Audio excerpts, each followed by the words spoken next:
Se dice que la historia favorita del Dr. Jung era la siguiente.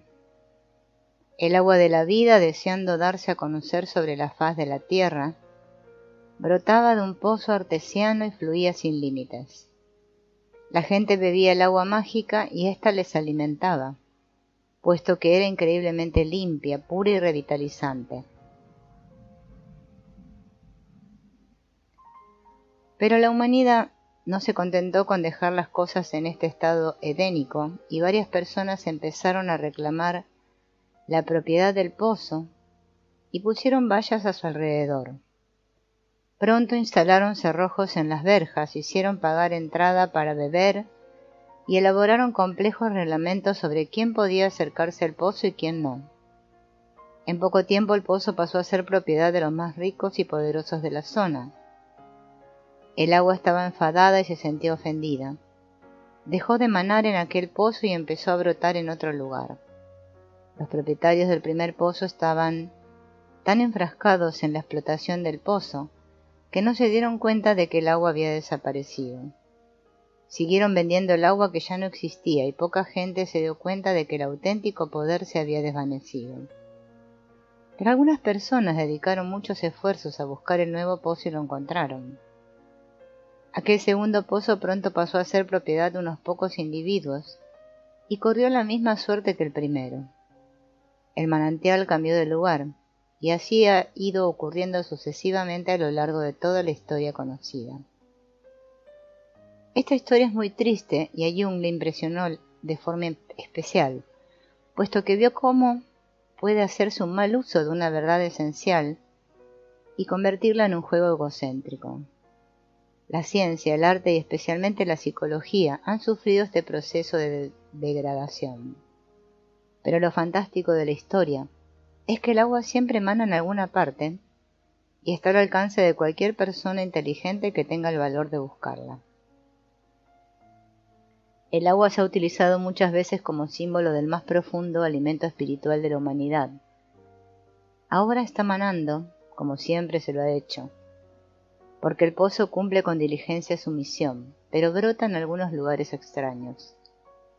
En muchas ocasiones ha dejado de manar en un lugar determinado para reaparecer en ubicaciones sorprendentes e inesperadas, pero gracias a Dios el agua sigue existiendo.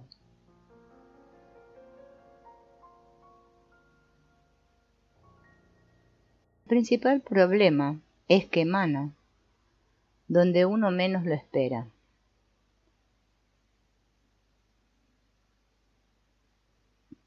En el caso del agua de vida,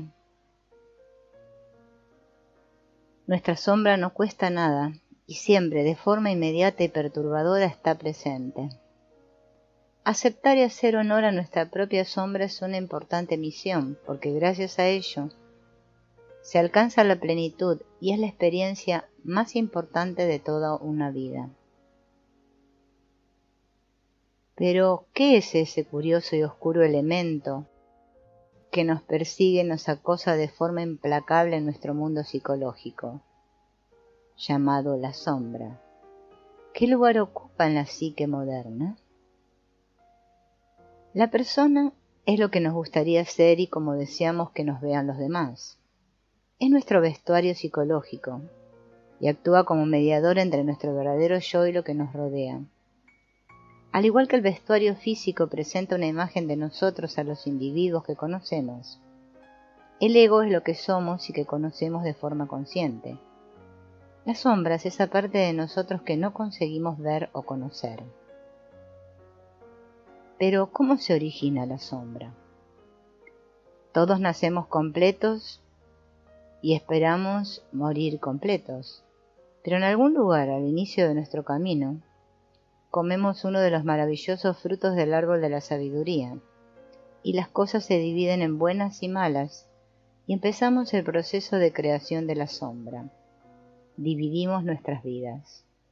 En este proceso cultural clasificamos las características y hacemos una distinción entre las que son aceptables y las que no. Este proceso es maravilloso y necesario, y no podría existir un comportamiento civilizado sin distinguir el bien del mal. Pero las características inaceptables y rechazadas no desaparecen, solo se almacenan en los rincones oscuros de nuestra personalidad. Cuando hace bastante tiempo que están ocultas, adquieren vida propia, la vida de la sombra. La sombra es lo que no ha entrado en la conciencia de forma adecuada. Es la parte de nuestro ser que despreciamos. Normalmente tiene un potencial energético tan grande como el de nuestro ego. Si acumula más energía que el ego, estalla en forma de una fuerza arrolladora que nos invade por sorpresa. O padecemos una depresión o un accidente que parece tener un motivo muy concreto. La sombra, con vida propia, es un monstruo terrible en nuestro mundo psíquico.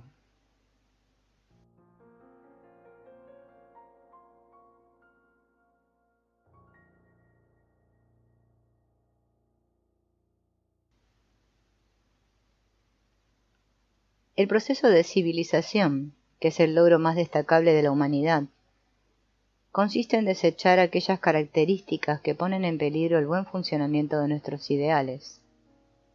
Cualquiera que no se someta a este proceso seguirá siendo primitivo, y en una sociedad culta no habrá lugar para él. Todos nacemos completos, pero la cultura nos exige que solo expresemos parte de nuestra naturaleza y rechacemos otras partes de nuestro patrimonio. Dividimos el ser en un ego y una sombra porque nuestra cultura insiste en que nos comportemos de una forma determinada. Este es nuestro legado por haber comido el fruto del árbol de la sabiduría en el Edén.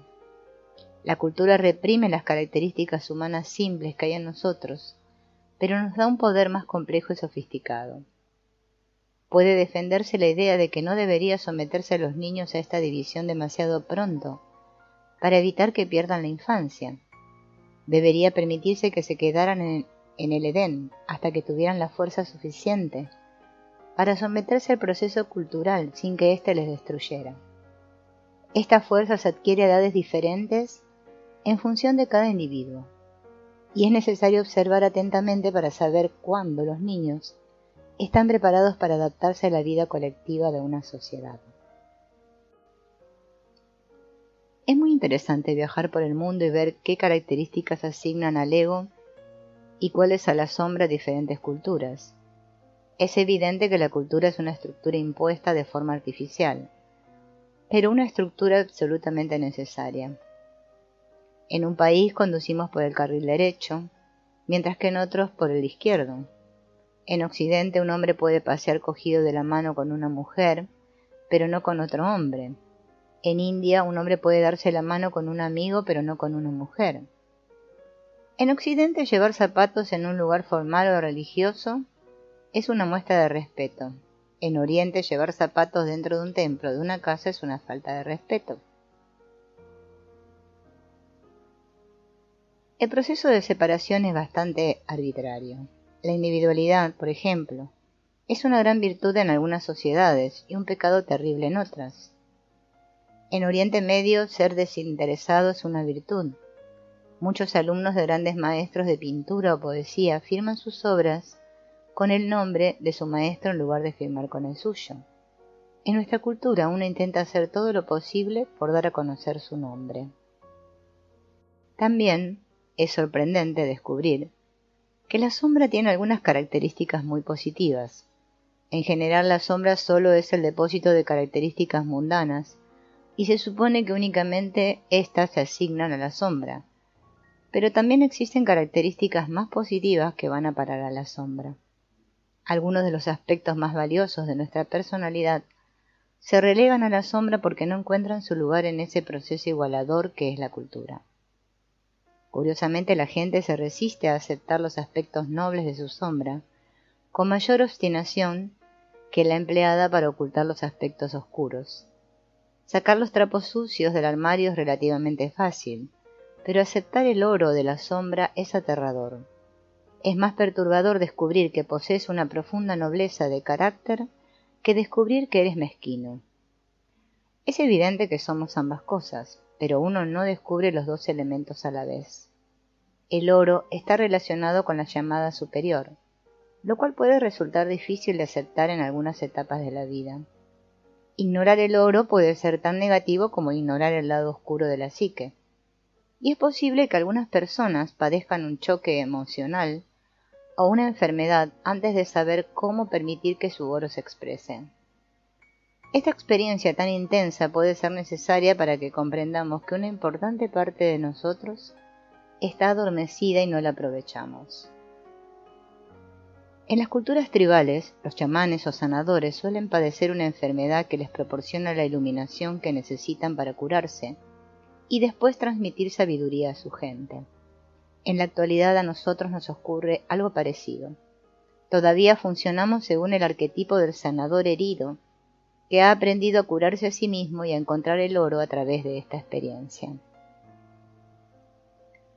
Sea cual sea el lugar donde nacemos y la cultura a la que pertenecemos, llegaremos a la edad adulta con un ego y una sombra claramente definidos. Una diferenciación entre el bien y el mal, una especie de columpio con dos asientos. El proceso religioso consiste en restaurar la plenitud de la personalidad. La palabra religión significa volver a unir, sanar las heridas de la separación.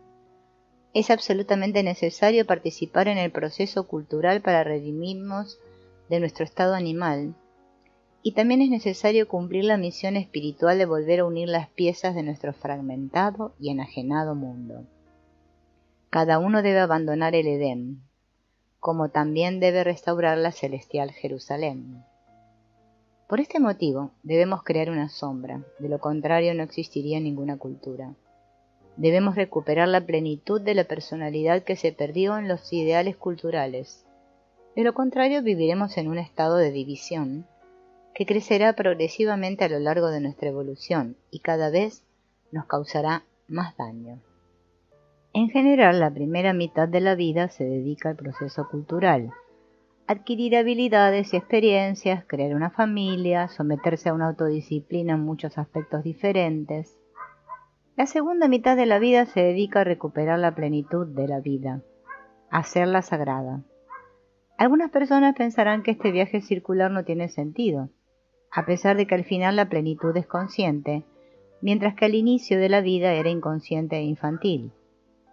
Merece la pena sufrir todo el dolor y el sufrimiento que requiere esta evolución, aunque inicialmente puedan parecer gratuitos. El único desastre sería perderse a medio viaje y no llegar a alcanzar la plenitud. Desgraciadamente, muchos occidentales quedan estancados en este punto. Podríamos comparar la personalidad con una balanza o columpio. El proceso de adquisición de la cultura, en clasificar las características que Dios nos ha dado y colocarlas aceptables de un lado del columpio y aquellas con las que no estamos de acuerdo en el otro lado, nos dice que hay una ley inexorable según la cual ninguna característica puede ignorarse, solo puede trasladarse de un punto del columpio a otra. Una persona culturalizada es aquella que tiene las características deseadas visibles en el lado derecho, el lado del bien, y las prohibidas ocultas en el lado izquierdo. En este inventario deben aparecer todas nuestras características. Nada puede dejarse fuera. Existe una terrible ley que pocas personas comprenden y que nuestra cultura se esfuerza por ignorar casi por completo. El columpio debe estar en equilibrio para que el individuo también pueda estarlo. Si se colocan muchas características en el lado derecho, también deben colocarse la misma cantidad en el lado izquierdo y viceversa. Si no se respeta esta ley, el columpio pierde el equilibrio y el individuo también. Entonces las personas muestran un comportamiento radicalmente diferente a su comportamiento habitual. El alcohólico que de repente adopta una actitud fanática o el conservador que repentinamente abandona todas las precauciones es víctima de un desequilibrio de este tipo.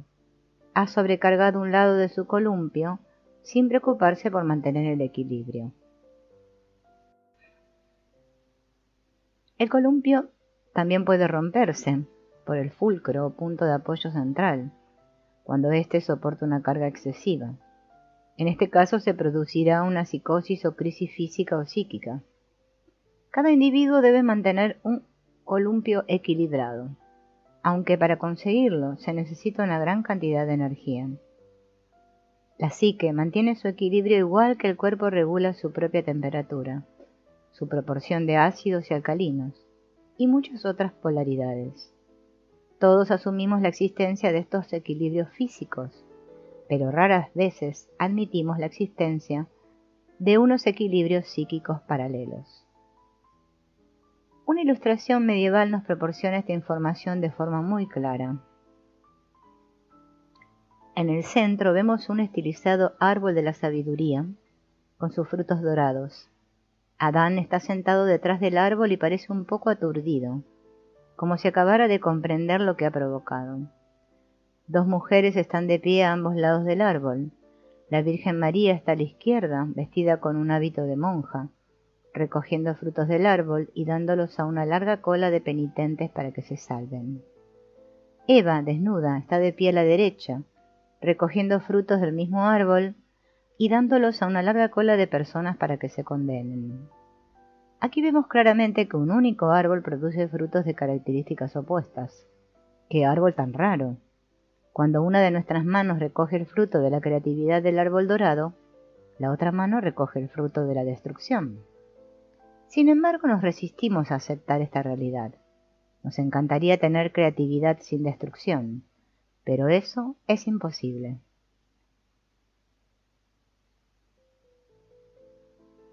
La santidad se ha caricaturizado como la imagen de la persona perfecta, aquella que lo ha trasladado todo al lado correcto de su personalidad. En este caso el columpio quedaría totalmente descompensado. Se perdería el equilibrio de forma inmediata y la vida sería imposible. El pulcro o punto central es el lugar pleno, santo. Debemos relacionarnos con el mundo exterior con el producto refinado del lado positivo, pero esto solo puede conseguirse manteniendo un equilibrio entre el lado derecho y el izquierdo. En general, debemos ocultar nuestro lado oscuro a la sociedad, de lo contrario nos repudiarían, pero nunca debemos tratar de ocultárnoslo a nosotros mismos. La auténtica santidad o eficacia personal consiste en mantenerse en el centro del columpio y producir solo aquello que pueda contrarrestarse con su opuesto, lo cual queda muy lejos del concepto romántico de bondad que hemos adoptado como ideal a alcanzar. Es evidente que debemos tener una sombra. San Agustín, en La Ciudad de Dios, proclamaba que actuar es pecar. Crear es destruir en el mismo momento. No podemos hacer luz sin oscuridad.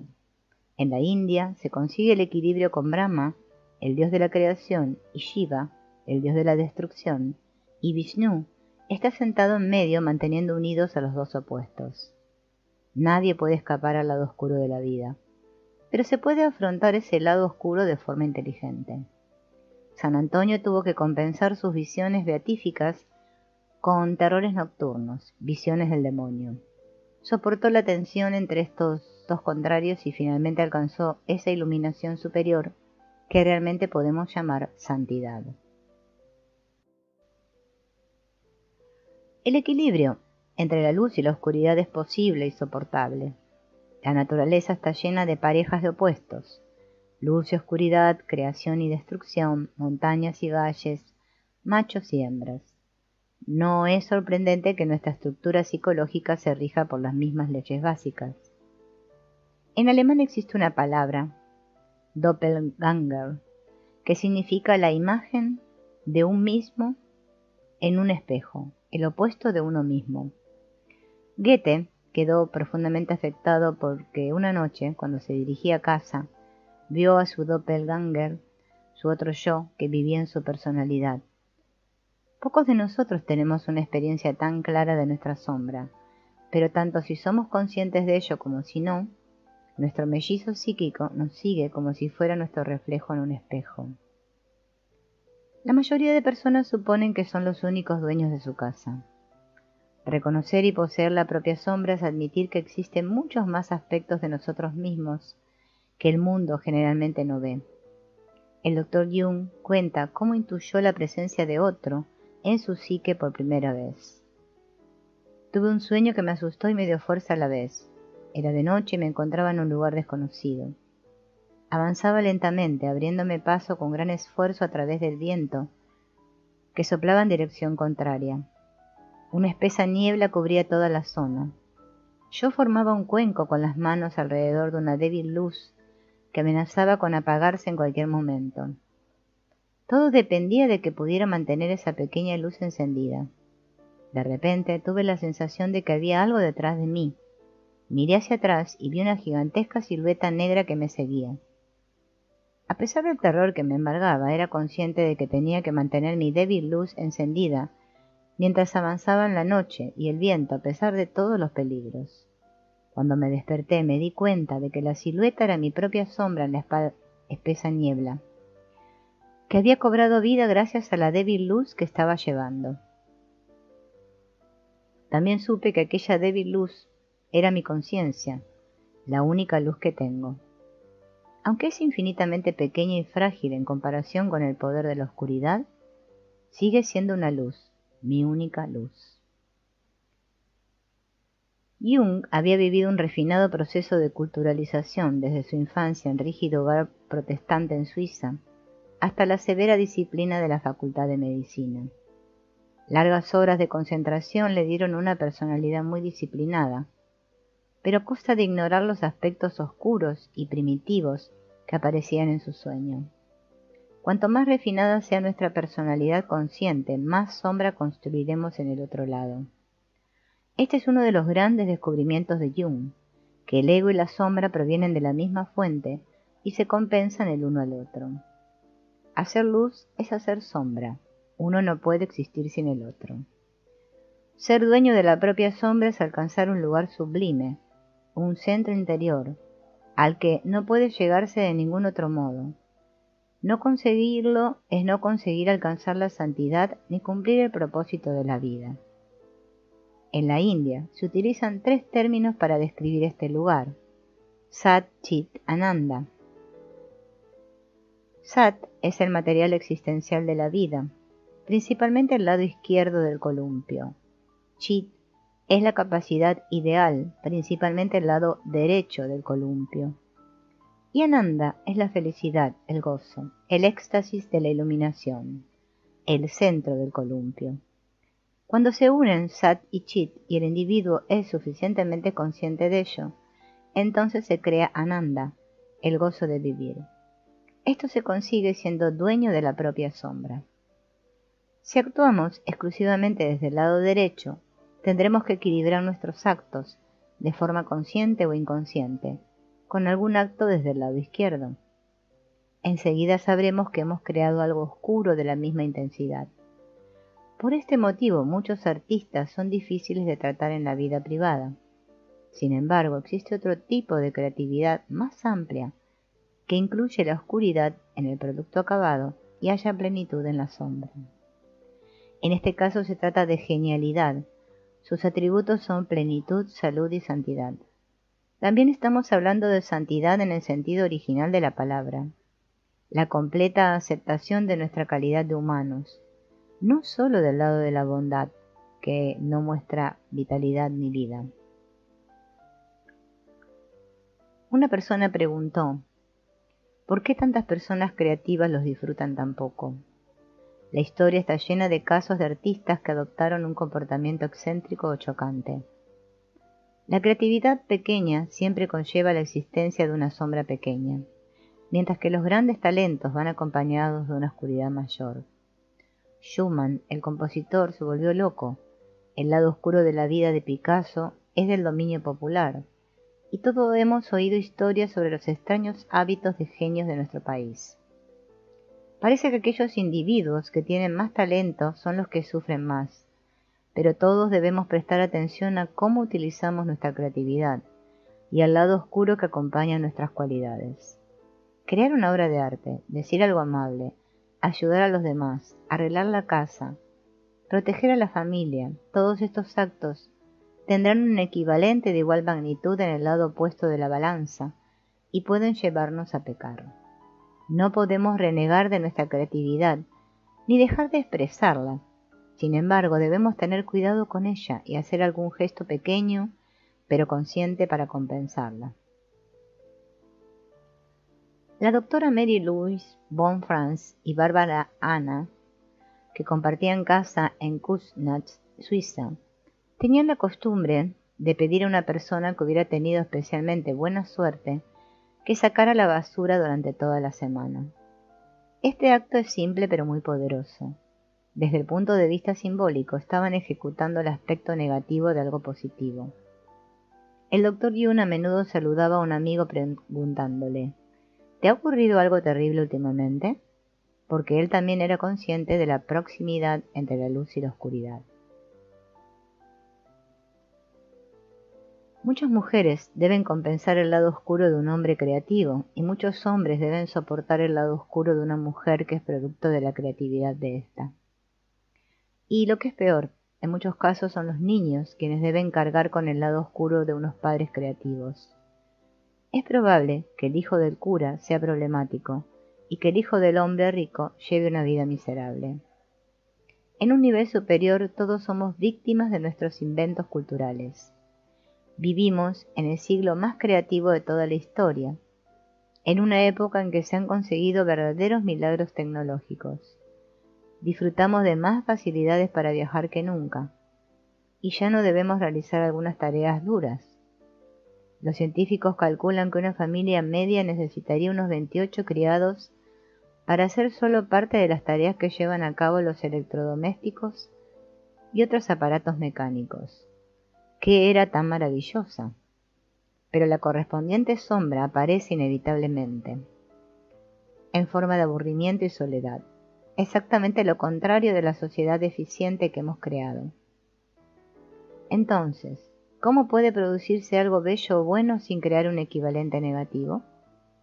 Es posible vivir según nuestros ideales, explotar todo nuestro potencial, ser amable, trabajar bien y vivir una vida civilizada si tomamos conciencia de esta otra dimensión de la realidad. El inconsciente no distingue un acto real de uno simbólico. Esto significa que podemos aspirar a disfrutar de la belleza y la bondad y compensarlas con una oscuridad simbólica. De este modo conseguiremos mantener la balanza equilibrada. La tradición bíblica afirma que si uno puede conseguirlo antes de que se ponga el sol, o al menos antes del sábado, se puede conservar el equilibrio interior. El símbolo de la cruz es un doble columpio, con dos ejes que se cruzan en el centro. Permite equilibrar el lado derecho y el izquierdo y también el superior y el inferior. Si un individuo es capaz de comprender este equilibrio y cumplido en su vida personal, será un auténtico católico, pleno o completo. El término católico debería dejar de utilizarse como el sentido limitado que se le concede en la actualidad y recuperar la amplitud de su sentido original. Entonces podrá ofrecer una revelación mucho más maravillosa. El cristianismo occidental pone de manifiesto su propio desequilibrio representando un brazo de la cruz más largo que el otro. Como acentuamos el elemento espiritual de la realidad por encima de los elementos terrenales, femeninos y de los sentimientos, inconscientemente compensamos esto representando el brazo inferior de la cruz, más largo que los tres restantes. Las iglesias ortodoxas griegas y orientales representan todos los brazos de la cruz con las mismas dimensiones. Existe una explicación para el hecho de que nuestra cruz occidental sea de este modo. El cristianismo se creó en una época en que los aspectos terrenales y femeninos de la vida eran mucho más importantes que ahora. La mayoría de la gente obtenía agua de los pozos, se servía de los animales para desplazarse, para el transporte, trabajaba la tierra y recogía sus frutos. Dependía de la naturaleza y de su sexualidad. El cristianismo intentó acentuar el aspecto espiritual de la vida mucho menos conocido. Esto era adecuado para la gente que vivía en y del campo, pero nuestra situación actual es prácticamente la contraria. Pasamos semanas enteras sin que nuestros pies entren en contacto directo con la tierra, y pocos habitantes de las ciudades saben cómo cultivar la tierra. Rechazar el lado oscuro de la propia naturaleza individual es acumular oscuridad. Con el tiempo esto se manifiesta en forma de mal humor, pesimismo, enfermedades psicosomáticas o accidentes provocados de forma inconsciente. Actualmente nos enfrentamos a la acumulación de toda una sociedad que ha venerado el lado de la luz y rechazado el lado de la oscuridad, y esta situación provoca guerras, desastres económicos, huelgas, intolerancia, racismo. La portada de cualquier periódico refleja la sombra colectiva de nuestra sociedad. Todos debemos alcanzar el equilibrio tanto si nos gusta como si no. Simplemente debemos decidir si incorporamos nuestra sombra de forma consciente y digna o lo hacemos a través de algún comportamiento neurótico. George Bernard Shaw dijo que la única alternativa a la tortura es el arte. Esto significa que debemos optar por la creatividad, en el mundo ceremonial o simbólico, o enfrentarnos a su alternativa, la brutalidad. Cualquier intento de volver a unir nuestro mundo fracturado debe iniciarse con personas que tengan el valor necesario para aceptar su propia sombra. Nada externo podrá ayudarnos si el mecanismo de proyección interior de la humanidad sigue funcionando.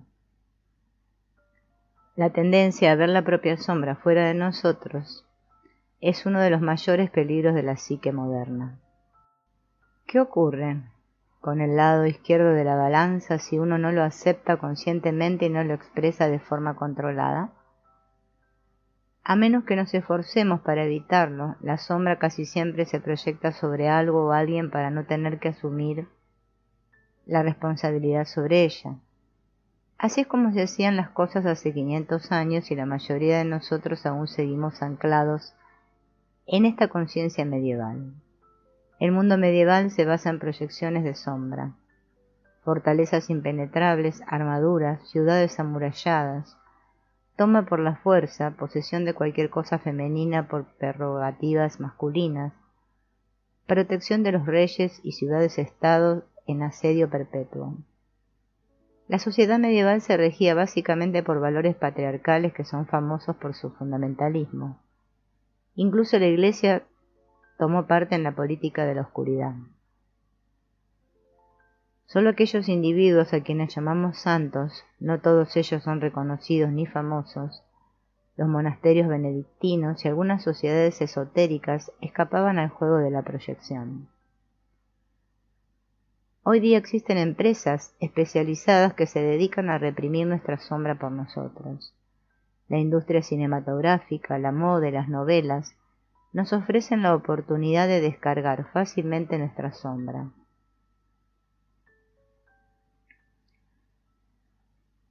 Cuando invertimos nuestra propia oscuridad en algo externo a nosotros, nuestra personalidad está incompleta.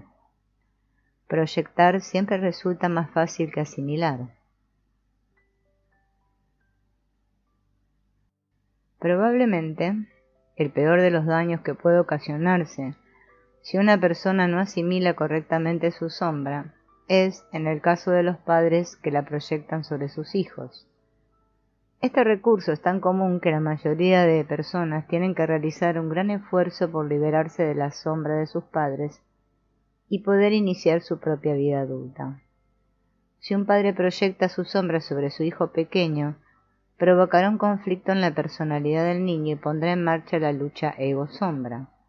Cuando este niño crezca tendrá que cargar con una gran sombra y también tendrá tendencia a proyectar esa sombra sobre sus propios hijos.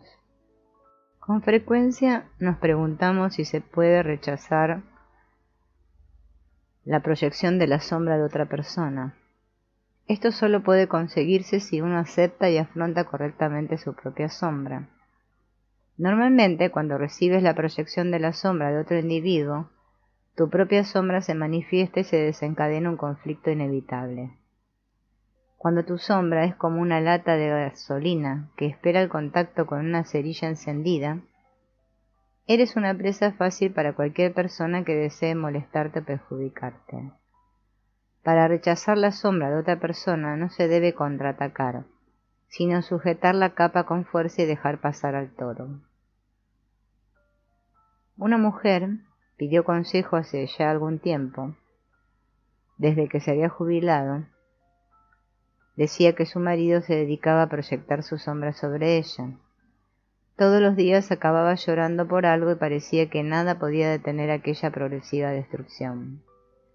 Se le recomendó a la mujer que rechazara la sombra de su marido, pero no luchando ni encerrándose en sí misma por miedo, sino manteniéndose firme. Como ella no respondía a las provocaciones de su marido, el poder de la sombra invadió la casa durante varios días. Finalmente el hombre vio lo que estaba sucediendo y ambos pudieron hablar de ello. La sombra regresó a su lugar de origen y se convirtió en un elemento constructivo.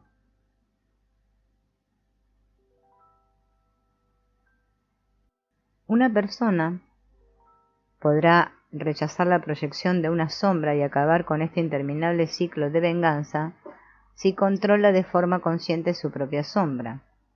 Ser objeto de la proyección de la sombra de otra persona y no responder al ataque no denota falta de valor. Nadie tiene derecho a volcar su sombra sobre ti, y tú tienes derecho a protegerte. Sin embargo, todos sabemos lo fácil y lo humano que es recibir estos ataques.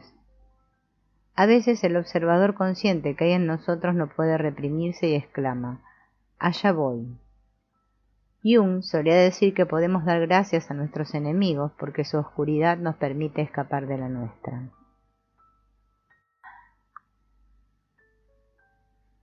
El ataque prolongado causa un gran daño, no solo a los demás, sino también a nosotros mismos, porque cuando proyectamos nuestra sombra también rechazamos un elemento muy importante de nuestra propia psicología. Necesitamos conectar con este lado oscuro para desarrollar nuestra personalidad, y de nada nos servirá cargarlo a los demás ni intentar deshacernos de estos sentimientos extraños y no deseados. El problema es que la mayoría de nosotros vivimos atrapados en una compleja red de intercambios de sombras que impide la plenitud de ambas partes. La sombra también contiene una gran cantidad de energía y es un pilar fundamental de nuestra vitalidad. Un individuo culturalizado que también tenga una sombra de igual intensidad poseerá un fuerte poder personal.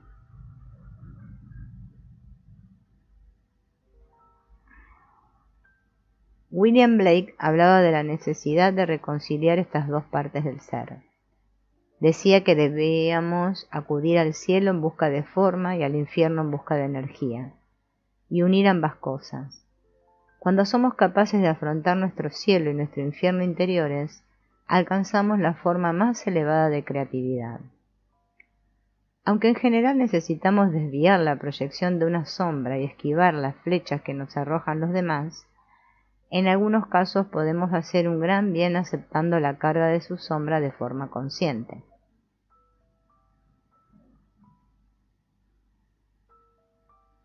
Se nos dice que debemos amar a nuestros enemigos, pero eso no es posible cuando el enemigo interior, nuestra propia sombra, está esperando cualquier oportunidad para manifestarse y perjudicarnos.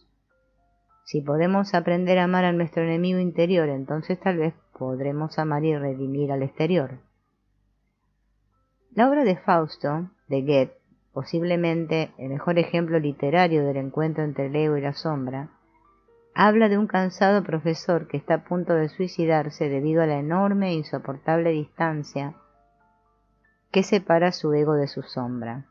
Su columpio soporta una carga excesiva y está a punto de romperse. En este momento Fausto conoce a su sombra, Mefistófeles, que se manifiesta en forma de diablo. En el encuentro se produce una intensa explosión de energía, sin embargo su relación continúa y su historia es nuestra mejor lección sobre la redención del ego y la sombra. Fausto se salva de su anodina vida y se convierte en una persona capaz de experimentar pasiones. Mefistófeles se salva de su vida inmoral y también descubre la capacidad de amar. Amor es la única palabra de nuestra tradición occidental que resulta adecuada para describir la síntesis del ego y la sombra. Fausto demuestra que la redención del ego solo es posible si va acompañada de la redención de la sombra. Cuando la sombra se asimila en la conciencia, se vuelve más suave, más manejable. El personaje de Fausto alcanza su plenitud gracias a la incorporación de su sombra. Tanto Fausto como Mefistófeles alcanzan la plenitud gracias a su encuentro. Ni el ego ni la sombra pueden redimirse a menos que su pareja se transforme. Es esta unión lo que devuelve a ambos su plenitud original. Se trata, ni más ni menos, que de sanar la separación entre el cielo y el infierno. En una ocasión, Lucifer, otro nombre que se utiliza para designar a nuestra sombra, formó parte de las huestes celestiales, y al final de los tiempos deberá regresar al lugar que le corresponde. Esta afirmación mitológica también puede aplicarse a la psique del individuo. Cada hombre y cada mujer debe recuperar su sombra y redimir las cualidades que ha rechazado. El oro de la sombra. Hemos hablado de la sombra como la parte oscura e inaceptable de uno mismo, pero también hemos mencionado que es posible proyectar desde la sombra lo mejor de uno mismo en otra persona o situación. La capacidad de venerar o admirar a un héroe es pura sombra, porque en este caso rechazamos nuestras mejores cualidades y las adjudicamos a otra persona. Resulta difícil de comprender, pero muchas veces nos negamos a aceptar nuestras cualidades más nobles y buscamos una sombra para reemplazarlas. Un chico de 14 admira a otro de 16 y le pide que haga lo que el chico de 14 aún no es capaz de hacer. En pocos meses habrá asimilado esa capacidad y vivirá lo que poco antes había relegado a la sombra. Es probable que entonces el chico encuentre a un nuevo héroe de 18 años. Esta actitud suele ser habitual y sirve para introducir al individuo en la siguiente etapa de su desarrollo personal. El héroe de hoy es la realidad del mañana. Analizar la capacidad de proyectar nuestras mejores cualidades resulta muy desconcertante. Es como si tuviéramos miedo de que el cielo llegara demasiado pronto. Desde el punto de vista de nuestro ego, la aparición de un rasgo sublime podría afectar negativamente toda la estructura de nuestra personalidad. El ego se dedica principalmente a defenderse y favorecer sus propias ambiciones. Todo lo que interfiere en su camino debe reprimirse. Los elementos reprimidos se convierten en la sombra. Con frecuencia estos elementos son cualidades positivas. Podríamos decir que existen dos sombras. Una, el lado oscuro del ego, que está muy bien escondido de sí mismo y que el ego no reconocerá a menos que se vea obligado a ello por circunstancias de la vida. Y dos, lo que hemos reprimido para que no interfiera en nuestro egocentrismo, y por muy negativo que pueda parecer, está íntimamente relacionado con el ser. En un momento crítico, Dios, el ser, favorece la sombra por encima del ego porque la sombra, con toda su peligrosidad, está más cerca del centro y es más genuina.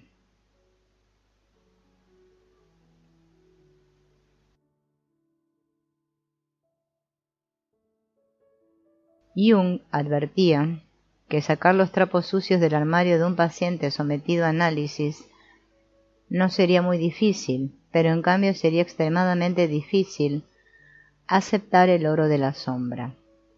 La gente tiene tanto miedo de su capacidad de ser noble como de su lado oscuro.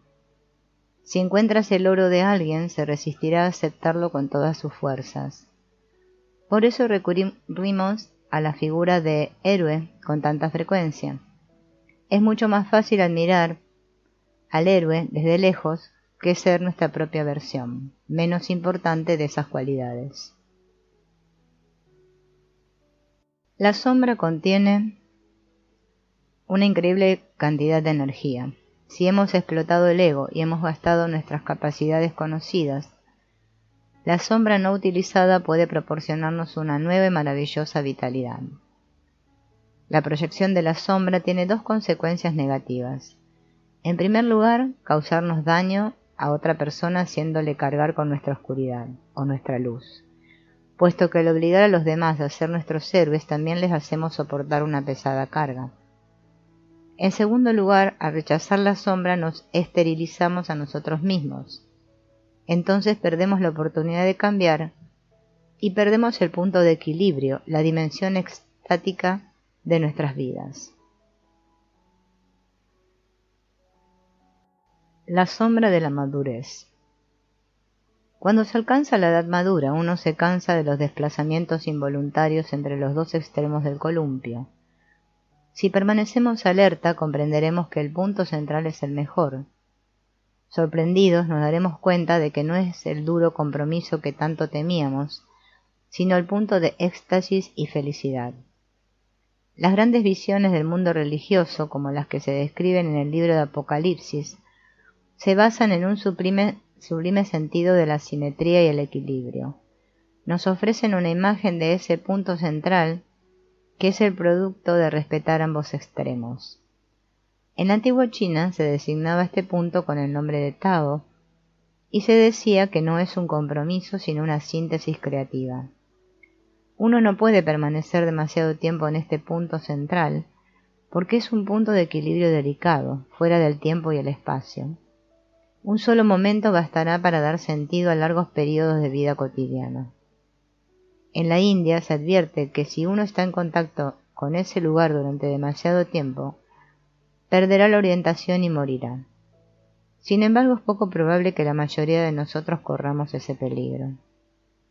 Para nuestra vida occidental resulta más adecuado pensar en la imagen de estar de pie sobre cada columpio, con los dos pies firmemente apoyados para mantener el equilibrio con facilidad. De este modo respetamos la dualidad, pero tenemos ambos elementos a nuestro alcance, y no se produce ninguna separación ni exclusión negativa. No es un compromiso forzado, sino una vida intensa y equilibrada. La primera parte de la edad adulta se dedica principalmente a la disciplina. El individuo se prepara para ejercer una profesión, aprende a moverse en sociedad, cultiva una relación de pareja y mejora su capacidad de conseguir cosas, y todas estas actividades crean inevitablemente una gran sombra. A lo largo del camino hemos tenido que dejar varios elementos atrás, elementos que no podíamos elegir si queríamos producir una vida culturalizada. Al llegar a la madurez, el proceso de culturalización ya está prácticamente acabado. Es como si hubiéramos escurrido toda la energía de nuestro carácter. Y en este punto, la energía de la sombra es muy grande. De repente podemos experimentar explosiones que son capaces de trastornar todo lo que nos ha costado tanto crear. Es posible que nos enamoremos, rompamos un matrimonio o abandonemos un empleo, porque necesitamos desesperadamente liberarnos de la monotonía. Estos momentos son muy peligrosos, pero pueden presentar el inicio de una nueva etapa de la vida si aprendemos a aceptar la energía de la sombra y utilizarla correctamente. El mundo de las ceremonias. Existen métodos rituales para afrontar la sombra y mantener una relación creativa con ella. Sin embargo, ¿cómo se llevan a cabo este tipo de ceremonias? En primer lugar, debe tenerse el contenido del ego y de la sombra en las dos manos. Una tarea difícil. Uno no puede hacer nada con una parte de su naturaleza que desconoce por completo. Los héroes medievales tenían que matar a sus dragones. Los héroes modernos tienen que llevar a sus dragones de vuelta a casa para integrarlos en su propia personalidad. Mediante este ritual es posible que un individuo descubra un elemento de su personalidad perteneciente al lado izquierdo y lo exprese de alguna forma que lo satisfaga sin perjudicar ningún elemento del lado derecho.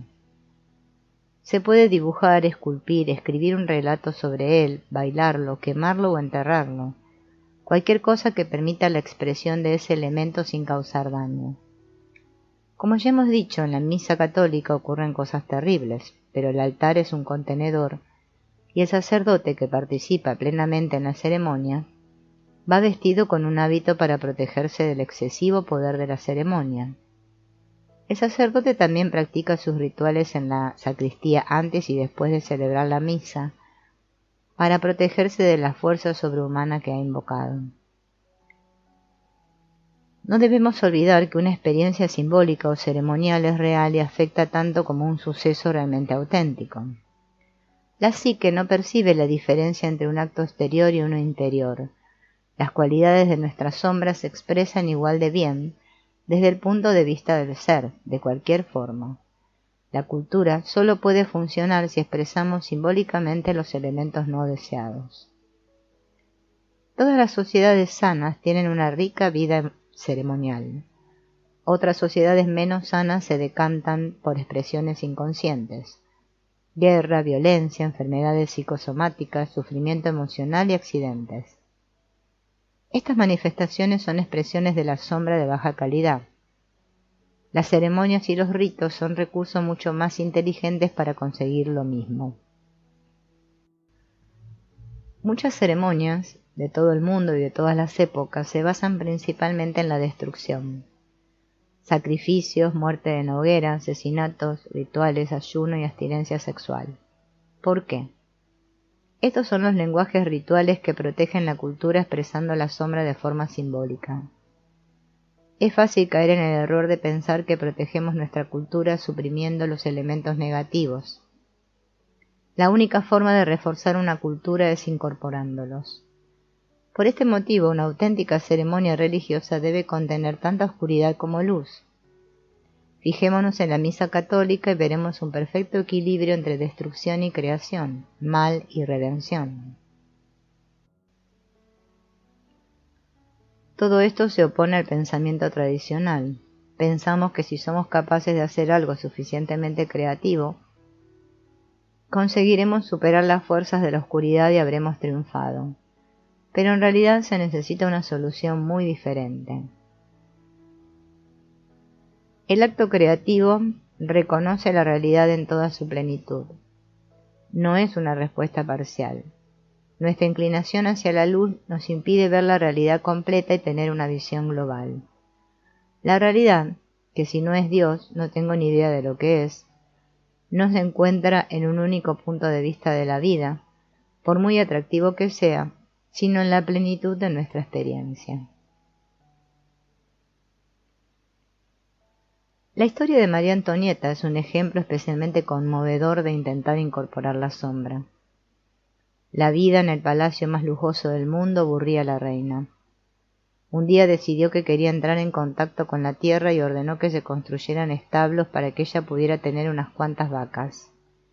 Quería ser granjera. Se contrató a los mejores arquitectos de Francia para que construyeran los establos, y se importaron vacas de Suiza. El día que todo estaba a punto, la reina se sentó en un taburete de 3 patas y empezó su carrera como granjera. Sin embargo, enseguida consideró que aquella tarea era desagradable y ordenó a sus criados que ordeñaran a las vacas. El impulso original de la reina era correcto, necesitaba algo que equilibrara la formalidad de su corte. Si hubiera proseguido con su ceremonia de ordeñar vacas, es posible que su vida y la historia de Francia hubiera seguido un curso diferente. Pero no ocurrió nada de eso y murió decapitada. El lado terrenal de la corte se manifestó en este acto brutal cuando podía haberse expresado en el simple acto de ordeñar vacas.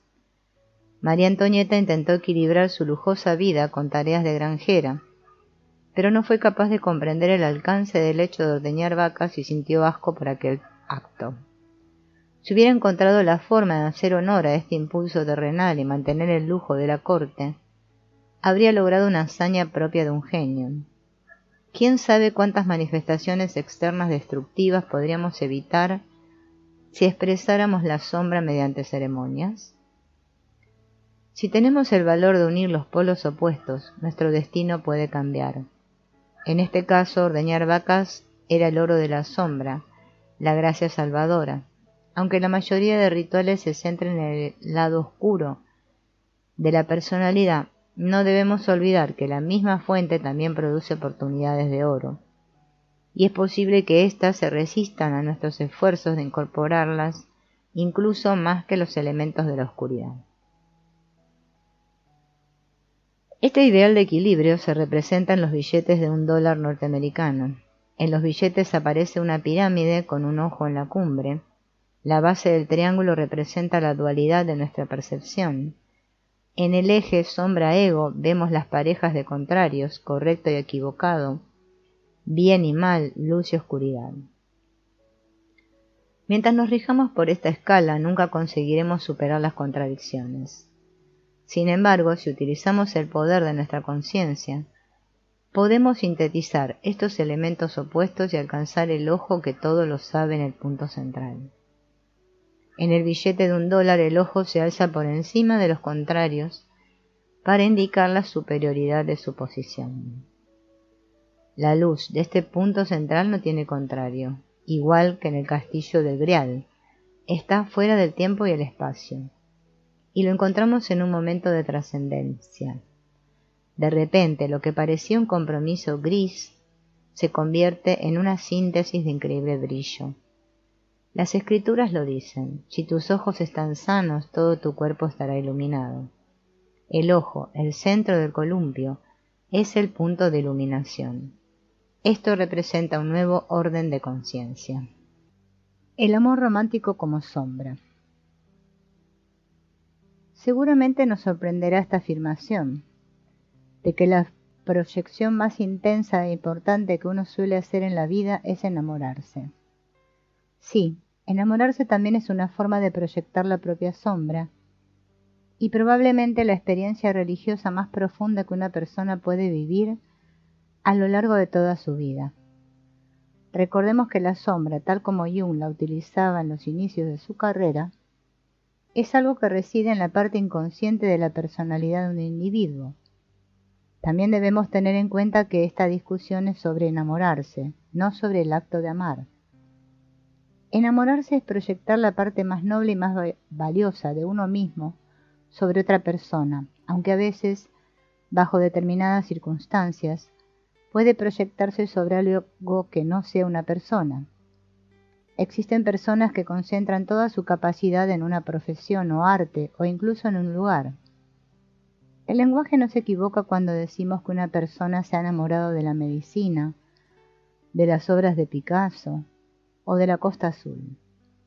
La mayoría de nuestros ejemplos, sin embargo, reflejarán la experiencia de ver nuestra propia imagen de la divinidad en otro ser humano. Sin ánimo de añadir dificultad a este análisis, debemos decidir que la divinidad que vemos en los demás está realmente ahí, pero no somos capaces de verla hasta que hemos retirado nuestras propias proyecciones. ¡Qué complicado! ¿Cómo podemos decir que la proyección no es real, pero que la divinidad del ser amado sí lo es? Hacer esta diferenciación es la tarea más delicada y difícil de la vida. El amor romántico, o enamorarse, es diferente de amar, que siempre es una experiencia más serena y de proporciones más humanas. En el hecho de enamorarse siempre hay algo abrumador y superior a nosotros. Proyectar nuestra imagen de Dios. Enamorarse es proyectar esa parte especialmente dorada de la sombra de uno mismo, la imagen de Dios, ya sea masculina o femenina, sobre otra persona. Esa persona se convierte de forma instantánea en la portadora de todo lo sublime y divino. Uno alaba con entusiasmo al ser querido y utiliza el lenguaje de la divinidad. Pero esta experiencia proviene del extremo derecho del columpio y siempre va íntimamente relacionado con su contrario. Si el enamoramiento se transforma en su contrario, el individuo conocerá la experiencia más amarga que puede sentir en la vida. La mayoría de los matrimonios en el mundo occidental se inician con una proyección. Pasan por un periodo de desencantamiento y, si Dios quiere, se vuelven más humanos. Es decir, se basan en la realidad profunda que es la otra persona.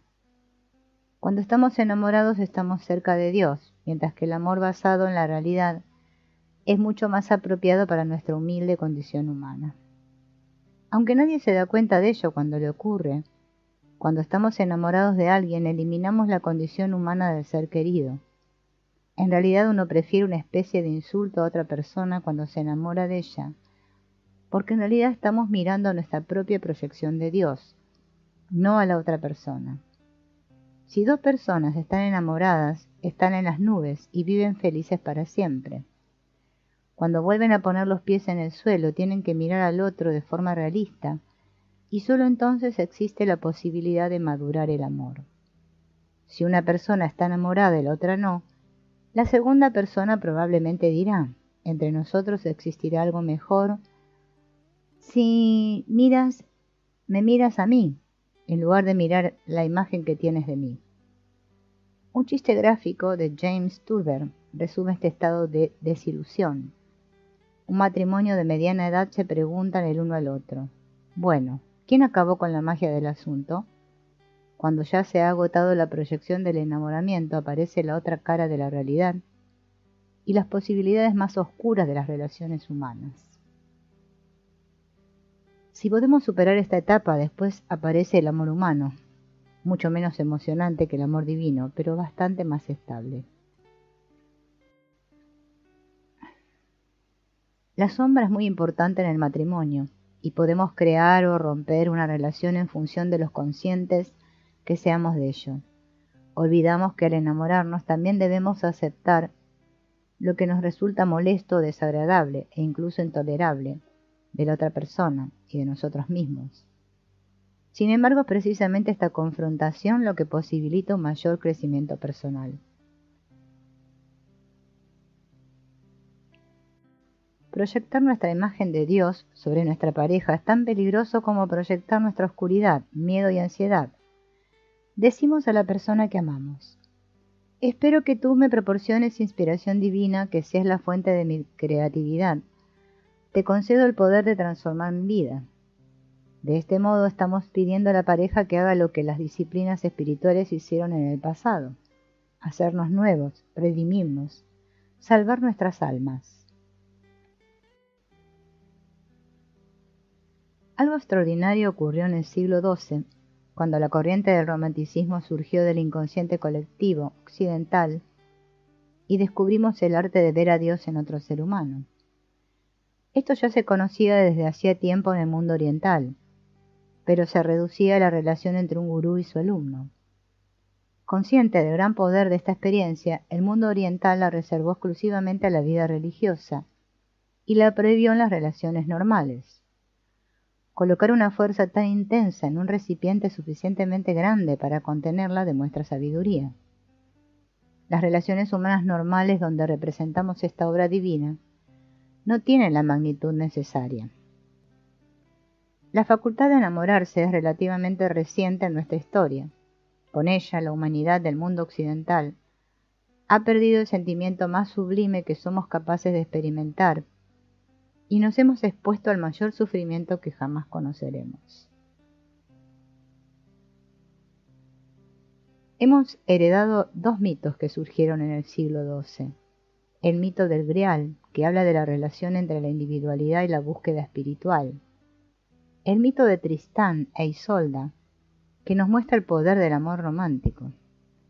Ambos sugieren la existencia de una nueva forma de experimentar directamente a Dios.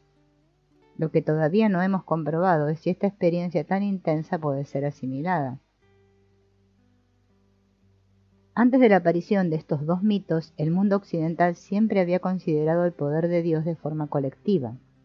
Dios habitaba en el tabernáculo de la Iglesia y no ejercía una influencia directa en la vida personal de cada individuo. Se adoraba a Dios utilizando gestos y expresiones que denotaban nuestro minúsculo tamaño y valor. Era un ritual de protección y seguridad. Sin embargo, en el siglo XX consideramos seriamente la increíble posibilidad de entrar en contacto directo con el alto voltaje de Dios. En estos dos mitos, la humanidad dice: tal vez a Moisés se le prohibió que viera directamente a Dios, pero yo lo haré. Comprender estos dos mitos es comprender el dilema de la sociedad moderna. Un auténtico mito permite tomar el pulso a una cultura entera, descubrir sus características y su destino. La historia de Tristán e Isolda es un ejemplo de una de las posibles consecuencias del amor romántico. Nos muestra los peligros de proyectar nuestra divinidad sobre otro ser humano. Cuando intentamos mezclar estos niveles, provocamos un caos que escapa a nuestro control. Es como conectar un electrodoméstico a una línea de corriente de 10.000 voltios. Ningún aparato preparado para 200 voltios puede soportar un voltaje tan elevado. Por muy atractiva que parezca la idea de los 10.000 voltios, solo puede mantenerse dentro de un recipiente capaz de contener esta potencia. Ningún recipiente humano podría sobrevivir a una descarga de 10.000 voltios. Sin embargo, en nuestra cultura se supone que esta experiencia de 10.000 voltios debe ser la base de todos los matrimonios. Cuando un matrimonio sobrevive es porque ambos miembros de la pareja han descendido al nivel humano de 200 voltios y han aprendido el arte de amar. El amor de 200 voltios es mucho más valioso y asimilable que la deslumbrante demostración pirotécnica de una carga de 10.000 voltios. El amor en sus proporciones humanas es mucho más valioso que la experiencia celestial del enamoramiento. La historia de Tristán e Isolda habla de dos amantes que traspasaron el velo protector de las costumbres y fueron arrastrados hacia un nivel de realidad que ninguno de los dos pudo soportar. Accidentalmente bebieron la poción de amor que estaba destinada al rey y a la reina, y adquirieron un poder divino que era demasiado intenso para que pudieran controlarlo. Pocas personas han sobrevivido a esta experiencia. En el mejor de los casos se puede adquirir una nueva facultad que nos permita evolucionar y desarrollamos como individuos. En el peor de los casos, intentar apoderarnos de algo que es tan superior y tan potente puede ser un pecado imperdonable. En cualquier caso, hemos conectado con una corriente de energía de 10.000 voltios y no conseguimos controlar la situación. No es nada probable que la humanidad renuncie a este terrible poder, y no estamos seguros de que pudiera devolverse a su lugar de origen en caso de desearlo. Los individuos modernos nos enfrentamos al dilema de haber adquirido un poder que no podemos soportar, pero al que no podemos renunciar. Todas las parejas enamoradas reviven el mito de Tristán e Isolda. Sin embargo, tenemos la oportunidad de contribuir a su evolución tomando conciencia de la relación.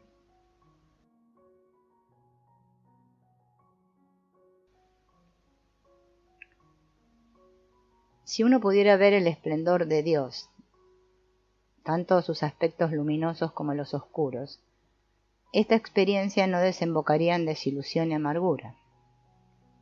Después de muchos siglos, de repente, la visión de Dios encarnado está a nuestro alcance, y deberá pasar algún tiempo antes de que esta experiencia madure y se estabilice. Ser dueños del poder que reside en nuestra sombra es un reto especialmente difícil. No podemos ser dueños de él en el sentido de poseerlo, porque el ego es un recipiente demasiado pequeño. Si un individuo poseyera este poder, sería como si anunciara que es Dios, o lo que sería igual de extravagante que Dios está muerto. Nietzsche se acercó peligrosamente a este punto y pagó por ello con su salud. Proyectar este poder es cargar a otra persona con unas características sobrehumanas que son imposibles de soportar. Solo a través de la vida religiosa podremos encontrar el único sistema posible para afrontar este increíble poder personal.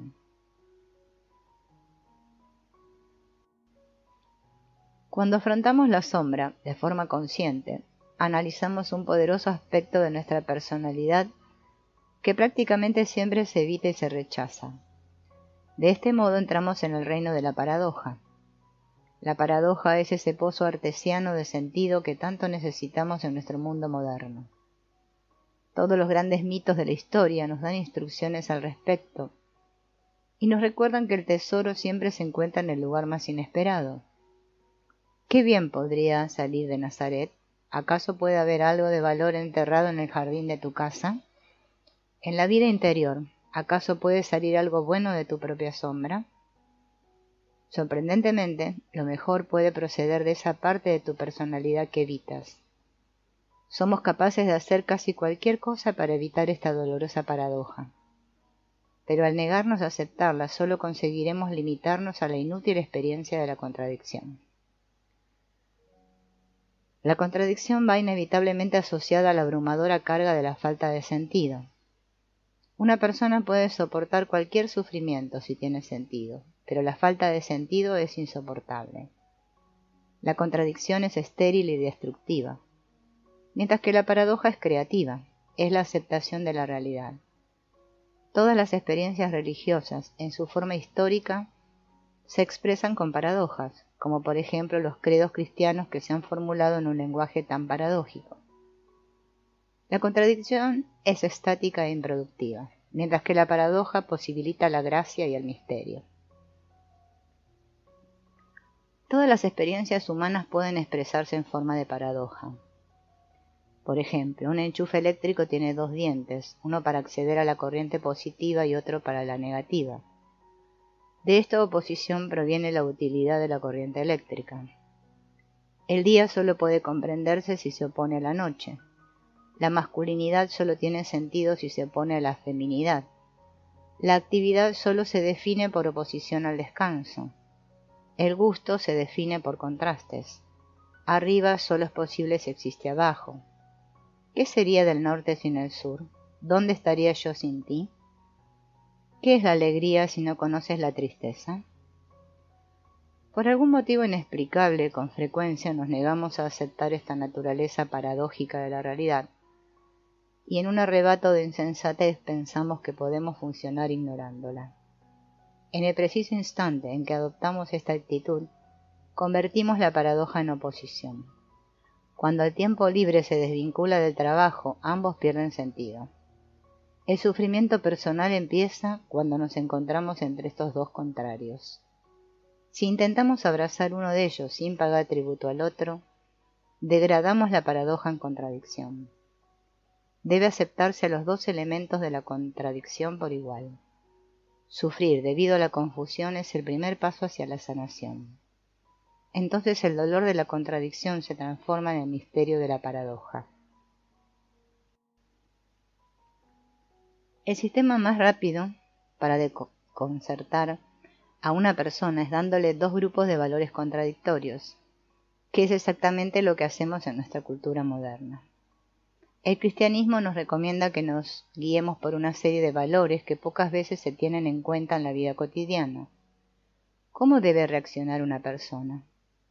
En algún momento, normalmente en la edad adulta, la tensión es demasiado intensa y estos dos puntos de vista opuestos exigen un trato nuevo y diferente. Ya no podemos repartirnos entre los dos. La presión es tan grande que uno de los dos tiene que ceder. No nos gusta la paradoja porque es dolorosa, pero es una experiencia muy directa de una realidad que normalmente está fuera de nuestro marco de referencia y proporciona alguna de las iluminaciones más importantes. Nos obliga a superarnos a nosotros mismos y destruir inocentes versiones poco apropiadas. Nos pasamos la mayor parte del tiempo apoyando los dos puntos opuestos y evitando la confrontación. Este es el caso de muchas vidas modernas.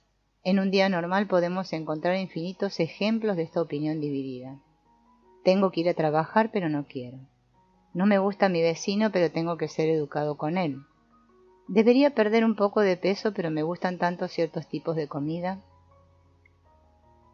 Estas son las contradicciones que vivimos constantemente. Estas ilusiones podrían convertirse en desilusiones y ser realmente dolorosas. No podemos eliminar un platillo de la balanza, pero podemos cambiar la forma de ver el problema. Si aceptamos estos elementos opuestos y afrontamos el choque entre ellos de forma plenamente consciente, aceptaremos la paradoja. La capacidad de afrontar la paradoja es una señal de fuerza espiritual y uno de los signos más inequívocos de madurez. Avanzar de la oposición, lucha constante a la paradoja, siempre sagrada, es hacer un salto de conciencia. Este salto nos transporta a través del caos de la edad adulta y nos ofrece una perspectiva que ilumina los años que nos quedan de vida. Es recomendable hacer una lista de las contradicciones con las que nos enfrentamos e intentar reconstruirlas en el reino de la paradoja. Podemos empezar con estas dos series de valores: las actitudes prácticas de la vida cotidiana, con las que casi todo el mundo está de acuerdo, y las enseñanzas religiosas que recibimos.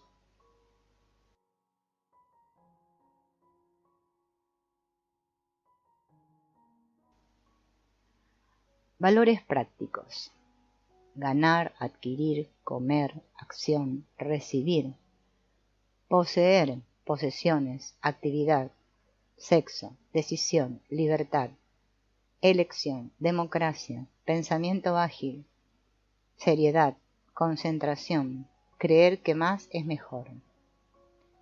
Valores religiosos: perder, deshacerse de, ayunar, pasividad, dar, venderlo todo y darlo a los pobres, pobreza, reposo, castidad, observación, obediencia a la autoridad, obligación, obediencia, pensamiento meditativo, éxtasis, visión, creer que menos es mejor.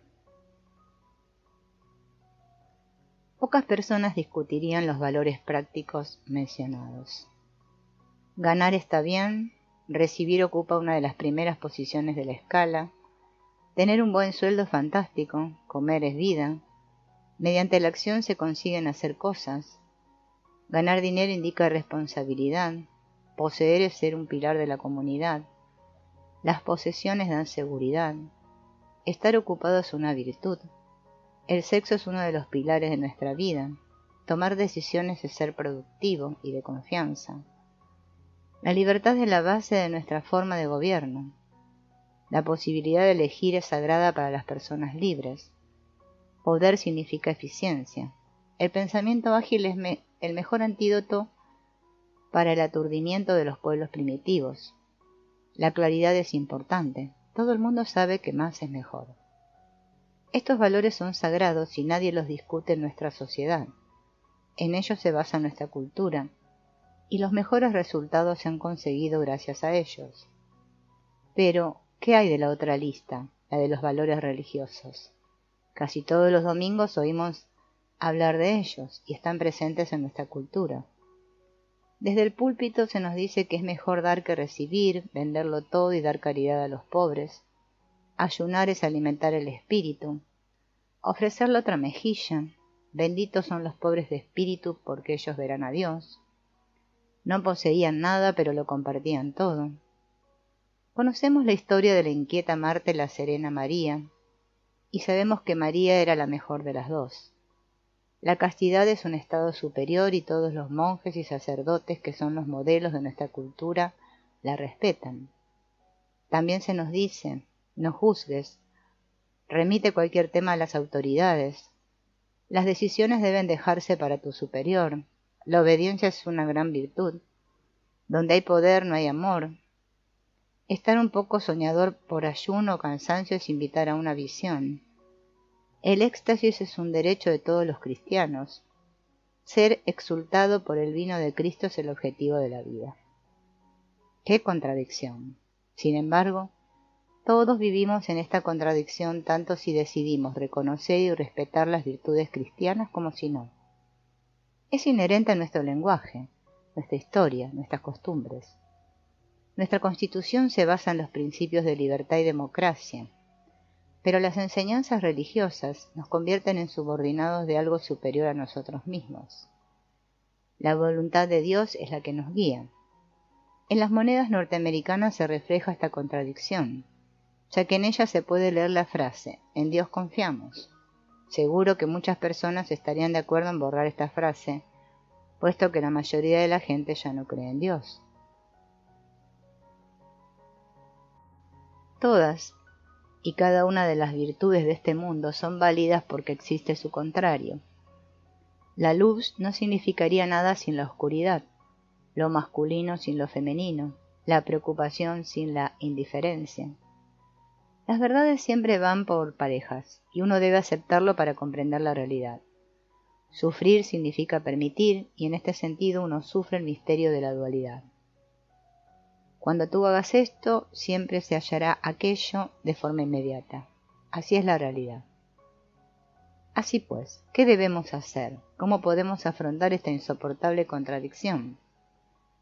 Esta es la pregunta que se oculta en la causa de todas las disociaciones neuróticas y los problemas psicológicos.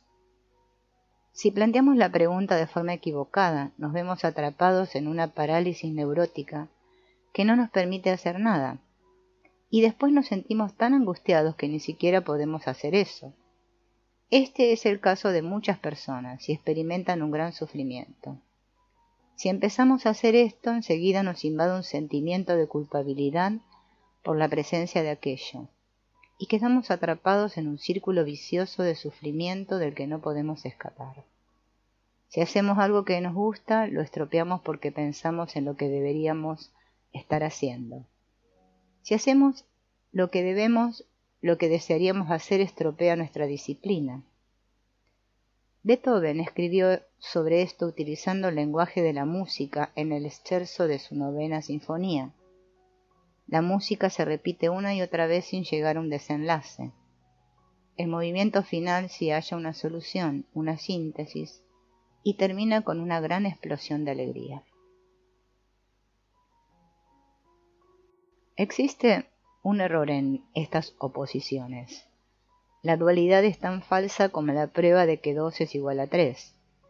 Si la realidad fuera realmente así, nadie podría sobrevivir. Nuestras estructuras psicológicas se derrumbarían, y a veces lo hacen. Nuestro error es que utilizamos mal el adjetivo religioso-religiosa. La palabra religión proviene de las raíces latinas re, que significa de nuevo, y ligare, que significa atar o unir.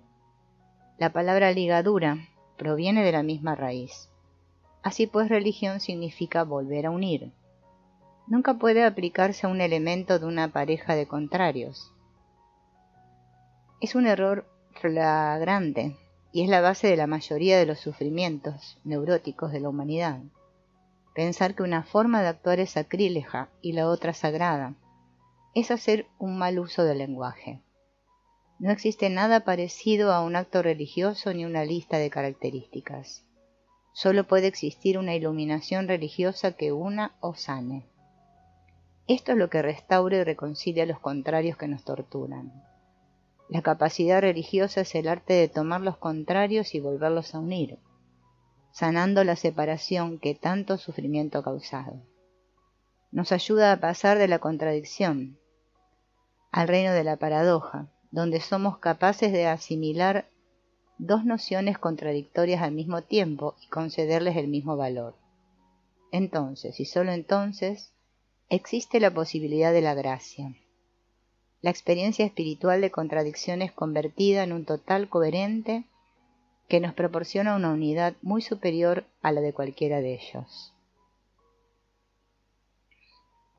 Decir que es mejor dar que recibir es caer en el mismo tipo de error que demuestra que 2 es igual a 3. Considerar que solo un elemento de una pareja de contrarios puede ser religioso es un terrible error. Solo el reino de la síntesis es digno de ser calificado con este adjetivo. Debemos devolver a la palabra religioso su verdadero significado. Entonces recuperará su poder sanador, sanar, unir, atar. Estas son nuestras capacidades sagradas. La mayoría de las tradiciones espirituales coinciden en que todo está conectado y que somos uno con toda la creación. Los antiguos textos apuntan a lo que de dentro es igual a lo de fuera. En la filosofía védica tampoco existe separación cuerpo-mente o dentro-fuera, y todo está interconectado, de modo que el cuerpo es un reflejo de lo que ocurre en el mundo exterior. Este es un enfoque prácticamente olvidado o dormido en la moderna civilización, que recientemente está siendo recobrado por la nueva física cuántica, e implementándose también en sistemas holísticos en el área de la salud.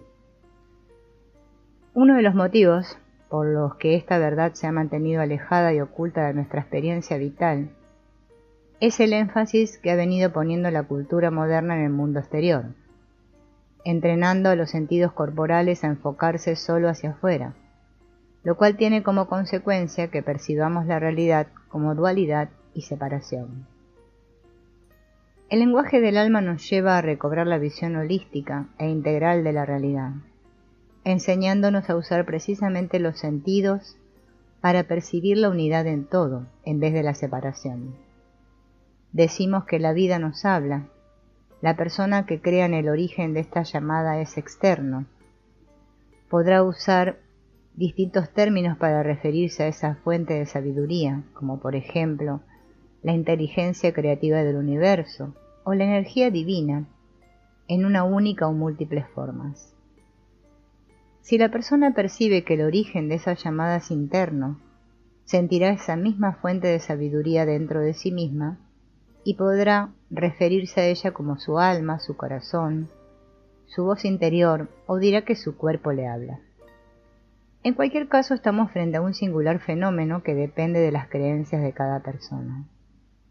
Ambas visiones, tanto la de origen externo como interno de la sabiduría, coinciden en que hay una conciencia, con mayúsculas, que está más allá de la percepción racional del mundo y de la que todos formamos parte, consciente o inconscientemente.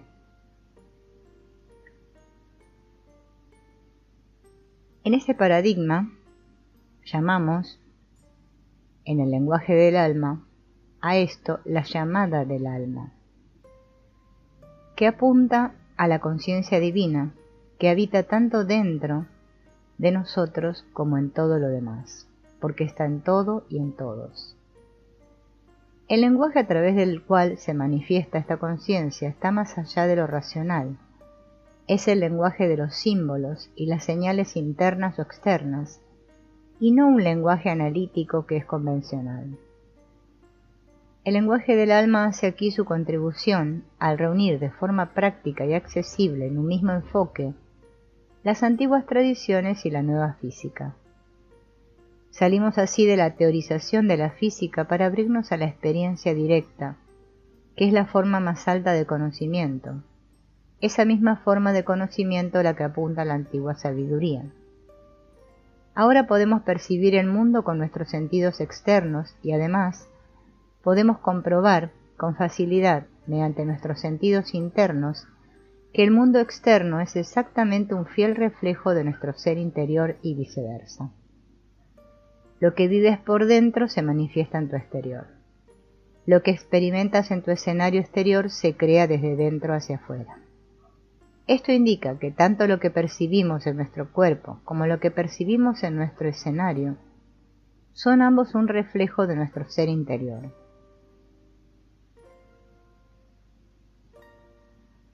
Cuando algo no funciona o no ocurre como esperamos, es porque alguno de nuestros cuerpos no está alineado con el propósito que conscientemente perseguimos. Saber esto nos da la posibilidad de hacer consciente un aspecto nuestro que hasta ese momento estaba escondido en el inconsciente. Cuando nos damos cuenta de cuál es esa parte interna que no está alineada con nuestro propósito, podemos observarla, sanarla e integrarla. Se presenta de pronto la gran oportunidad de alinear esa parte interna. Esto antes no era posible, dado que ni siquiera sabíamos que estaba ahí. Tenemos la oportunidad de aprovechar que el escenario externo nos muestra aspectos internos que no están alineados. Descubrirlos y sanarlos internamente es recoger el regalo de la situación que se presenta. Para experimentar que somos uno con todo y que lo de dentro es fuera, exploraremos el impacto que ejercen los cuerpos mental, emocional y energético, es decir, los pensamientos, emociones y energías, sobre el cuerpo físico y el escenario externo, es decir, las situaciones y los objetos de nuestro alrededor. El cuerpo mental es el que permite o dificulta la libre expresión de las emociones. Todas las emociones tienen la misma estructura. Se perciben como una ola de distinta intensidad que contiene el impulso para quedar alineado inmediatamente con lo que está ocurriendo. Tiene incluso la fuerza para transformar el escenario en el que se encuentra la persona que la experimenta. Después de expresarse completamente, la emoción se extingue en el vacío, sin dejar rastro ni residuo en el cuerpo. Esto último sucede de forma natural cuando el cuerpo mental no impide la expresión de la emoción y se usa su impulso para expresarla a través de un acto creativo. Cuando el cuerpo mental considera que una emoción es negativa, trata de reprimir su expresión. En consecuencia, la emoción se queda atrapada en el cuerpo energético, generando distorsiones en el campo energético alrededor de la persona, hasta que es liberada. Si la misma emoción es reprimida una y otra vez, es decir, si en lugar de ser contenida en un evento aislado, este mecanismo se convierte en un patrón de comportamiento, la emoción puede acumularse en un órgano o en una parte del cuerpo físico. Cuando se supera la resistencia física del órgano o de la parte del cuerpo donde se acumula, se manifestará como un síntoma. Las llamadas suaves se manifiestan mediante sensaciones físicas de incomodidad, a través de situaciones y actividades que no suceden o funcionan como nosotros esperamos, y también mediante extravíos o pérdida de objetos. La primera noticia corporal de que hay algo que requiere nuestra atención es notar una sensación física de incomodidad. Esta llamada suave puede llegar a convertirse en una emoción desbordante, difícil de manejar, que indica con claridad que nos corresponde un crecimiento en esa área de nuestra vida.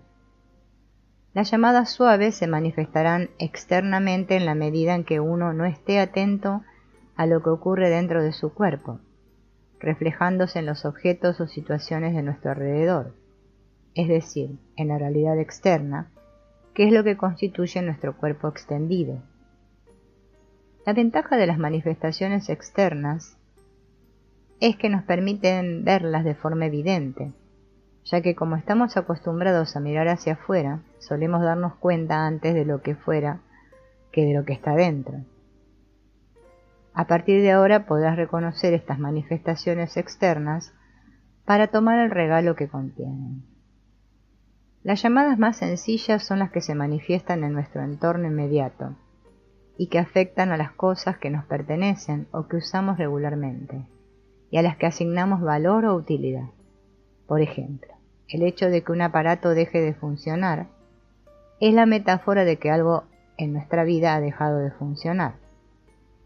Quizá refleja un aspecto de nosotros que seguimos usando a pesar de que se ha quedado obsoleto, cuando en realidad ya no necesitamos esa antigua forma de ver la vida. La metáfora podría estar reflejando un patrón de conducta, una forma automática de reaccionar o una creencia que quedó anticuada. Todas estas llamadas empujan a dar un paso adelante en nuestro camino, yendo hacia lo nuevo y quizás hacia lo desconocido. Nos invitan a reconocer la nueva persona en la que ya nos hemos convertido y contienen el regalo de aceptar quiénes somos hoy, soltando con agradecimiento las creencias que en su día nos sirvieron y que ahora ya no necesitamos. Un antiguo relato narra la historia de un enorme elefante atado a una delgada cuerda. Nadie podía entender cómo era posible que este poderoso mamífero no rompiera esa cuerda y avanzara libre por la selva, hasta que un anciano del lugar les explicó que hacía muchos años, cuando el elefante era pequeño, intentó varias veces zafarse de su atadura sin conseguirlo. Exhausto, llegó a la conclusión de que no podía romperla y dejó de intentarlo. Cuando somos niños, nos enseñan que no podemos cruzar la calle solos. ¿Qué pasaría si no soltáramos esa creencia que un día nos salvó la vida? Nunca podríamos cruzar la calle y salir de nuestra área de confort para disfrutar de lo nuevo y desconocido. No obstante, todas las creencias tienen su función y a menudo contienen formas de protegernos. Por ello, para soltar la vieja creencia, es conveniente encontrar una nueva forma de sentirse seguro. En el caso del elefante, estar atado le protegió de perderse en la selva y caer en las garras de los grandes depredadores. Ahora es el animal más fuerte de la selva, de modo que puede desplazarse libremente sin peligro. En el caso de cruzar una calle, actualmente hemos aprendido distintas maneras de hacerlo de forma segura, ya sea respetando los semáforos, mirando en todas direcciones, poniendo atención a los sonidos de los coches, o bien corriendo o saltando sobre la acera si es necesario. Todas estas habilidades no las teníamos cuando nos inculcaron la creencia de no cruzar la calle. Ahora podemos soltarla y cruzar con seguridad. De forma comparable, los objetos que poseemos y que dejan de funcionar apuntan a un crecimiento que consiste en soltar lo que no nos sirve y ya no funciona en nuestra vida para dar espacio a lo nuevo. El objeto que deja de funcionar nos da una pista clara, simbólicamente, de cuál es el área de nuestra vida que corresponde renovar. Veremos varios ejemplos. Los objetos que perdemos también apuntan simbólicamente a un crecimiento que nos conduce a soltar o dejar marchar aspectos nuestros que han caducado, con una particularidad añadida. Si los perdemos o desaparecen por cualquier motivo, es porque tenemos resistencia a tenerlos, como por ejemplo, una falta de merecimiento para conservar la situación o el objeto, o bien porque simplemente hemos dejado de atraerlos. En sentido metafísico, no existe el perder algo. Decimos que hemos perdido lo que no somos capaces de ver o percibir. Somos uno con todo. Estamos unidos al resto de seres animados e inanimados, y siempre tenemos todo, ya que es imposible no tenerlo. Por tanto, la idea de perder algo es una fantasía en la percepción del mundo físico. Así que, en realidad, nada está perdido si no fuera de tu área de percepción, atención y atracción. Atraemos y mantenemos las cosas que están a nuestro alrededor, ya sea un objeto, una casa, un trabajo, una situación económica o una relación. Cuando interiormente sabemos que algo ha terminado, como por ejemplo la relación con esa persona, casa u objeto, o bien la situación económica o el trabajo, hay que dejar de sujetarlo. Cuando una situación o relación termina, podemos conectar con todo lo vivido y sentido, con el crecimiento o evolución a través de lo compartido y con los regalos de vida que nos llevamos. Entonces nos despedimos diciendo adiós con agradecimiento desde el corazón. Cuando esto ocurre, se hace un buen cierre de la etapa y entonces aparece lo nuevo. Si quieres dar un paso hacia adelante, el dejar de sujetar la antigua situación hará que siga su movimiento natural. Entonces se manifestará, también de forma natural, otra situación, trabajo, lugar o persona con quien relacionarnos. No es necesario ni siquiera decidir una acción externa acerca de lo que vas a hacer a partir de ese momento, porque la vida se suele autoorganizar. En cuanto el espacio queda limpio, vacío, atraes inmediatamente lo que está alineado contigo, el nuevo ser en quien te has convertido. Las llamadas suaves apuntan simbólicamente a realizar un giro o ajuste en el timón de nuestras vidas. Si uno escucha la llamada, ajusta el timón para usar la fuerza y la dirección del viento que sopla en el momento. Si no la escucha, no hace caso o insiste en seguir la dirección antigua resistiendo el viraje, la llamada se convertirá en un estorbo, una incomodidad o una molestia. Entonces, la falta de alineación interna se manifestará generando caos o conflicto externo, que también podrá afectar a los objetos y situaciones de nuestro alrededor. Sea cual sea la intensidad de la llamada del alma a través de la situación que se presenta, podemos apreciarla como un mensajero que trae un paquete para entregar. Aunque al principio sintamos el rechazo a recibir el paquete, este se convertirá en un regalo si nos atrevemos a abrirlo. Si la llamada es insistente, lo habitual es que el regalo lleve un tiempo esperando a ser abierto. Cuando se presenta lo que inicialmente aparenta ser una contrariedad o una mala noticia, lo que podemos hacer inmediatamente es detenernos a descubrir el mensaje que está intentando transmitirnos. Este mensaje despertará algo en nosotros que se había quedado dormido y nos impulsará poderosamente a dar un nuevo paso en el camino de vida. Seguir el mensaje nos conectará con la esencia de nuestro camino. Este es el regalo, descubrir la buena noticia que nos liberará de la percepción que nos hacía sufrir. Imagina una escena donde alguien está hundiéndose en el sofá, adormilado, siendo su mayor aliciente controlar el mando a distancia del televisor. De golpe llaman a la puerta y se presenta un asunto que requiere atención inmediata y toma todo el protagonismo debido a que es ineludible. Finalmente el resultado es una llamada para despertar porque la persona se estaba quedando dormida.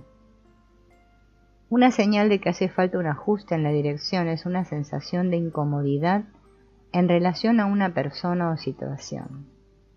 Hacer caso a esta sensación de incomodidad, la llamada suave, explorando su origen y compartiéndolo con la o las personas involucradas en la situación, nos llevará a un crecimiento conjunto y a una nueva alineación.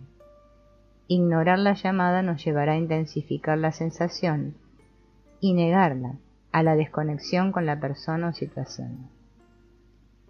Si seguimos sin hacer caso, puede llegar un momento en que se produzca una separación física o una pérdida aparentemente irreparable. Entonces, si uno no está atento, puede caer fácilmente en el papel de víctima, aparentando que las circunstancias le perjudican o que otras personas insensibles lo lastiman o lo echan de algún lugar. En definitiva, puede aparentar que la vida le quita algo de valor, siendo este el resultado de no haber hecho caso a las señales que tuvo hasta ese momento. Puede ocurrir que alguien, a pesar de que se presentan todas las evidencias de que la situación terminó, insista en quedarse y tenga que pasar por la experiencia de que lo echen. Podemos experimentar dificultades o pasar por situaciones desagradables al intentar sujetar algo que sabemos interiormente que terminó. Porque cuando la persona se resiste a soltar, aparenta que la vida se lo quita. Cuando el alma llama, en unas ocasiones nos apetece responder y en otras no. De lo que quizá no nos damos cuenta es de que no es posible escapar a esta llamada. Uno siempre termina acudiendo, ha de ir de un modo u otro, ya sea diciendo sí o diciendo no.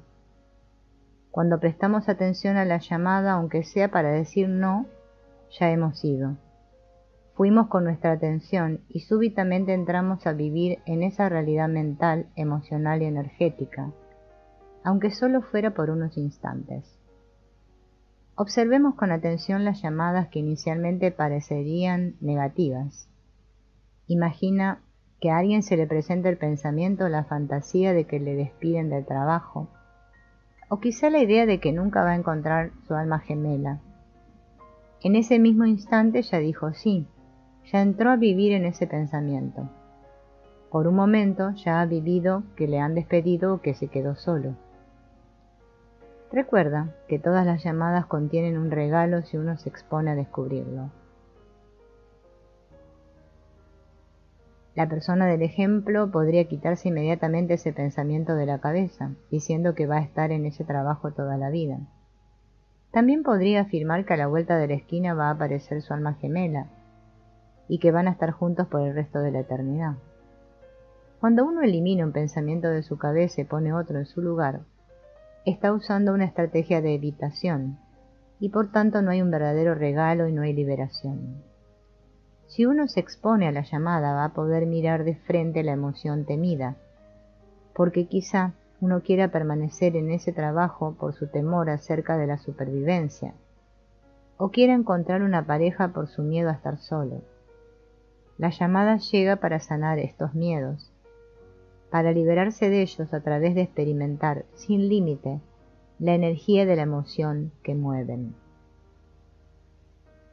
Si uno vive completamente ese miedo y lo transforma, es decir, si permite que la emoción llegue realmente a su máxima expresión, probablemente no será necesario que lo que ha aparecido en su pensamiento tenga que precipitarse hacia su realidad física, Por el contrario, si por el motivo que sea niega o se resiste a esa emoción y no la vive completamente, es posible que en algún momento de su camino ese pensamiento se manifieste en su realidad física para que el proceso pueda completarse. Si te apetece, puedes empezar a destapar todo lo que contiene tu regalo en relación a alguno de tus pensamientos o miedos. Puedes observar lo que está detrás de ello y lo sostiene, para posteriormente dejarlo caer y liberarte. En el ejemplo de temer que te despidan del trabajo, tómate unos instantes para imaginar la posible consecuencia de ese despido y aceptarla completamente recogiendo el regalo que se presente, la liberación. Así posiblemente no tengas que experimentarlo a nivel físico. Es decir, si tienes miedo a vivir algo y lo sanas en tu cuerpo mental, emocional y energético, es probable que ya no tengas que vivirlo en el cuerpo físico. Y si finalmente lo vives en el mundo físico, será para liberarte de ello. En el ejemplo de temer no encontrar el alma gemela, también puedes imaginarte la posible consecuencia de no encontrarla. Podrías hacer un viaje emocional, recogiendo el regalo de la temida consecuencia y liberándote de ella a través de vivirla completamente. Entonces el concepto o la ilusión del alma gemela se cae porque uno deja de sostenerlo como una falta o una ausencia. Y cuando uno se siente completo, es decir, cuando no siente que le falta una parte, y no se relaciona desde la necesidad con esa idea de compartir en pareja, lo más probable es que se manifieste en su vida una persona con quien compartirla, como un reflejo de uno mismo, un ser completo que se refleja en un ser completo. Este es el verdadero compartir. Mientras tanto, las relaciones de pareja pueden vivirse como parches para cubrir las necesidades o ausencias de cada cual. Es cuando uno se siente completo, cuando puede realmente disfrutar de estar con el otro y dar desde su riqueza interior de forma incondicional. El alma nos llama para dar, nos recuerda que somos amor y nos lleva a expresarlo en cada una de sus formas. Nos recuerda que somos ricos, cada cual con sus dones personales, y nos impulsa a compartirlos. ¿Dónde se aprende o reaprende cómo respirar adecuadamente o cómo cuidar de la energía vital o cómo manejar las emociones o a relacionarse con la falta de un ser querido? Estas cosas importantes no están en los programas de algunas escuelas, quizá porque se supone que ya deberíamos saber hacerlo y no siempre es así. En realidad, en los inicios de nuestra aventura, después de nacer y en los primeros años de vida, respiramos ampliamente y también expresamos lo que sentimos de una forma completa y natural. Luego aprendemos a hacerlo de forma antinatural, recortando nuestra capacidad respiratoria, nuestra asertividad y nuestro impulso creativo genuino. Este aprendizaje se realiza a través de lo que nos dicen y principalmente observando lo que hacen las personas de nuestro alrededor. Una emoción fuerte, como la llamada ira o coraje, contiene la fuerza para transformar el mundo, o al menos el escenario en el que la emoción se presenta. Sin embargo, en general, hemos aprendido a reprimirla y tragarla, causando daño a nuestro propio cuerpo, o a expresarla con la idea de que causa daño al que está enfrente. Hay otro camino, intensificarla hasta que se transforme y se disuelva en el vacío desde donde llegó. Si por el motivo que sea no permitimos que termine su ciclo, nos quedamos atascados en la emoción. De bebés recorríamos fácil y rápidamente este ciclo de las emociones, pasando de la alegría al llanto, de la desesperación al éxtasis en un instante. Todas las emociones se expresaban completamente sin dejar residuo alguno. De mayores parece que hemos renunciado a este proceso natural y las emociones se quedan atascadas en el cuerpo por tiempo indefinido. Por ejemplo, si mi cuerpo mental sostiene la creencia de que no se puede mostrar lo que llamamos ira, el resto de cuerpos detendrán su expresión y entonces la energía, en lugar de circular a través de los cuerpos internos hasta expresarse externamente, se bloqueará y acumulará en una zona física determinada o en un órgano. El cuerpo físico posee un determinado aguante o resistencia, y cuando ésta se rebase, la energía acabará por expresarse a través de síntomas físicos. Afortunadamente, no es posible controlar y reprimir todo pensamiento, emoción o sentimiento. Los pensamientos que están vinculados a una emoción o un sentimiento tienen una fuerza creativa explosiva, y es posible usar esa fuerza para crear. La vida nos sorprende una y otra vez y de pronto brota un pensamiento o aparece una emoción de los que no hay forma de liberarnos. Esos impulsos de la vida, incluso aquellos que no nos gustan, contienen un regalo que podemos descubrir. Cuando aparece un impulso que nos empuja a una acción aparentemente destructiva hacia otra persona o hacia el mundo, podemos buscar su origen y si profundizamos lo suficiente, lo acabaremos encontrando dentro de nosotros mismos. Si, por ejemplo, te surge el impulso de destruir algo, puedes mirar qué hay dentro de ti que te parece que fue destruido. Cuando lo descubres y lo integras, te das cuenta de que en realidad nada fue destruido, que todo sigue luminoso en tu interior, y ese es el regalo que puedes recoger en ese acontecimiento, pues tu alma es intocable. Pase lo que le pase al personaje que representamos, a la carne y hueso, el alma siempre permanece intacta. Entonces, a la vez que se sana la ilusión de la destrucción interna, también desaparece el sentimiento destructivo hacia el mundo, y en su lugar el impulso que lo originaba se convierte en un acto creativo. Cualquier emoción que se niega aumenta su fuerza. Puedes sentir el miedo en tu abdomen o en la parte baja de la espalda o zona renal, y si lo niegas, puede llegar a temblarte todo el cuerpo. Si lo aceptas, se transforma y puedes usar tu enorme energía para dar tu siguiente paso. Atender y experimentar la subida y la bajada de la emoción, sin juzgarla, es una forma impecable de decir sí a lo que la vida presenta en el momento. A seguir la emoción sin objeción desde que aparece, se intensifica y llega a su máxima expresión, hasta que decrece y desaparece sin dejar residuo en el cuerpo. Esto te lleva a vivir lo que aparece de forma completa, lo cual permite que la emoción se libere y a continuación que se extinga de inmediato. Puedes empezar eligiendo una de tus emociones favoritas, y me refiero a una que te atrape de vez en cuando sin que puedas evitarlo, ya sean las llamadas coraje, ira, enfado, tristeza, estado depresivo, impotencia, frustración o cualquier otra. Una de estas emociones es tu favorita porque, aunque no te guste sentirla, si suele presentarse y llevarte con ella, es porque en el fondo hay algo que te mantiene apegado o atado a la emoción. Por otro lado, recuerda que hay un regalo detrás de esa emoción que espera ser descubierto. Haremos la siguiente práctica. Intensificar una emoción hasta que se transforme en gozo. Vamos a iniciar esta práctica estando de pie, con los pies algo más separados de lo habitual.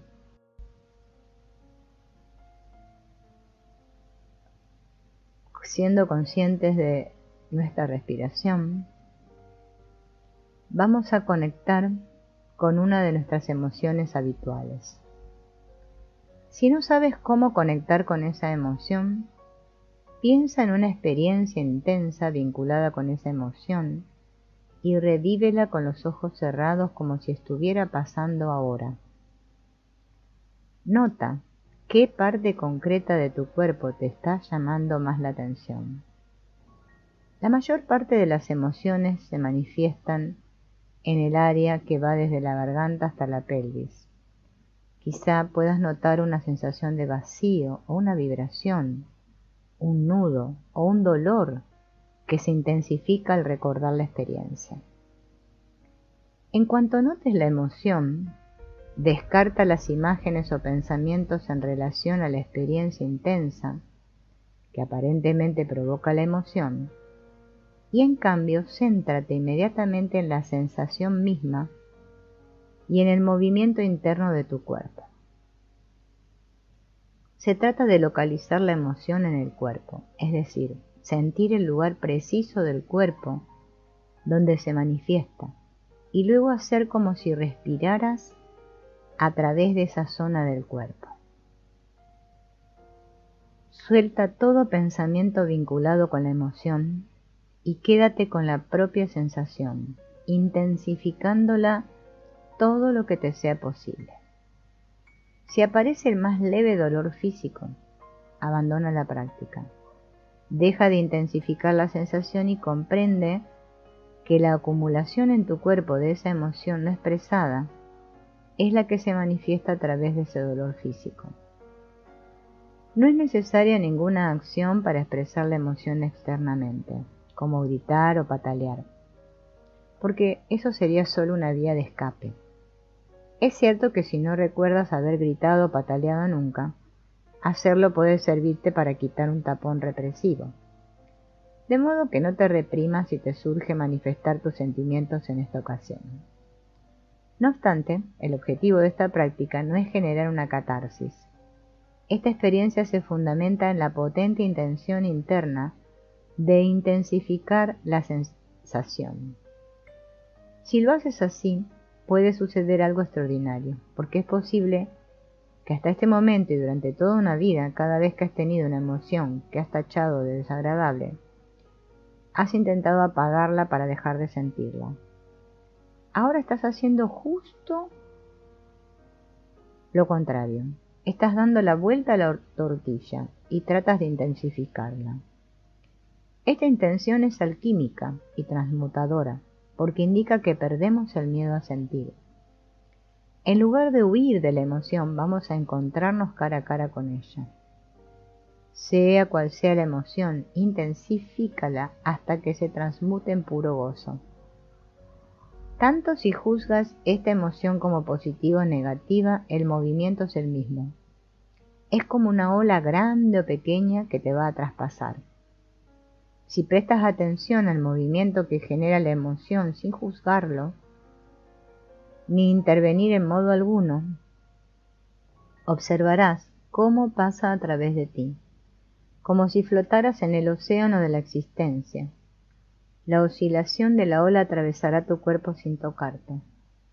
Cuando alcances la cresta de la ola, ésta se transformará, y una vez haya pasado no quedará huella de la emoción. Tu intención de intensificar es metafóricamente como el aire que va hinchando un globo. Este se va a hinchar hasta explotar en gozo, y entonces el aire que contenía regresará y se disolverá en el espacio de alrededor. De la misma manera llegará un momento en que la energía de la emoción se transformará y se disolverá en el vacío desde donde llegó. Sea cual sea la emoción de que se trate, puedes tener la sensación de que súbitamente se transforma, como si explotara o se extinguiera completamente, y entonces lo único que queda es espacio infinito y sensación de gozo.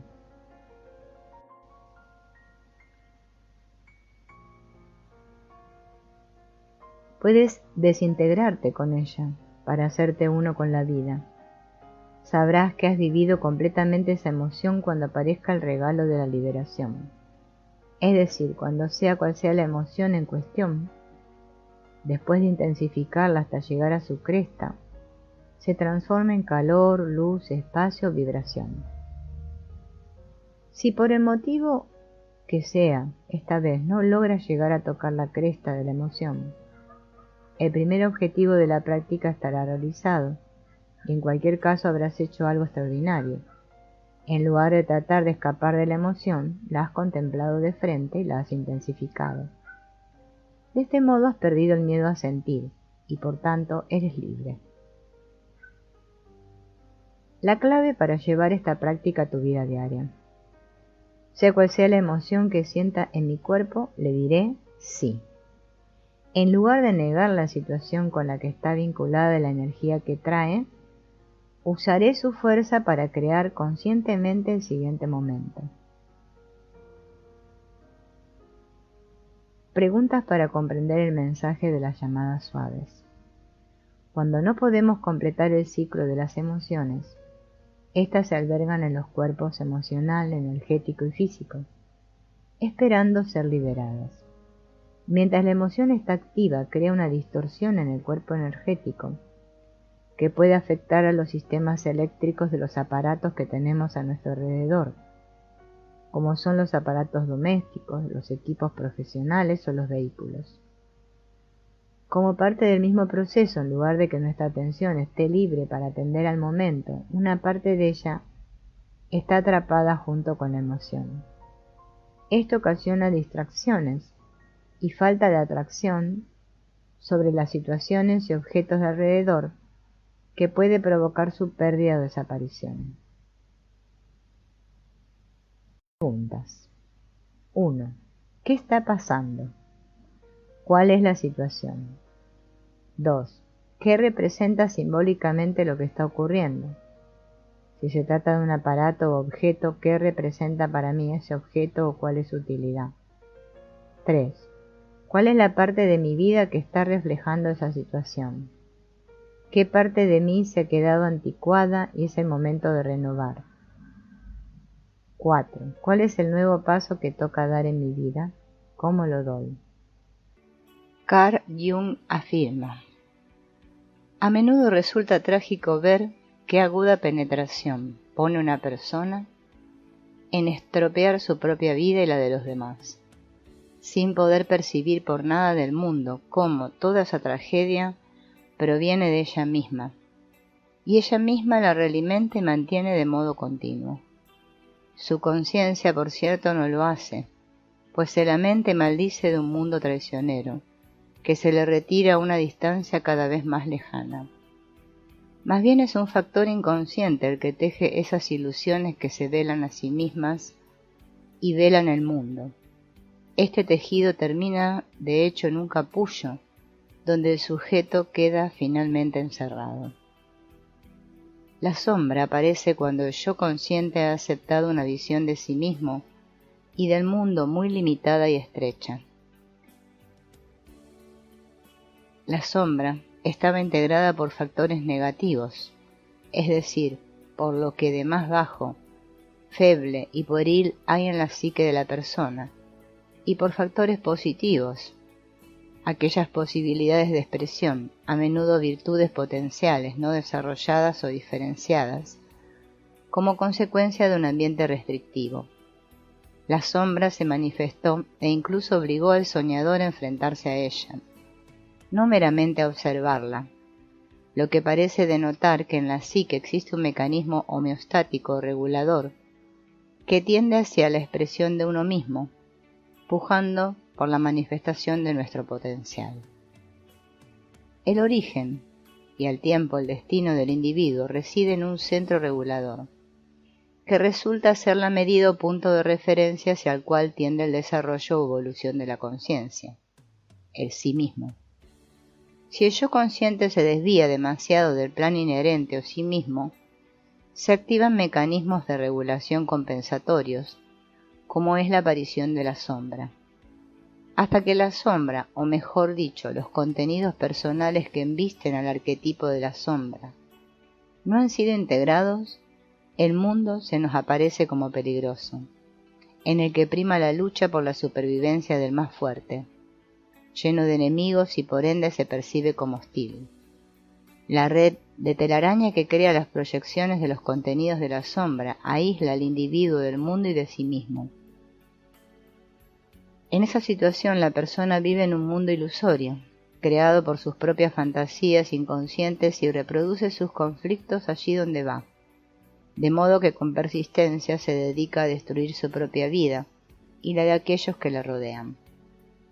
Sin embargo, cuando se logra reunir el suficiente valor y fuerza moral para confrontarla, permitimos que se amplíe nuestro campo de visión consciente. El yo se expande y se hace permeable al otro, pues lo que antes rechazábamos como no perteneciente a nuestra personalidad, ahora es parte integrante de nuestro potencial.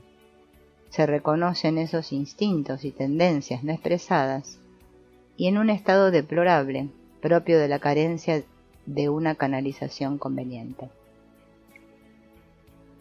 Semejante a lo que sucede con un reservorio de agua estancada, las energías no canalizadas comienzan su proceso de descomposición, emitiendo gases putrefactos que contaminan el ambiente más próximo. Y en el caso de la sombra, son contaminados el propio individuo y todo aquello que lo circunda. Esa amplitud de conciencia permite, a su vez, adoptar una actitud más flexible y abierta a la aceptación de otras partes de nuestra personalidad. Esta aceptación acaba con la identificación pertinaz de nuestro yo consciente con la persona o máscara, aquella personalidad que creíamos ser, y que ha sido desarrollada de acuerdo con las expectativas del núcleo familiar, primero, y de la sociedad después. De igual modo, la aceptación e integración de la sombra genera también un mayor número de posibilidades y de dilemas morales. En cierto modo nos encontramos en una situación semejante a cuando éramos niños, en tanto que comenzamos a ser conscientes de las posibilidades entre el bien y el mal. Resulta por demás importante comprender la relatividad paradójica de estas dos categorías morales. La toma de conciencia de los contenidos de la sombra nos permite acceder a la comprensión de la cantidad de vilezas de las que uno es capaz de hacer. Al mismo tiempo, se nos abren las posibilidades de elegir el mal, si la situación así lo requiere. El peligro de caer en cualquiera de los opuestos siempre está presente, por lo que se hace necesario ser en todo momento conscientes de la posibilidad de elección. No solo el mal es generador de atrocidades, sino que la identificación con el bien, como valor absoluto, acaba por conducir, por la ley de la enantiodromía, movimiento pendular, o ley de contrarios, al mal que se desea evitar a toda costa. En esos casos es precisamente el mal el que cae en la sombra, al tratar de reprimirlo o evitarlo siempre y en todo momento. El siguiente ejemplo aclarará lo que tratamos de explicar. Se trata de una mujer de mediana edad que se había identificado con el arquetipo de la madre bondadosa, nutricia y protectora. Siempre trataba de hacer el bien y de dar a sus hijos todo cuanto ellos requerían. Sin embargo, era incapaz de darse cuenta del increíble daño que eso producía en la personalidad de sus hijos, pues les impedía llegar a ser ellos mismos, así como el rechazo que terminaba por provocar en las personas con las que se relacionaba. Los sobrealimentaba y sobreprotegía tanto que los estaba inutilizando, impidiéndoles valerse por sí mismos y creando una dependencia extraordinaria. Esta actitud y sus consecuencias quedaban muy bien ilustradas en las labores de jardinería que esta mujer llevaba a cabo. Plantaba con esmero píceas y otras coníferas, así como flores de varios tipos.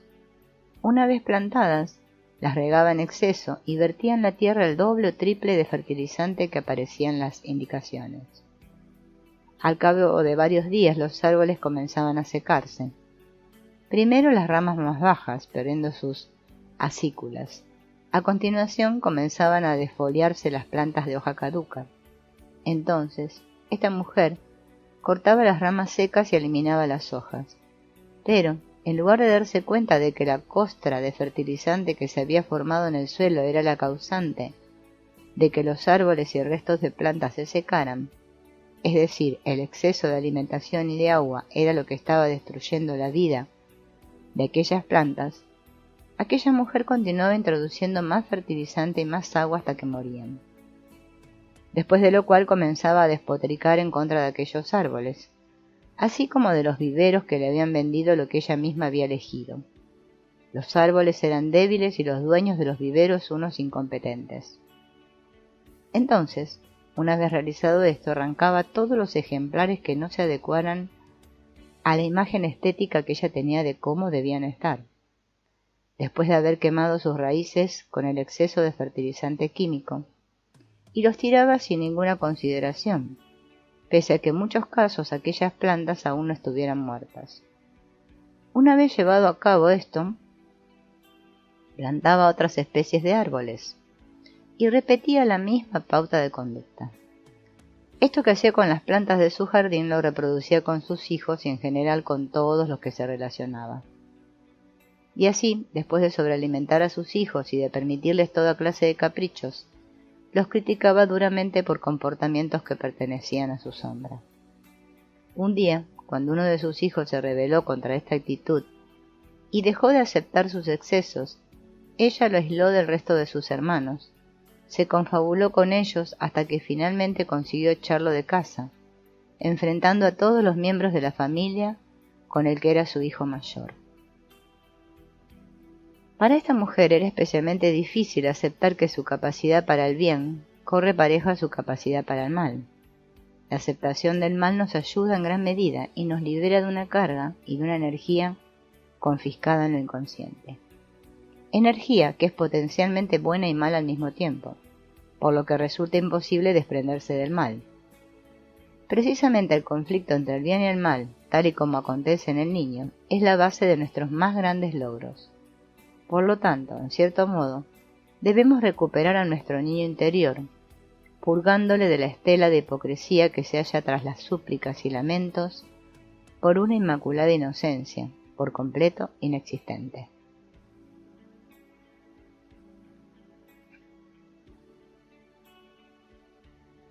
Con un poco de autocrítica, la sombra, pues, es susceptible de hacerse transparente sin dificultad mayor, en la medida en que es de naturaleza personal. Pero, cuando aparece como arquetipo, da lugar a las mismas dificultades que el ánima y el animus. Dicho de otro modo, está dentro de las posibilidades que uno reconozca el mal relativo de su propia naturaleza. En cambio, constituye una experiencia tan rara como conmocionante el verse cara a cara con el mal absoluto. Hasta aquí hemos mostrado cómo alrededor del arquetipo de la sombra giran contenidos biográficos que han sido reprimidos por diversos motivos. Dichos contenidos no solo se refieren a lo que de oscuro o negativo hay en la personalidad del individuo, sino que encontramos potenciales y o aptitudes indiferenciadas. Dichas potencialidades de expresión consciente quedaron sin actualizar, debido a que las circunstancias y el medio que rodearon a la persona impidieron su despliegue efectivo y su actualización. De modo que, con un poco de autocrítica y la presencia de un lugar físico y un ambiente propiciador que permitan iluminar sus contenidos, la sombra es susceptible de hacerse consciente sin mayores dificultades en la medida en que es de naturaleza individual. Sin embargo, cuando emerge como arquetipo, da lugar a problemas y dificultades de orden superior, en tanto que requieren de un esfuerzo moral sobresaliente. La aparición del arquetipo de la sombra, en tanto que el mal que asola a toda la humanidad, el reverso tenebroso de sí mismo, en el seno de un individuo, precisa de dos requisitos que resultan imprescindibles para impedir que la psique estalle en pedazos. Esquizofrenia. A. Un sistema psíquico fuerte y estable, con un centro regulador de la conciencia o yo altamente estructurado y arraigado en la realidad y una moral férrea. B. Una iniciación u orientación y preparación previa a la irrupción del arquetipo. Esta preparación debe ser lo más comprensiva posible, de modo que permita el acceso de todo material emergente a la misma, resistiendo la tensión de opuestos que subyace a toda confrontación con el mal. Este periodo preparatorio facilita que el individuo no reprima los contenidos, así como tampoco se identifique con ellos, para que finalmente sea la constelación del arquetipo de la unidad superior o sí mismo quien lo sintetice. El primero de los requisitos es de orden constitucional y nos muestra las probabilidades de que un individuo entre en un estado alterado de conciencia, sin ser destruido por las fuerzas del mal. Una predisposición psicótica y una inestabilidad base tienen las mayores posibilidades de acabar en una esquizofrenia, si el material colectivo inherente al arquetipo irrumpe en la conciencia.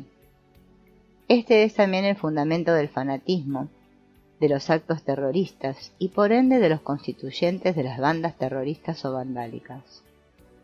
La inestabilidad base, la cerrazón y la estrechez de conciencia provocan la identificación con un arquetipo. Esos seres humanos están poseídos por las oscuras y fascinantes energías del sistema psíquico. El segundo requisito es bien conocido por el psicólogo, pues su labor terapéutica radica precisamente en él. La finalidad del terapeuta es la de servir de guía o acompañante para que el paciente haga conscientes los contenidos que van emergiendo desde lo inconsciente y eventualmente puede integrarlos en su sistema psíquico, dándoles un cauce positivo en su vida. La mayéutica socrática no difiere demasiado de la labor terapéutica, si bien la confrontación dialéctica constituye solo una parte del repertorio analítico, pues una estrechez de conciencia con su correlativo horizonte moral angosto resultan de lo más inadecuados para la integración del material inconsciente emergente en esos momentos de máxima tensión. En el ámbito de la psicología analítica se distinguen tres niveles de sombra: la sombra individual, la cultural o nacional y la arquetípica. Las proyecciones culturales o nacionales de la sombra pueden conducir a masacres de unos pueblos por otros, como ha sucedido con los croatas, los serbios y los musulmanes, o también las podemos observar en conflictos como el de Israel y Palestina, o el ocurrido entre un pueblo alemán y el judío. Cuando esto tiene lugar, si los individuos que no pertenecen a ninguna de esas culturas en litigio no son conscientes de su propia sombra, puede suceder que se produzca una proyección de esta en uno u otro bando. Así los individuos terminan atrapados en ese conflicto, porque sin percatarse están proyectando una parte de su sombra en la situación conflictiva. Las redes sociales se han convertido en uno de los focos modernos más importantes de proyección de la sombra, en todos sus niveles. La sombra se puede reconocer en las relaciones personales con miembros del mismo sexo que de hecho provocan reacciones emocionales enconadas. El peligro de las redes sociales radica en que por su propia estructura virtual no favorecen una relación directa y personal con el otro. Por ese motivo resulta especialmente difícil de reconocer la proyección de la sombra, dado que no hay una confrontación directa y con ello los contenidos de la sombra tienden a extenderse y a provocar epidemias psíquicas. Por último, la sombra colectiva representa la capacidad humana para hacer el mal. Los regímenes totalitarios padecidos durante el siglo XX y el estallido de las dos guerras mundiales son la expresión palmaria de la maldad humana que acecha en el hombre. Por lo tanto, resulta de especial importancia el trabajo en la iluminación de los contenidos que se hallan cercenados en la situación mundial que nos embarga. De modo que si observamos el conflicto actual existente entre Oriente Medio y Occidente, y lo reducimos a las dimensiones de un solo individuo, la escena que obtenemos de ese modo es mucho más plástica. Del mismo modo, si nos fijamos en la tensión entre Grecia y la Unión Europea, podremos darnos cuenta de la terrible sombra del europeo y de los políticos griegos.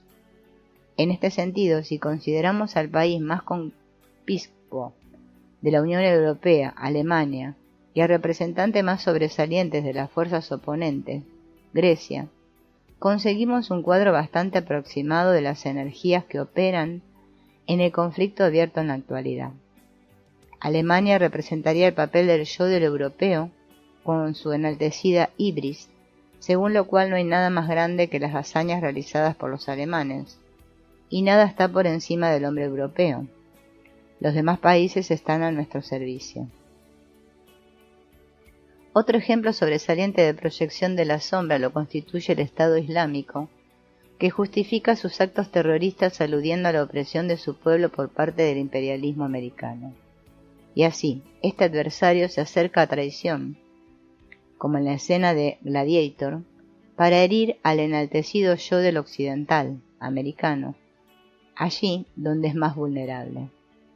Y en este sentido que podemos interpretar los atentados terroristas, como los perpetrados el 11 de septiembre de 2001 en Nueva York, el 11 de marzo de 2004 de Madrid, el del 7 de julio de 2005 en Londres, o los más recientes en Túnez, Kuwait y Francia, sucedidos el 26 de junio de 2015.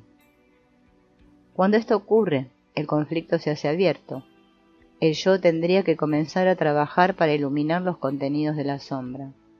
Sin embargo, lo que observamos es que en lugar de enfocar la atención en la sombra propia, es decir, en su opresiva actitud hacia los demás, con la inflexibilidad violenta y el estrechamiento de conciencia que lo caracterizan, consustancial a una conciencia solar hinchada, una actitud que trata de mantener bajo control a todo y a todos, ejerciendo sus tiránicas estrategias de manipulación y extorsión, al tiempo que las niega al resto del mundo y por supuesto a sí mismo.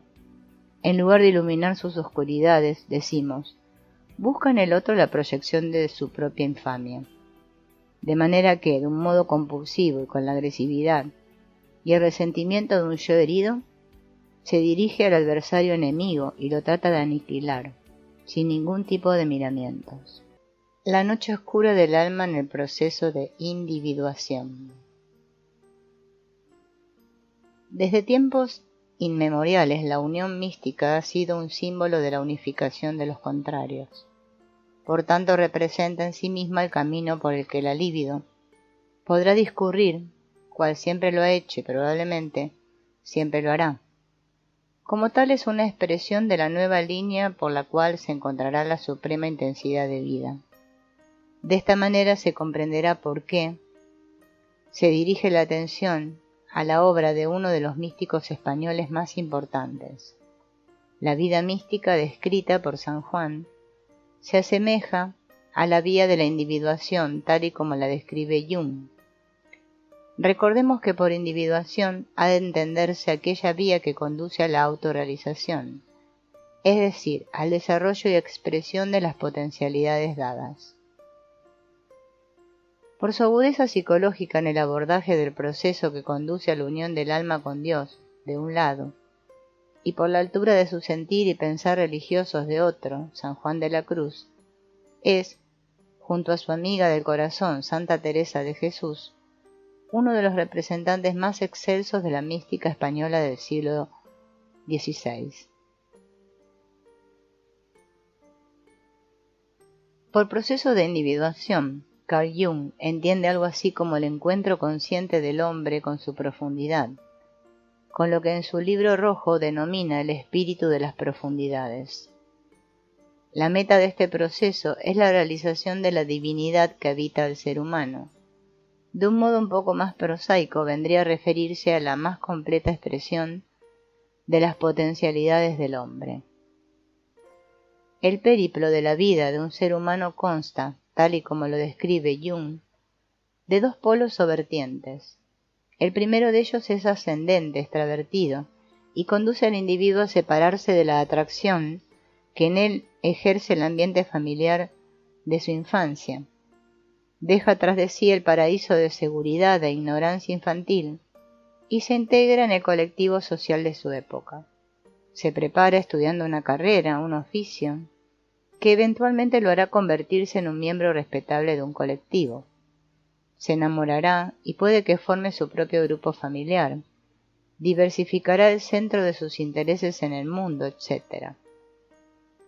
Assagioli dice del ser humano que sólo ha vivido este polo de la existencia quien es un hombre que se deja vivir, en lugar de vivir. Es decir, que toma su vida tal como viene sin cuestionarse su significado, su valor y su propósito. Busca el disfrute de los sentidos, placeres emocionales, la seguridad y comodidad material o la consecución de sus ambiciones personales, familiares y sociales. La tarea del terapeuta en esta primera etapa de la vida será ayudar al individuo a que levante el vuelo y a desatar los lazos invisibles que lo mantienen amarrado en la infancia, incluso si la persona se considera creyente, religiosa o espiritual.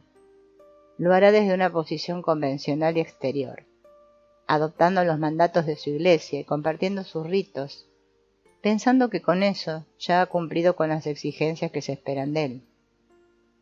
El caso opuesto al del creyente lo constituye el apóstata, el no creyente o el ateo, es decir, aquel que defiende su posición racionalista con la misma vehemencia y convicción que esgrime el religioso al defender sus creencias. Y uno afirma que en este primer polo de la existencia, una incursión prematura en el mundo interior puede servir al individuo para evadir sus responsabilidades inmediatas. Observó que el giro pendular hacia el otro polo de la vida se produce sobre los 35 o 40 años, más o menos en la mitad de la vida. No obstante, si bien es cierto, como norma general esto suele ser así, los fenómenos concomitantes de la actual crisis de valores que padece el mundo occidentalizado, como por ejemplo la desintegración del núcleo familiar, están provocando que los jóvenes tengan que buscar en su interior un sostén y una guía para su propia vida, que compensa el desorden y la falta de orientación que, por desgracia, cada vez son más comunes en los hogares occidentales. En el otro extremo nos encontramos con personas de edad avanzada, en torno a los 60 años, cuya maduración emocional se corresponde a la de un adolescente, y que aún no han logrado romper el cordón umbilical que los liga al ambiente de su más tierna infancia. Cuando el individuo ha llegado al cenit de una vida extravertida, identificado con los valores del espíritu de su época, puede que comience a sentir una desorientación vital, un sentimiento de irrealidad y un vacío existencial que le dificulten continuar su vida como hasta entonces. Así, el hombre normal, aquel que se ha identificado con los valores defendidos por la conciencia colectiva, se siente sorprendido y perturbado ante un súbito cambio en su mundo interior. Cuando esto sucede, suele producirse una regresión hacia etapas evolutivas precedentes y emerge material desde el inconsciente, pues la energía psíquica se dirige hacia el mundo interior con el fin de encontrar una nueva dirección y orientación vital. En ese momento el individuo trata de buscar una escala de valores que trascienda su limitado yo consciente. Como diría Jung, lo inconsciente quiere realizarse en él y por tanto puede dar comienzo al proceso de individuación, o, como lo denomina Assagioli, el proceso de transmutación. Este último autor sostiene que dicho proceso acontece solo cuando se asume conscientemente que la autorrealización requiere de una completa renovación y transformación de la personalidad. Con demasiada frecuencia tiende a identificarse individualismo con individuación, y en modo alguno son lo mismo. El individualismo es una exaltación de las pretendidas peculiaridades del individuo, un deseo a menudo inconsciente, de destacarse excéntricamente de lo que se considera colectivo. Es una mórbida forma de aventurar y destacar lo propio a expensas y con frecuencia, en contra de las necesidades y obligaciones sociales, llegando incluso a pasar por alto las reglas y leyes colectivas. Una manifestación social actual de esta tendencia individualista a destacarse de la masa social la encontramos en algunos grupos terroristas, quienes constituyen un ejemplo patológico de compensación ante la necesidad actual de individuarse, es decir, de separarse del rebaño, para llegar a ser un individuo. En total contraposición, la individuación es la realización de lo que constituye la naturaleza íntima del individuo, de su auténtica vocación. La meta de la individuación es la unificación de los pares de opuestos, de las dualidades, de las tendencias contrarias que con frecuencia dominan la vida de los seres humanos. Un equivalente de este proceso lo hallamos en el término budista, que se refiere a la liberación de toda dualidad, llamado nirvana. Para comprender cómo se concreta un proceso de individuación, Imaginen como metáfora que cada uno de ustedes va a realizar un viaje de peregrinación hacia parajes desconocidos. Imagine que es de noche y que parte andando desde su hogar o del centro de una ciudad o de un pueblo. Mientras camina va alejándose de los edificios que le son conocidos. Luego va paseando por una vereda que está iluminada con las últimas farolas de su núcleo urbano y observa cómo la silueta de su sombra se va moviendo hacia un lado o detrás de usted. Finalmente llega a un oscuro bosque donde solo la luz de la luna le permite ver el paisaje y su sombra se ha fundido con la del lugar. Una vez allí comienzan a aparecérsele imágenes de algunos antepasados suyos y o de personajes fabulosos, hadas, duendes, brujas, dragones, etc., que en un principio le dejan paralizado durante unos minutos por el pavor que siente ante aquella inesperada presencia. Sin embargo, tras superar el miedo inicial, usted las acepta y acoge e inicia un diálogo con estos personajes imaginales. Y a través de esa dialéctica va usted conociendo ese mundo interior autónomo, colmado de vida que lo habita y del que no tenía ni la más remota idea de que formara parte de usted. Al cabo de un cierto tiempo regresa de aquel peregrinaje, de nuevo a la ciudad de la que había partido, con una actitud completamente transformada, con una conciencia ampliada y un conocimiento de sí mismo, del mundo y de su auténtica vocación. Por último, al haber descubierto el camino que conduce a ese otro mundo, ya sabe cómo volver a él siempre que quiera o lo necesite, de manera que la vía hacia lo inconsciente es de doble sentido. Por supuesto que el encuentro con ese mundo de imágenes que lo habita tiene sus peligros, y es importante conocerlo. No nos detendremos a explicar esos riesgos, pero sí mencionaremos que la identificación con las imágenes interiores o la ruptura de la personalidad, trastornos psicóticos en sujetos con un sistema consciente poco estructurado, son algunos ejemplos de esos peligros. El proceso de individuación, que conduce a la más completa realización del individuo, tiene mucho en común con la vía mística de unión del alma con Dios. En ambos casos, el camino se dirige hacia un encuentro con lo divino que nos habita. La vía, descrita por San Juan de la Cruz, puede servirnos como ejemplo de ciertas experiencias a las que convoca el proceso de individuación. A fin de cuentas, tanto San Juan de la Cruz como Jung describen vivencias humanas en el camino hacia la más plena realización del ser humano.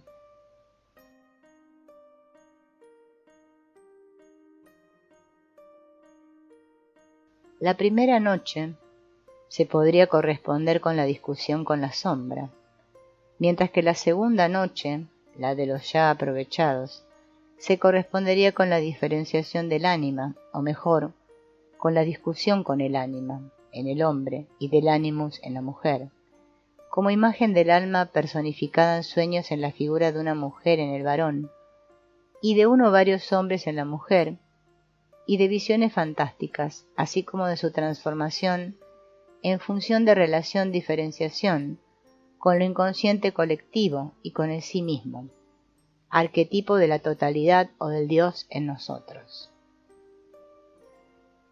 Nos referiremos a la primera noche o purgación sensitiva, a lo que Jung denominó el encuentro con la sombra, porque consideramos que puede ser interesante, habida cuenta de la crisis espiritual que padece el mundo occidental en este momento. La primera noche o purgación está constituida por 3 partes. En una primera parte, San Juan de la Cruz refiere a la carencia de apetitos por las cosas de este mundo, aludiendo al símil del fuego que quema y purifica la instintividad del iniciado.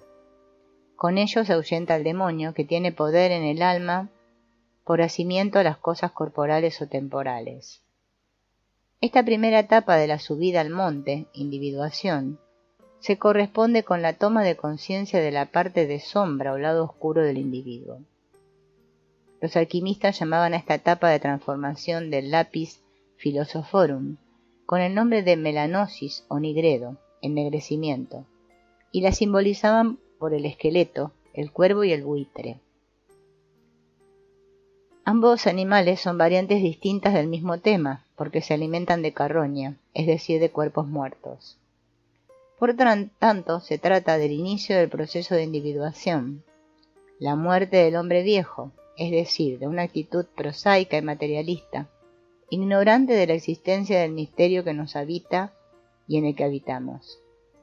Así que se han de traer a la luz de la conciencia los oscuros contenidos del inconsciente individual, para lo que ha de realizarse un esfuerzo moral que retire las proyecciones en los objetos del mundo exterior al individuo.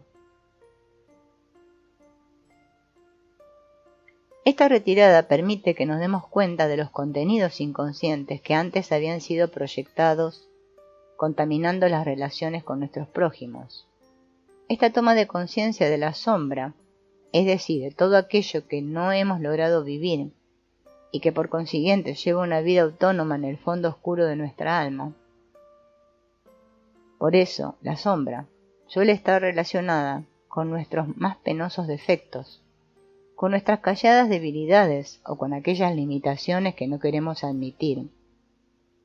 Acontece en un periodo de introversión en el que la libido está vuelta hacia sí misma. Por lo tanto, la libido se ha retraído de los objetos o de las cosas corporales y temporales para llegar a la fuente de las imágenes primordiales o arquetipos del inconsciente colectivo.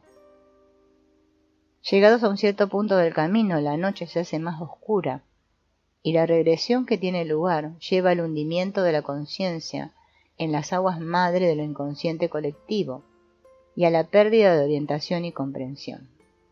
El camino se enangosta y se pierde la visión clara de la ruta, pues accede a un territorio ignoto. Y aquí llegamos a la segunda parte de la noche del santo, que es la fe, y se compara a la medianoche que totalmente es oscura.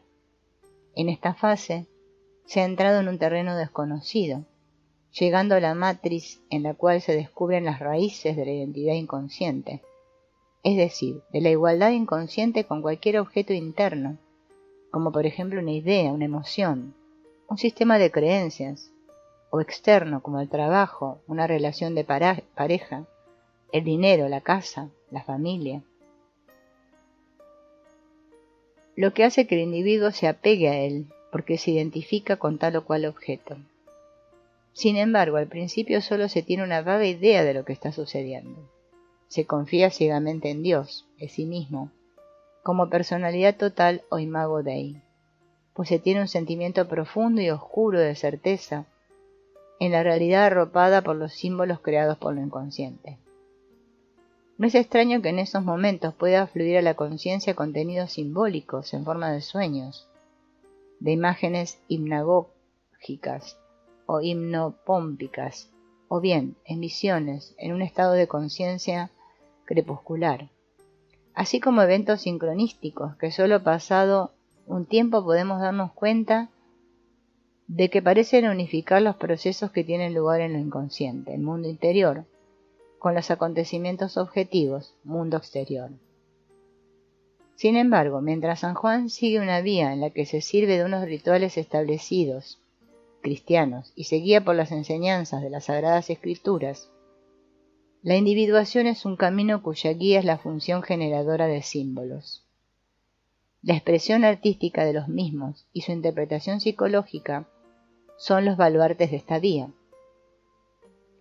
Los alquimistas llamaban a esta vía visionaria, en la que se observaban las fases del proceso que conduce al centro, a la unión del alma con Dios, en su reflejo sobre el cáliz del alma en forma de imágenes, con el nombre de vía húmeda, mientras que a la vía en la que apenas se presentan imágenes, como parece ser el caso de San Juan de la Cruz, la denominan vía seca.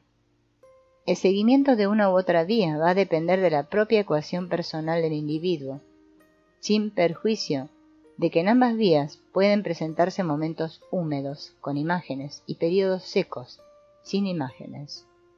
Se siga una vía u otra, uno nunca sabe con certeza cuáles son los designios del espíritu de las profundidades, ni qué camino deberá tomar en cada encrucijada de antemano. motivo por el cual la conciencia debe ser lo más comprensiva posible, puesto que nunca se sabe lo que Dios pueda pedirle a su amado Hijo, ni los agravios que habrá de soportar por la incomprensión y los prejuicios de sus prójimos. Esa es la cruz que ha de llevar todo aquel que se distancie del colectivo para seguir su propia y exclusiva senda. Pensemos por un momento en el terrible conflicto de deberes que debió de afrontar el profeta Oseas ante la petición que le hizo Dios de casarse con una prostituta, por simbólico que se entienda este mandato.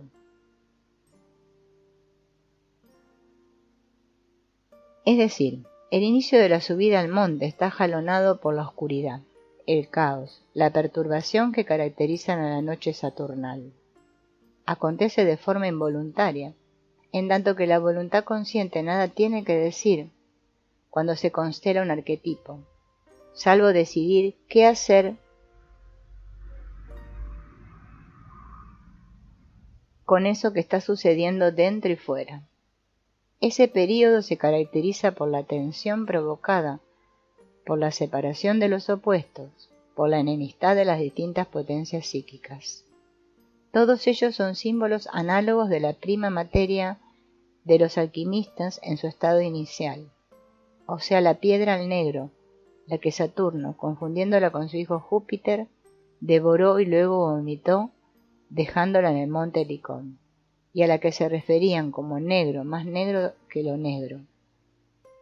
Desde un punto de vista psicológico, esto representa una auténtica muerte del yo y de su universo, sin ver aún la salida del túnel en el cual la conciencia está inmersa.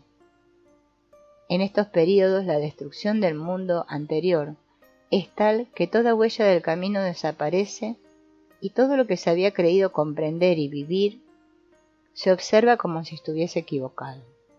El individuo se siente condenado, excluido, perdido y hasta maldito.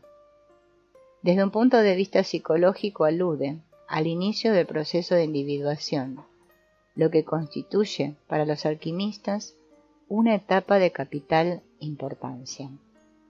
Carl Jung se refiere a la nigredo como sigue. Al principio resulta incomprensible que tal estado oscuro merezca especial elogio, puesto que la nigredo se refiere por lo general a un estado de ánimo melancólico y sombrío que recuerda a la muerte y a la tumba. Mas el hecho de que la alquimia medieval no solo tenía vinculación con la mística de su tiempo, sino que representa por sí misma una forma de esa mística, nos permite traer a colación, a fin de parangonarla con la nigredo, la obra de San Juan de la Cruz, titulada Noche Oscura del Alma. El autor concibe la noche espiritual del alma como un estado decididamente positivo, en el que la invisible y por lo tanto oscura luz divina atraviesa el alma y la purifica. Juan de la Cruz se refiere a ella, a esta etapa, como la noche que pertenece a los principiantes al tiempo que Dios los comienza a poner en el estado de contemplación, del cual también participa el espíritu. Inmediatamente después comienza, Fray Juan, la interpretación de la canción, el inicio es clarificador y directo. Quiere pues en suma decir el alma en esta canción que en una noche oscura, que es la privación y purgación de todos los apetitos sensuales acerca de todas las cosas exteriores al mundo, y de las que eran deleitables a su carne y también de los gustos de su voluntad, lo cual todo se hace en esta purgación del sentido, y por eso dice que salía estando ya su casa sosegada, que es la parte sensitiva, sosegados ya y dormidos los apetitos en ella, y ella en ellos, porque no se sale de las penas y angustias de los retretes de los apetitos hasta que estén amortiguados y dormidos. Y explica con posterioridad la importancia que tiene la privación y la purgación de los apetitos sensuales en las cosas exteriores del mundo. En efecto, la proyección libidinal en los objetos, es decir, la identificación inconsciente con los objetos, nos esclaviza a guiarnos y regir nuestras vidas por los sucesos y acontecimientos objetivos. y añade el santo que se hace necesaria la purgación de los apetitos deleitables a la carne. Poco después explicita lo que quiere decir con esa privación de los apetitos sensuales y deleitables a su carne. Llamamos aquí noche a la privación del gusto en el apetito de todas las cosas, y enumera algunos ejemplos de cada uno de los sentidos. La oscuridad y vacuidad, a la que también hace alusión, dejan claro el sentido de estas explicaciones. La retirada del interés por los objetos del mundo tiene la intención de situar al hombre en una actitud introvertida. De esta manera, y después de un tiempo de introversión, la energía psíquica se dirige a lo inconsciente, donde aviva las imágenes primordiales que allí habitaban. Por eso dice Fray Juan, que no tratamos aquí del carecer de las cosas, porque eso no desnuda el alma si tiene apetito de ellas, sino de la desnudez del gusto y apetito de ellas, que es la que deja al alma libre y vacía de ellas aunque las tenga. No se trata, pues, de reprimir los apetitos, sino de cerrar el atanor herméticamente. Este movimiento de la libido ha de ser un sincero retraerse de los objetos, un romper la proyección que nos liga con ellos para crear ese estado de conciencia carente de apego por las cosas. No estamos hablando de disponer o no de bien material alguno, sino de romper esa proyección que nos identifica con ellos, hasta el punto de que nuestra vida dependa de las cosas de este mundo, y de fijar nuestra máxima atención e interés amoroso en el proceso que conduce a la unión con Dios. A continuación nos dice San Juan cuál es la causa por la que el alma ha de pasar por la oscura noche de la mortificación de los apetitos y negación de los gustos por todas las cosas. Esta causa es porque todas las afecciones que tiene el alma en las criaturas son adelante de Dios puras tinieblas, de las cuales estando el alma vestida no tiene capacidad para ser ilustrada y poseída de la pura y sencilla luz de Dios, si primero no las desecha de sí. Esta enseñanza de San Juan adquiere especial relevancia y se hace perentoria en una época como la nuestra, en la que los hombres viven aferrados a sus posesiones. La identificación con los bienes materiales que el hombre atesora, con los conocimientos e ideas acumuladas en general, con todo lo efímero de la existencia, ofusca su perspectiva, impidiéndole tomar conciencia de la necesidad de transformación que brota de su centro, de Dios, diría San Juan. De ahí que ante semejante desarraigo la crisis sobrevenga despojando al individuo de aquellas envolturas que le impiden entrar en contacto con su verdadera naturaleza, con el Dios que habita en él y en todas las criaturas, y él en Dios. Esto atestigua cuán necesario es para la salud psíquica del ser humano el aumento del nivel de conciencia, que permita la ruptura de la identificación con los objetos materiales, las cosas de este mundo. Con ello, la conciencia se transforma en un testigo que observa y participa del discurrir de los acontecimientos externos e internos, de los posibles conflictos, etc., pero sin identificarse con ellos, pues la identificación con los objetos conforma la actitud a los mismos y, como dice Fray Juan, la afición y asimiento que el alma tiene a la criatura iguala a la misma alma con la criatura, y cuanto mayor es la afición, tanto más la iguala y hace semejante, porque el amor hace semejanza entre lo que ama y es amado.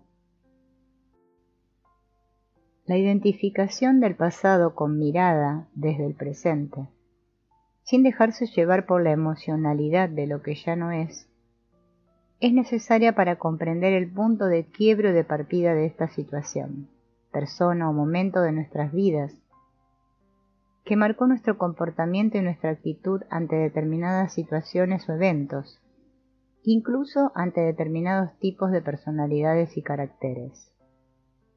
Si identificamos con claridad qué pasó y la actitud que decidimos tomar, con las herramientas que entonces teníamos a nuestro alcance, podremos comprender el evento con objetividad, analizar qué sirve para el momento presente y qué no, y definir con las nuevas herramientas con las que contamos ahora la nueva actitud o comportamiento al que daremos paso. No podemos seguir viviendo el mismo miedo que vivimos cuando éramos pequeños, o cuando lo desconocido nos hacía presa de la inseguridad. En la novela de Oscar Wilde, El retrato de Dorian Gray, el personaje principal, Dorian, un joven hermoso y vanidoso, que vive en la Inglaterra del siglo XIX, ve un retrato de sí mismo que lo asombra por su belleza y excelencia. De inmediato quiere permanecer joven e intacto para siempre, sin imperfecciones ni signos del paso del tiempo. Para ello hace un pacto con el diablo. Todos los signos del paso de los años y de la degeneración, hasta las marcas de su avaricia y su crueldad, aparecerían en la pintura y no en su propio rostro. Y la pintura queda oculta para que nadie la vea. Pero de tanto en tanto la curiosidad lo tienta. El joven saca el retrato de la oscuridad con cautela y le echa un vistazo, y solo descubre que el rostro de la pintura se vuelve cada vez más repugnante. Todos somos como Dorian Gray, queremos mostrar al mundo un rostro hermoso, inocente, una conducta amable y correcta, una imagen juvenil e inteligente. De esa forma, inadvertida pero inevitablemente, sacamos de nosotros mismos las cualidades que no convienen a nuestra imagen, que no aumentan nuestra autoestima ni nos permiten vivir con orgullo, sino que por el contrario nos producen vergüenza y nos hacen sentir pequeños. Arrojamos a la caverna oscura del inconsciente todos esos sentimientos que nos producen molestia: el odio, la rabia, los celos, la avaricia, la competencia, la lujuria, la vergüenza, y aquellas conductas que condena la cultura, la adicción, la pereza, la agresividad, la dependencia, creando así lo que podría llamarse el contenido de la sombra. Como el retrato de Dorian, esas cualidades cobran vida propia y dan origen a un gemelo invisible que vive detrás de nuestra vida, o al lado, pero nos es completamente extraño. Ese extraño, que en psicología recibe el nombre de sombra, es nosotros mismos y a la vez no lo es. Oculta nuestra conciencia. La sombra no forma parte de la imagen consciente que tenemos de nosotros mismos. Por eso sentimos que se muestra en forma abrupta, que aparece de la nada, en conductas que van desde chistes atrevidos hasta abusos abrumadores.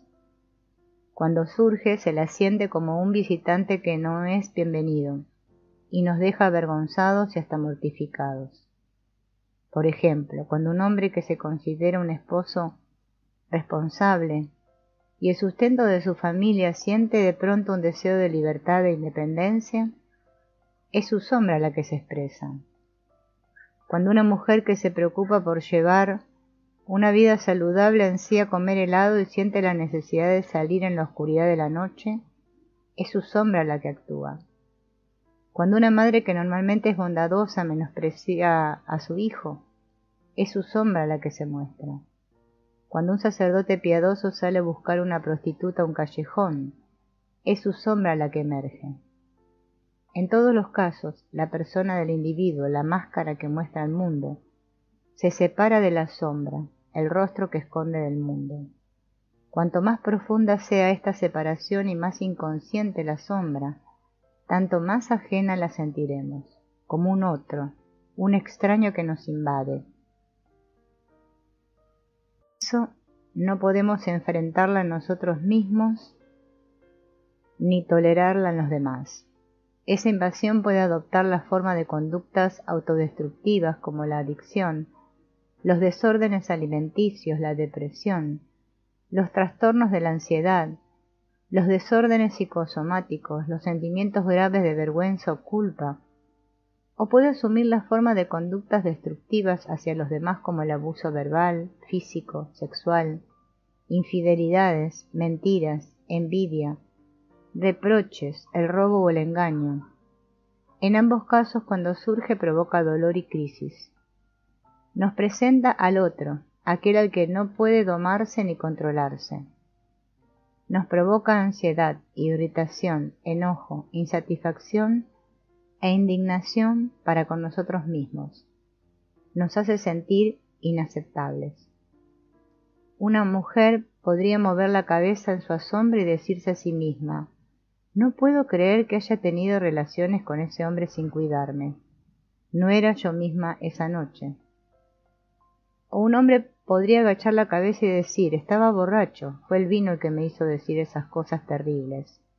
No va a volver a pasar jamás.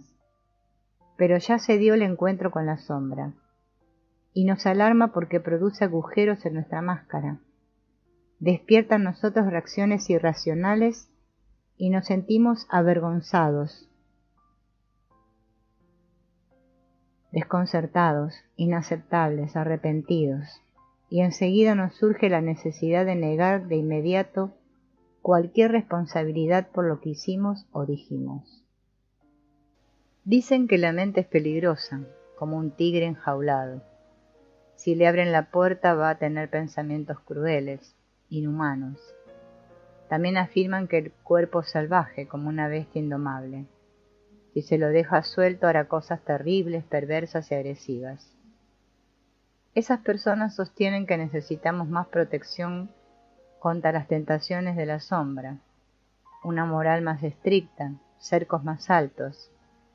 Quisieran traer del pasado los viejos fundamentalismos para escudarse de los sentimientos prohibidos, de las opciones ambiguas.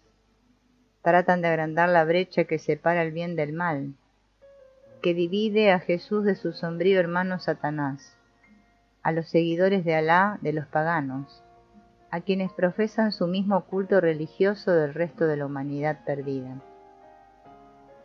Como desean estar del lado de Dios, se niegan a meterse en la oscuridad de sus propias almas. Pero esa negación de la sombra, tan instaurada, esa resistencia penetrante a mirarla a los ojos, está acompañada de una rara obsesión. De la misma manera en que nos alejamos de los hechos sombríos de nuestra vida, volvemos a acercarnos más tarde por curiosidad, obligados de alguna extraña manera a tratar de entender el lado oscuro de nuestra naturaleza. Muchos de nosotros leemos novelas góticas escalofriantes con una voracidad atroz. Nos vemos forzados a visitar un entorno de crueldad, lujuria, perversión y crimen. O nos sentamos inmóviles durante horas frente a una película que describe conductas frías, vengativas, sanguinarias, que en el mundo exterior serían condenadas como inhumanas. Las convenciones del terror gótico han dado forma incluso a la prensa y los programas actuales de difusión de noticias que nos muestran en primera página a héroes villanos que llevaron una doble vida. La sombra es a la vez peligrosa y familiar, repulsiva y atractiva, grotesca y fascinante.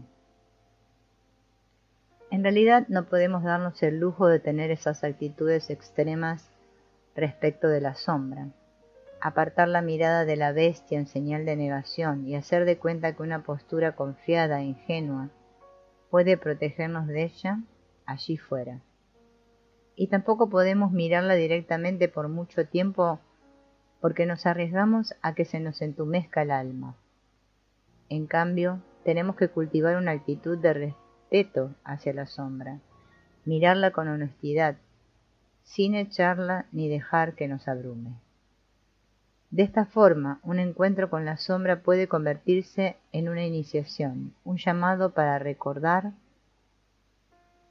la complejidad multifacética de la naturaleza humana y las profundidades fecundas del alma humana. Tenemos que empezar por reconocer el lado oscuro, pero eso no es todo. Idealmente, un encuentro con la sombra puede abrir un debate sobre las cuestiones sociales más importantes e incluso traer cambios en la política social.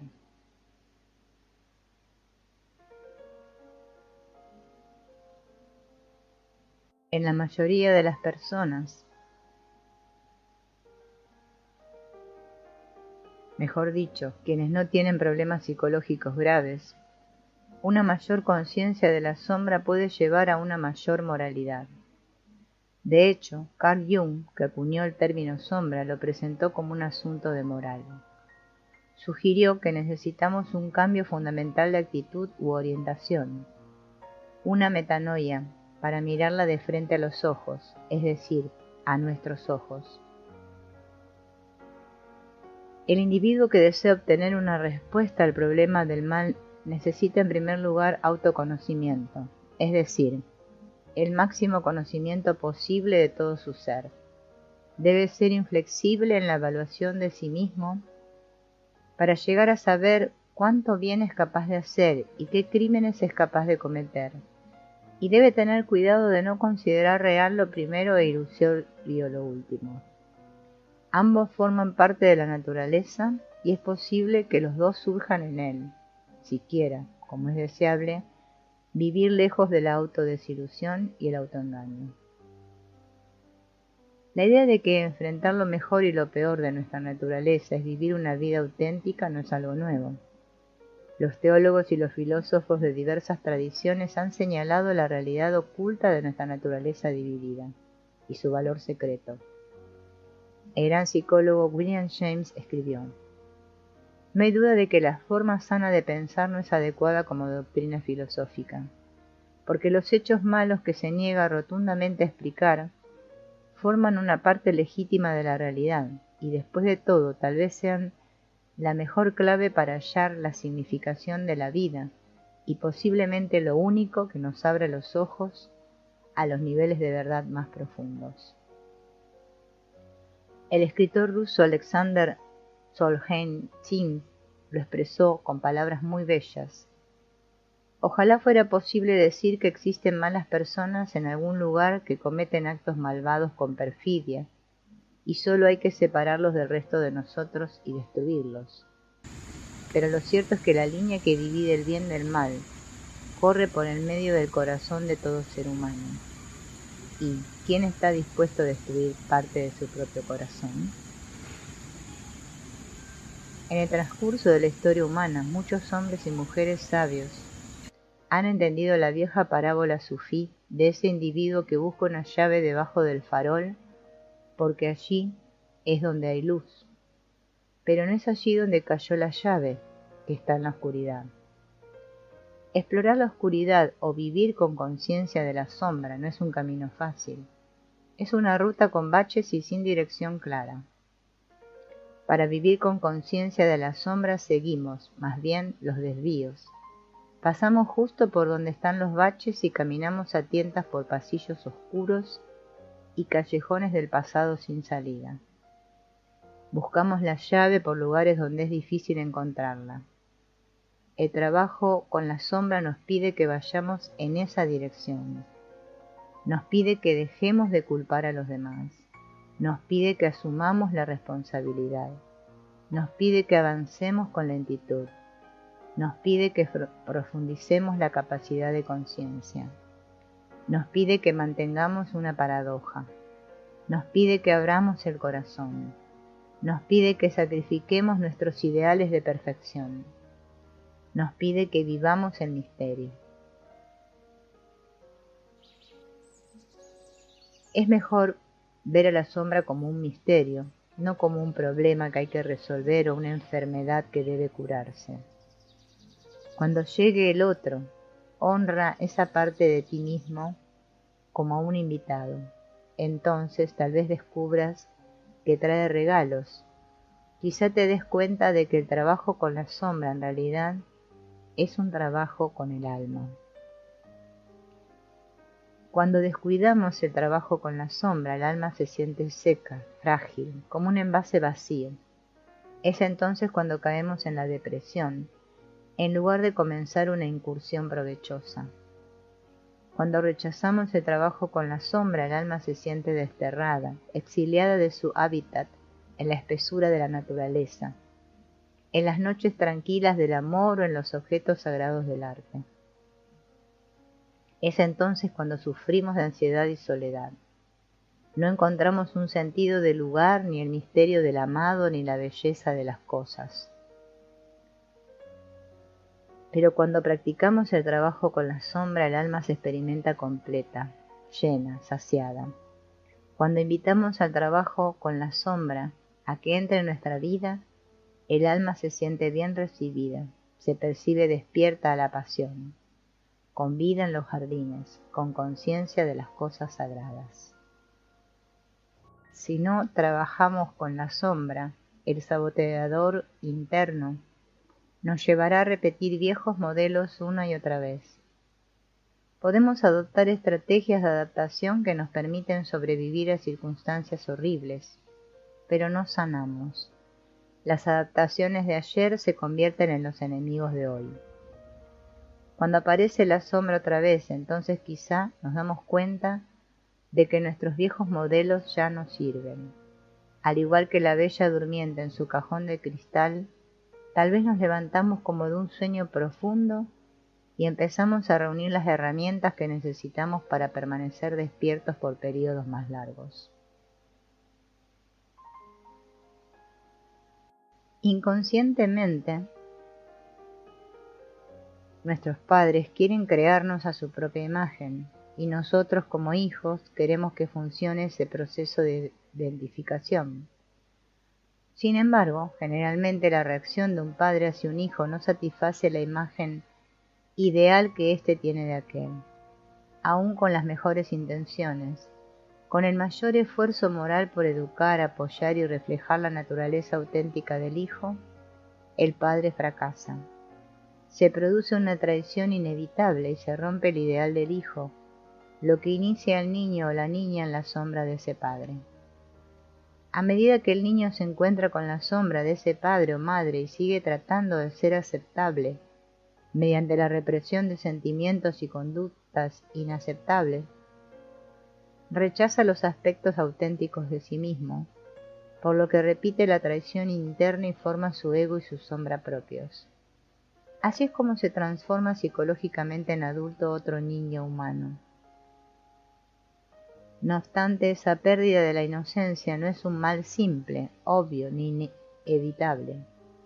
No nos referimos aquí al acto insensible de un padre cruel que abusa física o sexualmente de su hijo, sino al momento sutil e inevitable en la vida de un hijo, o más precisamente la serie de momentos en que un padre se aleja, se ocupa de otras necesidades urgentes o da un mensaje inconsciente y no intencionado. Es imposible mantener la inocencia de un niño según un parámetro de paternidad perfecta. Es decir, un padre no puede satisfacer en todo momento el deseo de amor y seguridad de su hijo ni sus necesidades de reflejo. No hay forma de que el padre que ya recibió heridas en el alma no falle. Desde el punto de vista del alma del niño, la traición es inevitable y los padres son los instrumentos que la ejecutan. James Hillman, psicólogo del arquetipo, señala que puede considerarse esa traición como un punto de inflexión necesario para que el niño pase de un estado infantil de confianza ingenua a una conciencia de la complejidad de todo ser humano que incluye el lado oscuro. Cuando un padre, hombre, traiciona a un hijo varón, por ejemplo, al divorciarse de la madre de éste, al perder el dinero de la familia en alguna apuesta, o al caer en una depresión, el muchacho se enfrenta con una imagen endiosada e idealizada de un hombre mayor y a la vez de un ser humano limitado y desnudo, que de alguna manera no es digno de confianza. Si como adultos anhelamos entablar relaciones que no se vean teñidas de desilusiones, dice Hillman, nunca vamos a salir del estado de niños inocentes. Ese estado al que él llama la confianza original lleva las semillas de la traición. Así como la fe contiene duda en su naturaleza o un tabú implica la posibilidad de transgresión, la confianza original también activa su opuesto, la traición. En esos momentos volvemos a experimentar la pérdida de la gracia. Pasamos de la fusión a la separación, de la inocencia al conocimiento. Entonces nuestros padres, en cuanto traidores nuestros, actúan también como agentes de la toma de conciencia. No decimos esto como una excusa de la tiranía del abuso ni para minimizar el dolor de la herida, sino para profundizar las nociones de la relación padre-hijo. A pesar de que suponemos que la traición es mala, que deseemos profundamente vivir sin que se nos hiera, la traición tiene el potencial secreto de abrirnos a algo más amplio. Así vemos que encierra más que la psicología personal. Es una puerta a una realidad arquetípica y tal vez decisiva. En quienes nos traicionan reconocemos nuestra capacidad para traicionar. De esa forma se unen el traidor y el traicionado en una alianza de opuestos. El otro que lleva la sombra se convierte entonces en un vehículo de los dioses y nos exige una ambivalencia más rica, una capacidad para amar y odiar. Entonces, recuperar la paternidad y maternidad para con uno mismo nos permitirá diferenciar nuestra identidad de la de nuestros padres, de las voces de nuestros padres que resuenan en nuestro interior y de las influencias culturales y arquetípicas más amplias. Solo entonces es posible asegurarse a uno mismo, en tanto adulto, las cualidades esenciales y los sentimientos auténticos que quizá perdimos de niños y que van a alimentarnos el alma. A medida que vamos creciendo y nos sentimos atraídos por amantes y amigos, el padre y la madre de uno, ya interiorizados como personajes en nuestro interior, siguen teniendo un voto sobre nuestras elecciones. Algunas mujeres buscan en otros hombres a su padre, en una búsqueda permanente del que se fue. Otras buscan hombres con características opuestas a las de su padre, las cualidades de la sombra, porque incluso sin darse cuenta, están decididas a no recrear la relación original padre-hija. De igual forma, algunos hombres buscan en otras mujeres a su madre, en una búsqueda constante del amor y la adoración incondicionales que no tuvieron de niños. Otros buscan mujeres con las características de su madre, de la sombra, con la esperanza de hallar una calidad distinta de amor femenino. Un individuo que ansía el amor persigue al otro. La persona que ansía estar separado huye. Hay muy poco contacto auténtico entre ellos. Si se encuentran para pasar tiempo juntos, el primero busca intimidad, mientras el otro mantiene una distancia. En generaciones pasadas, con frecuencia, esa dinámica se daba según el género, femenino o masculino. El varón buscaba a la mujer que ponía el límite. Pero hoy en día no existe más esa distinción. Algunas mujeres buscan con agresividad al varón. Algunos hombres, a su vez, huyen despavoridos del compromiso. Pelear contra la sombra. Luchar con la pareja. En un famoso mito griego sobre el romance, Eros le insiste a Psique que le haga el amor en la oscuridad. Al igual que Eros, muchos quieren permanecer ocultos cuando las pasiones desatan las riendas del control del ego. Desean conocer al otro, pero no que se los conozca a ellos. Hacen preguntas indagatorias, pero dan respuestas a medias. De miles de formas distintas se esconden de las miradas y evitan la vulnerabilidad. Se disfrazan con ropas demasiado holgadas y una persona estrecha. Se esconden tras adicciones sórdidas y hábitos clandestinos.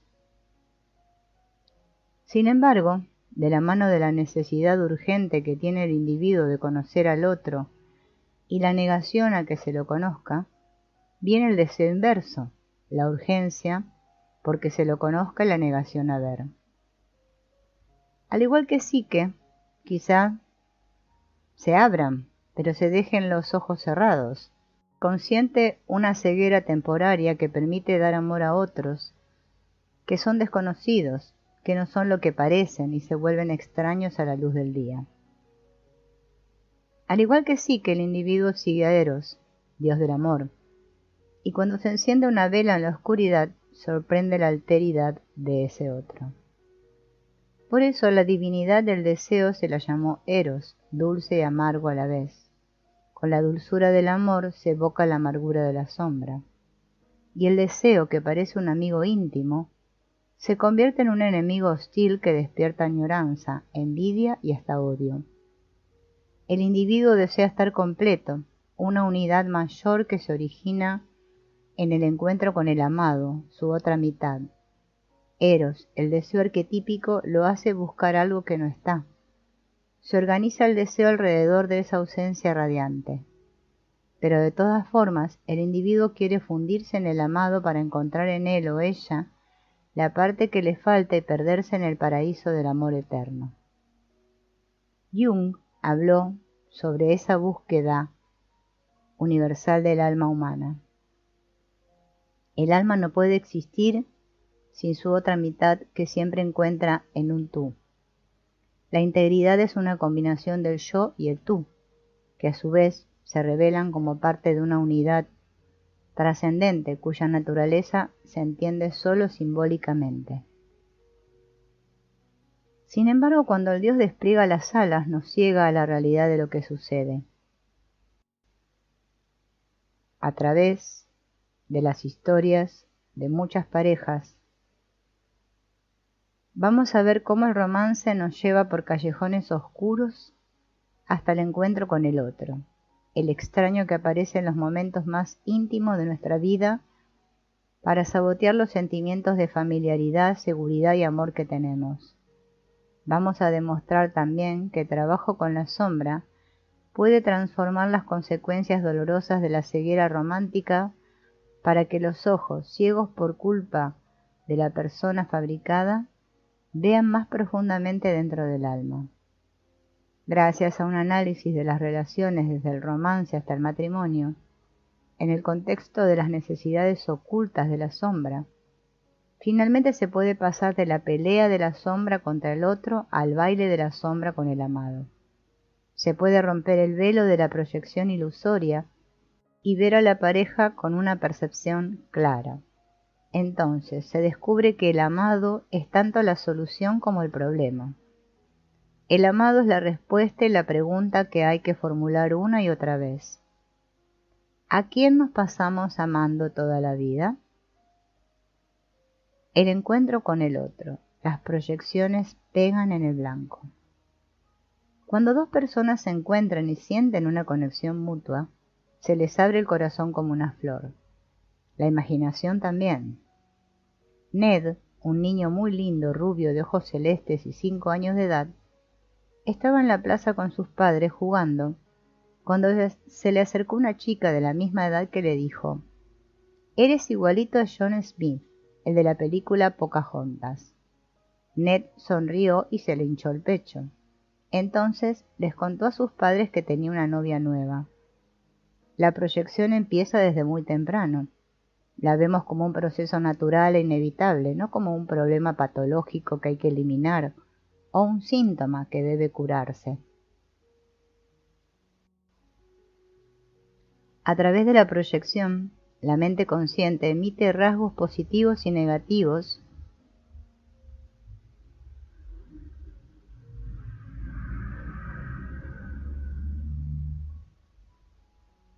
y los atribuye a otros.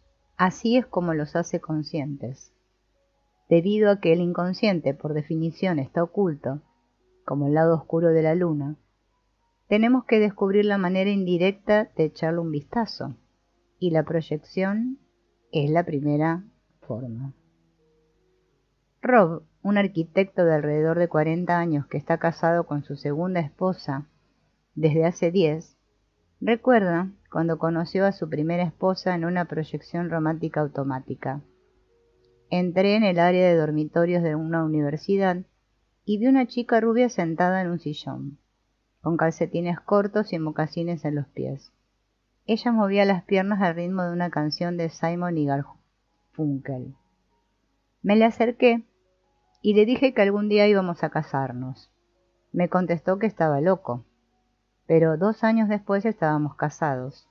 5 años después divorciados.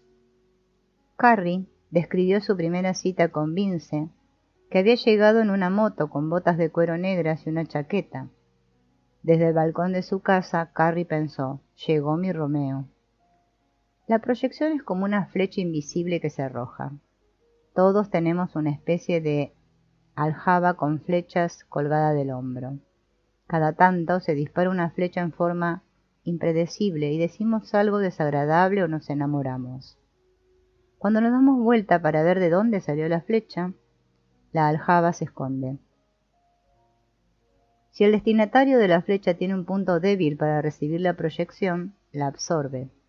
Por ejemplo, si proyectamos la rabia sobre una pareja insatisfecha, o los poderes de seducción sobre un extraño muy atractivo, le acertamos al blanco y se adhiere la proyección. Desde ese momento, el que envía y el que recibe la proyección quedan unidos en una alianza misteriosa, que se percibe como pasión erótica, rechazo intenso o envidia insoportable. Julia, una mujer de 29 años, delgada pero fuerte, chef en una casa de pastas, contó, casi sin aliento, que había conocido al hombre de su vida hacía 2 semanas. No sabía nada sobre ese hombre, pero por la apariencia y el tono de voz de él, estaba segura de que al fin de ese año se iban a casar. El terapeuta le pidió que escribiera algunas líneas sobre la experiencia interna que había percibido cuando lo vio por primera vez. Los ojos de ella buscan lo adecuado, la coincidencia entre el mundo de él y el suyo propio, las líneas paralelas, las esquinas niveladas, los bordes unidos perfectamente. Ella busca lo adecuado, la malla, el tejido que lo une a él con ella. Lo vio en un segundo a través del cuarto vacío de paredes blancas. Lo vio con cada parte de su propio cuerpo, que gritó con lo adecuado. Su cuerpo la llevó hacia él, inexorablemente, sobre un vector de un solo sentido, sin vuelta atrás. Él estaba sentado esperando. El cuerpo de ella se le sentó al lado y empezó a latir. El aire que los separaba parecía espeso, resonante, palpable. Lo adecuado gritaba desde cada célula de ella. Ella lo miró a él a los ojos y dijo con voz lenta: «¿Hace tanto tiempo que te espero?» Él asintió con la cabeza y dijo con voz lenta: «Ya lo sé». Lo adecuado sonrió desde las células de ella. Nada la había preparado para ese momento. Ya estaba lista. Quizá nos preguntemos por qué se arrojan esas flechas a los demás. El poeta Robert Bly lo dice con esta metáfora: cuando somos muy chicos tenemos una personalidad de 360 grados, que irradia energía en todas las direcciones. Pero los adultos que nos rodean no soportan tanta exuberancia. Por eso, producto de su disconformidad, nos traicionan, sin intención, pero a la vez sin remedio, y nos avergüenzan y humillan por tener ciertos sentimientos, como la vulnerabilidad o ciertas conductas como la competencia, que entonces aprendemos a ocultar. Desde que somos niños, nuestros maestros nos retan por otras conductas, como el soñar despiertos, y los sacerdotes nos imponen una culpa espantosa por los sentimientos sexuales que tenemos. Esas partes del alma que negamos, el enojo, la depresión, los celos o el resentimiento, el ser intelectual o sensual, las habilidades atléticas o artísticas, se exilian en la oscuridad. En consecuencia, el círculo completo de energía que era nuestro derecho de nacimiento se corta a pedacitos, por lo que solo queda una fachada delgadita y apropiada para presentarse al mundo. Cuando empezamos a salir en citas, como una parte natural del desarrollo, la sombra sale a buscar en los demás los rasgos que perdió en un intento por recuperar todos los aspectos de la personalidad, el oro del lado oscuro. Al igual que Bones, el médico de Viaje a las Estrellas, que hace un análisis muy sofisticado del ADN de sus pacientes en unos segundos durante el primer contacto que tiene con ellos, la sombra busca un amor adecuado para encontrar a la persona correcta. Cuando encontramos el romance y nos enamoramos, Muchas veces la imagen fantasiosa, inconsciente que tenemos del otro, se compone de cualidades familiares de nuestros padres, que heredamos a través de la identificación y de rasgos que dejamos de lado y quedaron confinados a la sombra por la represión. Cuando sentimos una conexión armónica con otro individuo, una sensación de familiaridad o resonancia aparentemente mágica, lo adecuado, una parte de nosotros empieza a creer que puede hacerse. Sin que lo sepamos, la sombra trata de recrear modelos de relaciones de la primera infancia con una misión secreta: curar viejas heridas y sentirse amada. Esa proyección inevitable de la infancia constituye la primera etapa del romance, una especie de fusión que a veces produce la sensación de estar viviendo dentro de un cascarón, un lugar cerrado dentro del que la pareja se siente nutrida y contenida. Como dos pollitos dentro del cascarón se alimentan el uno al otro con amor, que acelera el crecimiento de los dos. Muchas veces se disuelven amistades porque los amantes creen que entre ellos se cubren mutuamente las necesidades y se satisfacen los deseos. Pero un día, inevitablemente, se rompe el cascarón y la relación fracasa. Las viejas reglas, muchas veces no explícitas, que antes daban seguridad: eres lo único que necesito, o yo soy el que paga siempre, por eso vamos a tener sexo cuando yo quiera, o tú eres el que lleva los sentimientos por los dos, ya no se aplican y los amantes se enfrentan con una crisis de compromiso. Una vez roto el cascarón, no pueden volver a juntarse los pedacitos. Quizá lo intenten, pero no es posible porque ya entraron en una etapa nueva de la relación. Ya están demasiado desarrollados para permanecer fusionados. Si los amantes no saben que esa es una crisis natural de desarrollo, la relación se acaba y ellos inevitablemente buscan recrear esa condición de protección dentro del cascarón con su pareja siguiente. Pero si logran negociar reglas nuevas que les den una mayor individualidad y autenticidad, los amantes pueden salir a jugar al gallinero, un espacio psíquico más amplio para la expansión de la individualidad y la marcación bien clara de límites, y al mismo tiempo seguir siendo una pareja. Así vuelve a empezar la relación. ¿Cuáles son los rasgos suyos que tiene su amante y crean la atracción inconsciente entre ustedes dos? ¿Qué es lo que le da a usted y qué podría volver a ubicarse dentro del cofre de su tesoro? ¿Cómo influiría eso en la forma en que vive usted?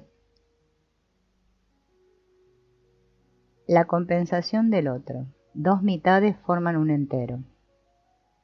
Así como ponemos proyecciones sobre los demás, también llevamos las de los demás. Algunos suelen atraer hacia sí cierta clase de proyecciones.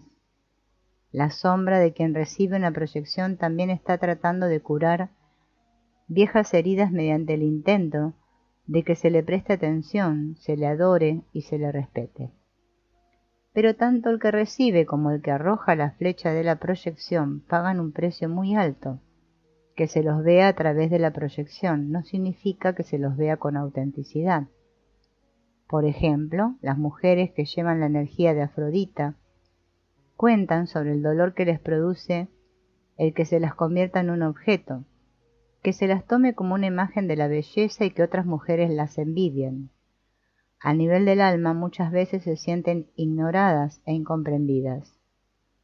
Los hombres a quienes se elige por la atracción sexual del tipo de Adonis, que irradian, o por el dinero y el poder que tienen, también se preguntan si se los considera como objetos o se los ve en su autenticidad.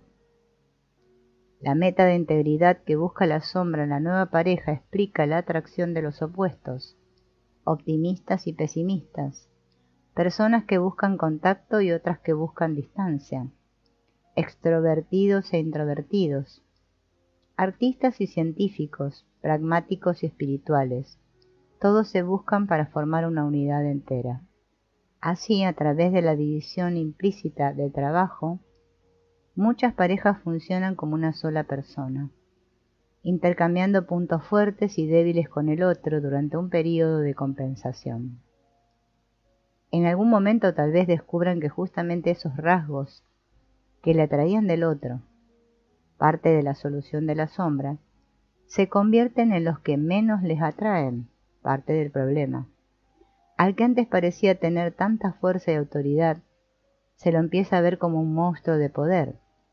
La que parecía tan sensible y cariñosa se vuelve demasiado sensible y dependiente.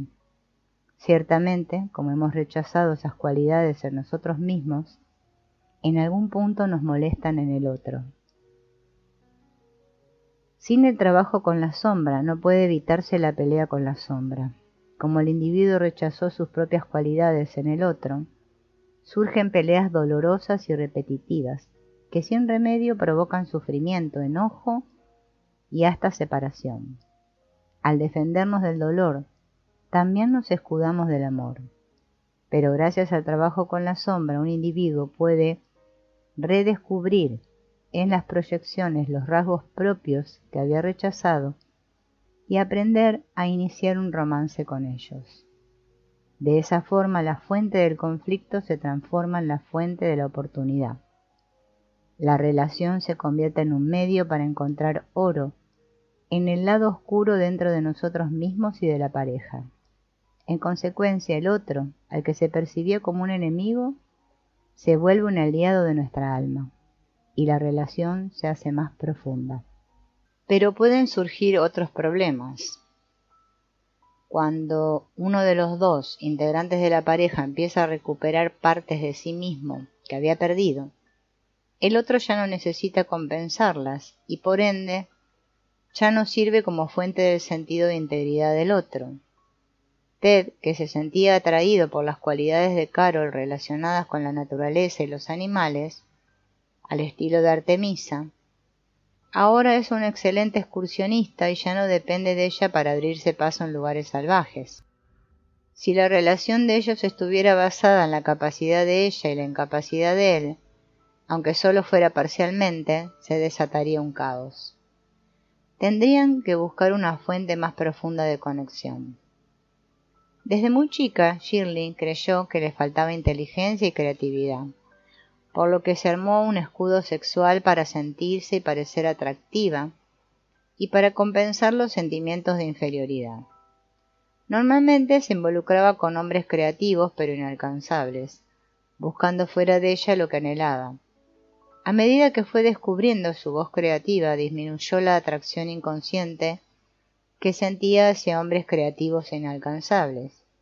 Finalmente usó menos sus poderes de seducción y más sus sentimientos auténticos para establecer contacto con los hombres. Joel, guionista de 46 años, se divorció de su mujer, ama de casa, después de 12 años de casados. Acostumbrado a la intimidad de una mujer que lo apoyaba, se asombró ante la fuerza de la atracción que sintió hacia Ellen, una agente de bolsa de una vida claramente autónoma. Durante los primeros 6 meses de la relación representaron el mito de Dafne y Apolo. Él la atraía hacia él mientras ella lo alejaba.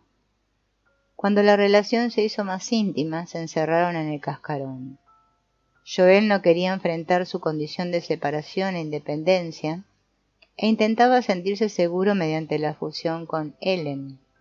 En consecuencia, ella construyó un escudo de poder y por seguridad se aferró a su condición de separación y condenó la necesidad de dependencia, tanto la de él como la de ella, como un sentimiento inaceptable.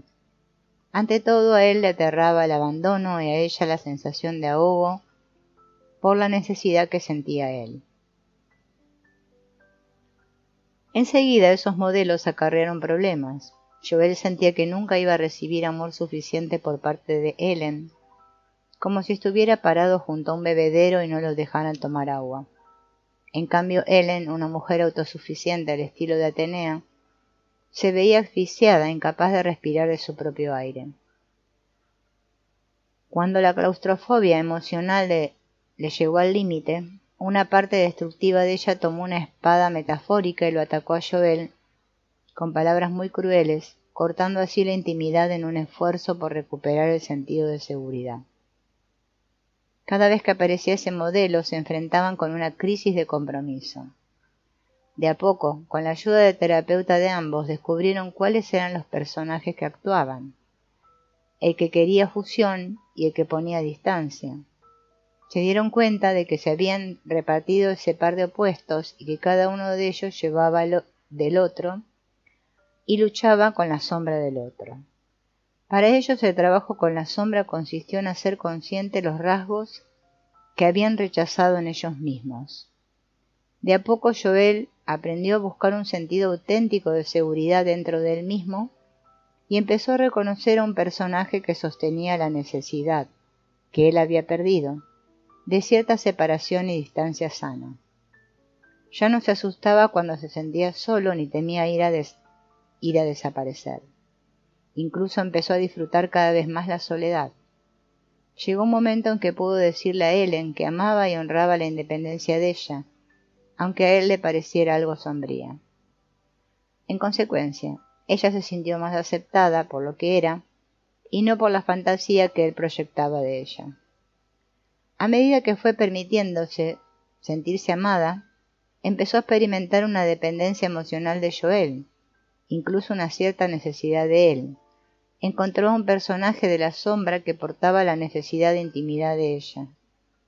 Tenía terror a esos sentimientos vulnerables que había reprimido durante tanto tiempo, y a veces, cuando Joel se alejaba, le humillaba tener una sensación de dependencia. Pero la naturaleza auténtica del amor que se sentían y que iba creciendo le permitió confiar en ella misma, en Joel y en la relación. Finalmente aprendió a reconocer su propia tendencia automática a blandir la espada y levantar el escudo de poder. Por momentos volvía a caer en esa actitud y se separaba de Joel con violencia y lo hería. Entonces se recordaban mutuamente que era Atenea, no Ellen, la que había asumido el control en un intento por mandar un mensaje y trataban de escuchar la necesidad profunda que había originado esa reacción.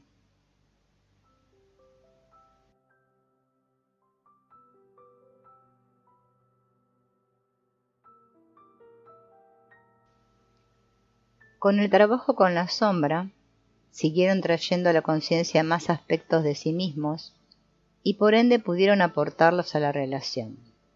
Expusieron aspectos de la personalidad que habían negado y abrieron nuevos caminos hacia la intimidad. Después de un tiempo se dieron cuenta de que el miedo que sentía Ellen a la fusión era exactamente el lado opuesto del miedo de Joel al abandono. ¿En qué momento empieza la sombra a sabotear su intimidad? ¿Cuándo actúa el miedo a la fusión para que usted se muestre distante y reservado? ¿En qué momento el miedo al abandono lo hace ceder su voz auténtica y su independencia para sentirse seguro? Esos aspectos equivalentes que se habían rechazado, cuando se los proyectaba sobre la pareja, podían ser peligrosos porque removían sentimientos de la sombra que son tabú. Por ejemplo, quizá en un principio un hombre se sienta atraído por la actitud abierta de una mujer hacia la sexualidad, pero después le parezca inapropiada para su esposa. Ese modelo se originaría de una división arquetípica conocida como el síndrome de Madonna y la prostituta, por el que una mujer lleva la proyección de madre, pureza, bondad y condescendencia, o bien la de concubina, sensualidad, instinto y placeres físicos. Durante las citas, un hombre tal vez se sienta atraído por la cualidad de prostituta de una mujer sensual, pero nunca la llevaría a su casa. Además, quizá crea que la madre de sus hijos debe ser pura como su madre. Debido a esa división, el hombre lamenta la pérdida del deseo sexual e inconscientemente se siente incapaz de mantener una relación sexual satisfactoria porque el sexo con la madre es un tabú. Muchas veces, esa actitud negativa hacia el sexo está oculta en las primeras citas y se hace evidente en las últimas etapas del romance o en el matrimonio. Ese modelo tiene raíces culturales en la instrucción religiosa, tanto como en la psicología masculina. Si un hombre en cuya mesa interior hay un personaje puritano, echó a la sombra su eros corporal para vivir una vida pura, en consecuencia, condena el salvajismo de Dionisio y cataloga a los demás como hedonistas, no tolerará esas energías en su pareja. Por eso seguramente busca una mujer con figura de madre, una protectora sexual de amor incondicional que supuestamente no tenga sombra. En algunas culturas donde ese modelo es la norma, los hombres buscan amantes para satisfacer sus necesidades dionisíacas sexuales. También puede suceder que a una mujer le atraiga un hombre por su carácter alegre, optimista y hasta extático. Así lo expresó Lorraine. Cuando conocí a Josh, me pareció una persona radiante y llena de energía. Parecía vivir con plenitud y no hacerse problemas por inconvenientes menores. Pero después de unos meses, Lorraine se dio cuenta de que quería que él fuera más vulnerable y ya no soportaba la energía y la actitud positiva que él asumía casi automáticamente. De hecho, llegó a pensar que él negaba normalmente los sentimientos difíciles y se defendía con un optimismo estudiado. Tras un poco más de tiempo juntos, Lorraine se dio cuenta de que él tomaba varias tazas de café a la mañana y otras tantas a la tarde. Cuando le sugirió que podía tratarse de una adicción a la cafeína, él lo negó y accedió a tomar menos café para probarle que estaba equivocada. Pero cuando le bajó el nivel de energía empezó a cansarse y a estar de mal humor y tuvo que admitir que ella tenía razón. Por su parte, ella tenía que apoyarlo cuando él estaba malhumorado o con pocas energías y pretendía que él fuera más auténtico en sus emociones. En esos casos, la pareja empieza a criticar una cualidad molesta a un personaje de la sombra en el otro. Él la hace avergonzarse por los deseos sexuales que siente ella. Ella lo critica por la falta de amplitud emocional. En consecuencia, el receptor de la proyección se siente juzgado y rebajado, como cuando era chico y su madre y su padre le provocaron la herida que originó todo.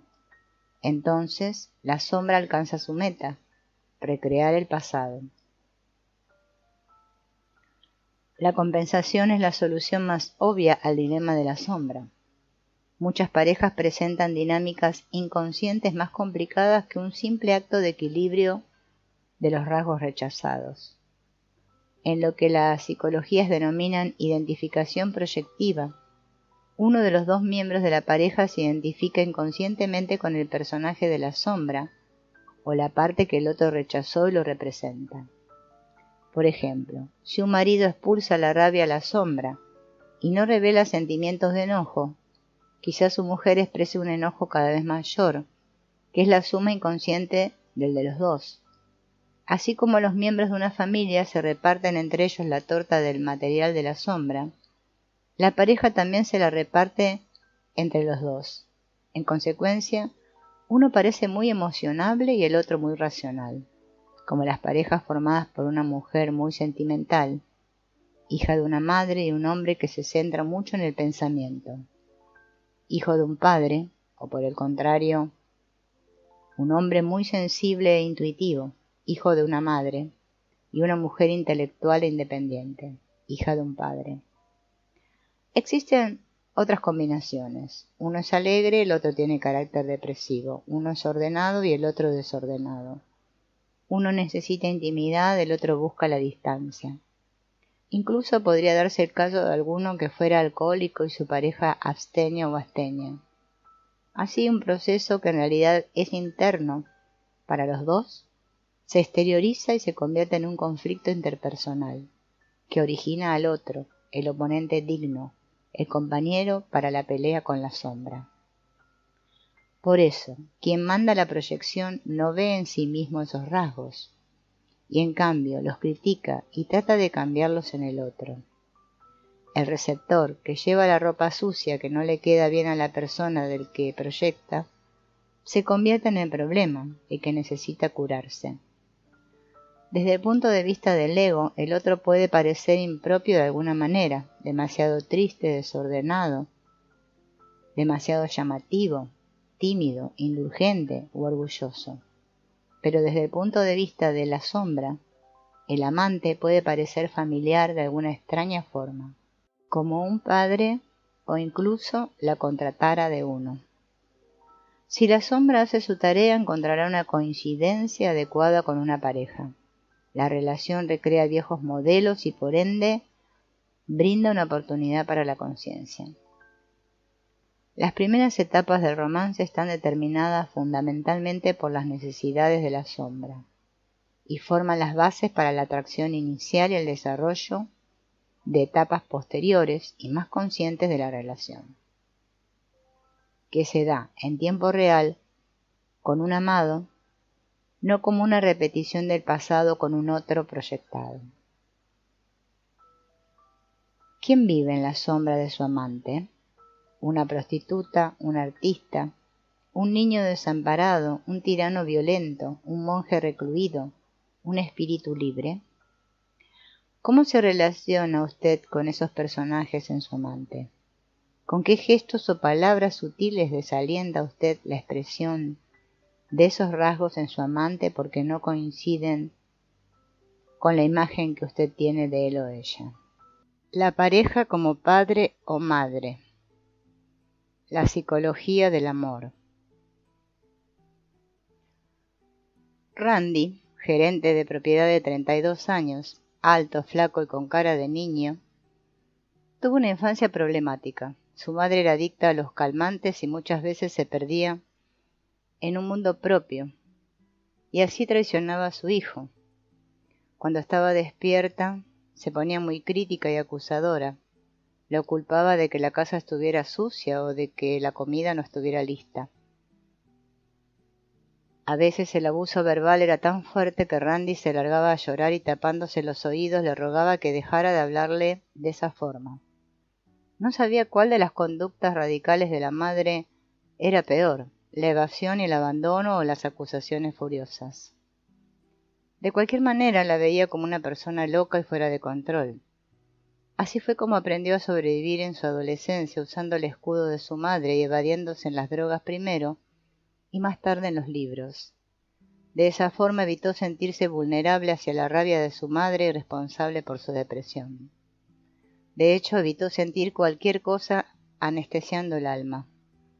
Cuando se fue de su casa, Randy ya se había identificado con su padre, un intelectual, y había desarrollado un escudo de esas características que lo hacían estar hiperalerta y defensivo.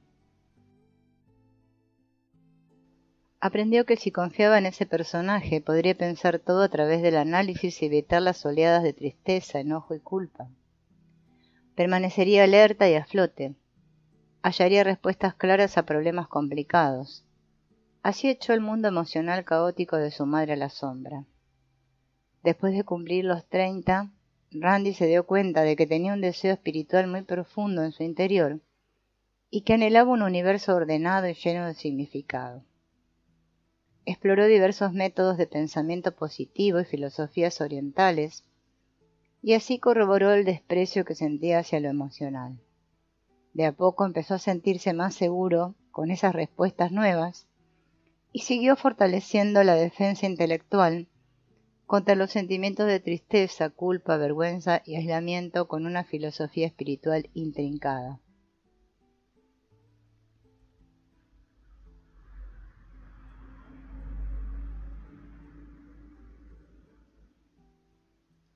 Al actuar el personaje de un puber carismático, Randy era como un imán que atraía a mujeres jóvenes, atractivas y muy espirituales.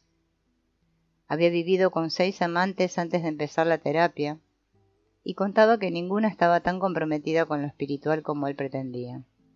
Todas ponían demasiada distancia o eran muy irritables emocionalmente. Mientras Randy contaba las historias de cada relación, surgió un patrón de conducta. En todos los casos, Randy había sentido una unión espiritual muy profunda y se había ido a vivir con cada una enseguida. Finalmente, Randy aceptaba cualquier falta de armonía entre ellos, como una diferencia de opinión. En esos momentos aparecía un personaje de la sombra. Se asustaba y tenía una sensación de abandono cuando su amante se separaba de él o se imponía aunque solo fuera un poco.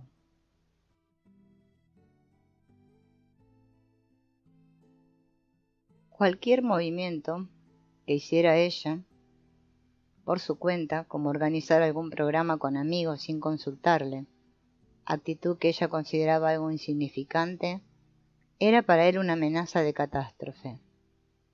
El de la sombra de Randy no soportaba el sentimiento de separación. Necesitaba que su amante estuviera presente en todo momento y se angustiaba si ella se ocupaba de su propia realidad. Aunque se consideraba un hombre tranquilo, sensible y emocionable, Randy se aterraba si su amante se ponía demasiado sensible. Se irritaba, se enojaba o se deprimía. Como inconscientemente trataba de evitar sus propios sentimientos por miedo a caer en el caos, no soportaba que su compañera tuviera sentimientos perturbadores. En ese momento analizaba los problemas que presentaba ella para tratar de curarla y restablecer la armonía que él necesitaba con desesperación. Proyectaba la pérdida de control de su madre sobre su pareja, y el deseo de curarla tapaba en él la incapacidad de manejar su propio caos interno, que amenazaba con aparecer cada vez que él se sentía avasallado por las emociones. Actualmente Randy vive con Betsy, una compositora rubia de 29 años, educada por una madre dominante e invasora después de que su padre la abandonara. De haberse impuesto ante su madre inconscientemente, Betsy siente que se habría arriesgado a que la abandonara.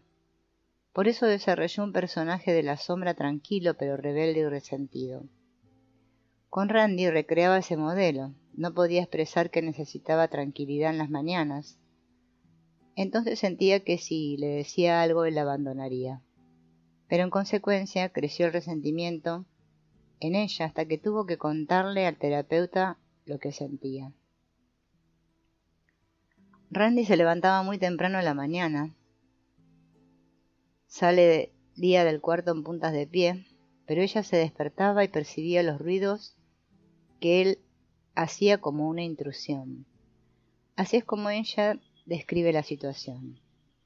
El que él entre al cuarto cuando yo estoy durmiendo es una actitud muy insensible y egoísta, es una invasión. Es una proyección sobre Randy de su propia sombra, heredada de su madre. En las garras de su complejo de madre, Betsy se paraliza.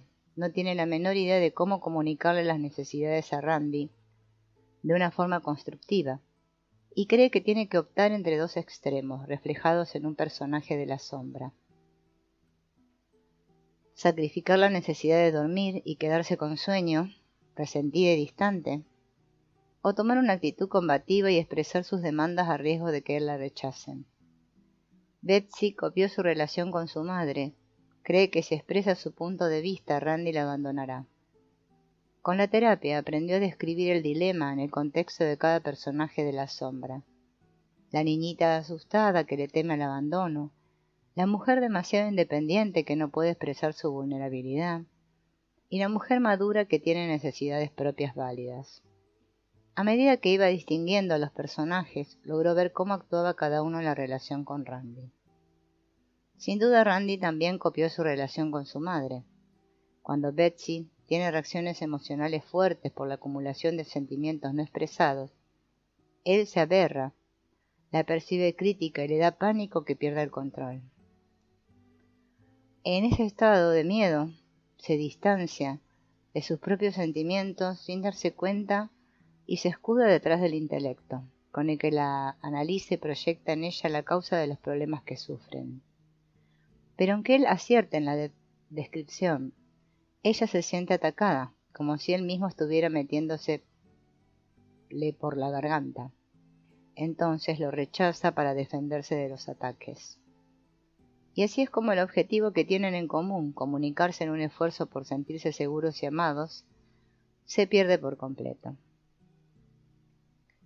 Los complejos parentales de los dos luchan entre ellos, alimentándose cada uno de los temores y las ansiedades del otro en una espiral infinita que desciende hasta que lo único que les queda por hacer es asumir la responsabilidad por sus propios sentimientos, relacionarse con sus propias proyecciones y salir del pasado para volver al presente.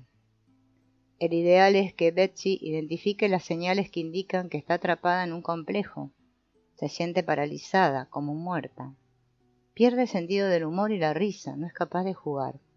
entonces puede aprender a decir: me siento invadida y eso me pone furiosa, pero no lo expreso porque me da miedo que me juzgues y me rechaces. En cuanto a Randy, también debería identificar los indicios que señalan que está atrapado, se siente irritable y ansioso y se vuelve crítico. Entonces aprendería a decir: me siento desconectado y siento que me atacas.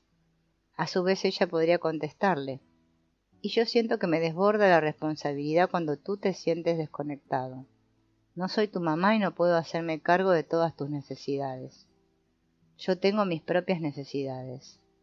Al poder ver su propio sentimiento de desconexión, sin desmoronarse, Randy lograría respetar más los límites de Betsy, y a su vez, si empieza a ver el personaje de la víctima silenciosa y separarse de él, ella va a sentirse mejor respecto de ella misma y a estar menos enojada con él, y quizá un día sienta la seguridad que se necesita para profundizar la intimidad. También, quienes viven un patrón de relaciones a larga distancia o buscan un amante inalcanzable como una persona casada, conviertan quizá a su pareja en su padre o su madre. Peter, empresario de sistemas, dice acordarse de haber sentido que no lo deseaban incluso desde que estaba en el vientre de su madre. Tiene recuerdos vagos de haberla buscado y sentirse rechazado de niño, antes y después de nacer. Cuando empezó la terapia, contó que estaba enamorado de una francesa que había conocido en París. El anhelo que sentía él por ella a la larga distancia despertó en él una gran pasión. Creía que era la mujer ideal para él. El único problema era que no estaba. Cuando descubrió la conexión entre su utopía y la necesidad que tenía de que su madre le prestara atención, estuvo en condiciones de terminar esa relación fantasiosa y prepararse para conocer a una mujer que estuviera a su alcance. El abuso sexual en la infancia también provoca que se impriman las proyecciones parentales sobre los amantes. Camille, una estudiante universitaria afroamericana a quien el padre abusó durante 10 años, explica que solo está segura en triángulos amorosos. Me atraen los hombres que ya tienen una relación por otro lado porque me desean pero no tanto. No necesitan tanto y por eso no hay tanto riesgo. Además siento la emoción de la competencia, los celos y el miedo que sentía con mis padres cuando era chica. No me interesa la monogamia ni aspiro a una intimidad duradera con una persona.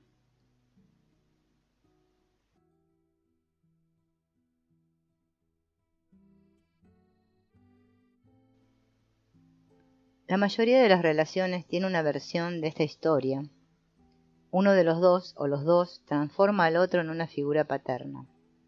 Atrapado en un complejo, el individuo se siente herido y furioso y más tarde atontado y casi muerto. En consecuencia, se juega un proceso repetitivo y mecánico en el que cada uno cree que el otro es el del problema y culpa permanentemente los estados de ánimo o las conductas del otro. Así, la solución al problema es que esa persona se despierte y cambie. A esa espiral negativa que desciende la denominamos montaña rusa, porque los amantes se suben juntos en el mismo lugar y dan vueltas fuera de control, pero al final se bajan donde se subieron. En realidad todo sigue igual. Anduvieron a gran velocidad y dieron muchas vueltas, que siempre terminan en agresiones o evasiones, otra forma de agresión.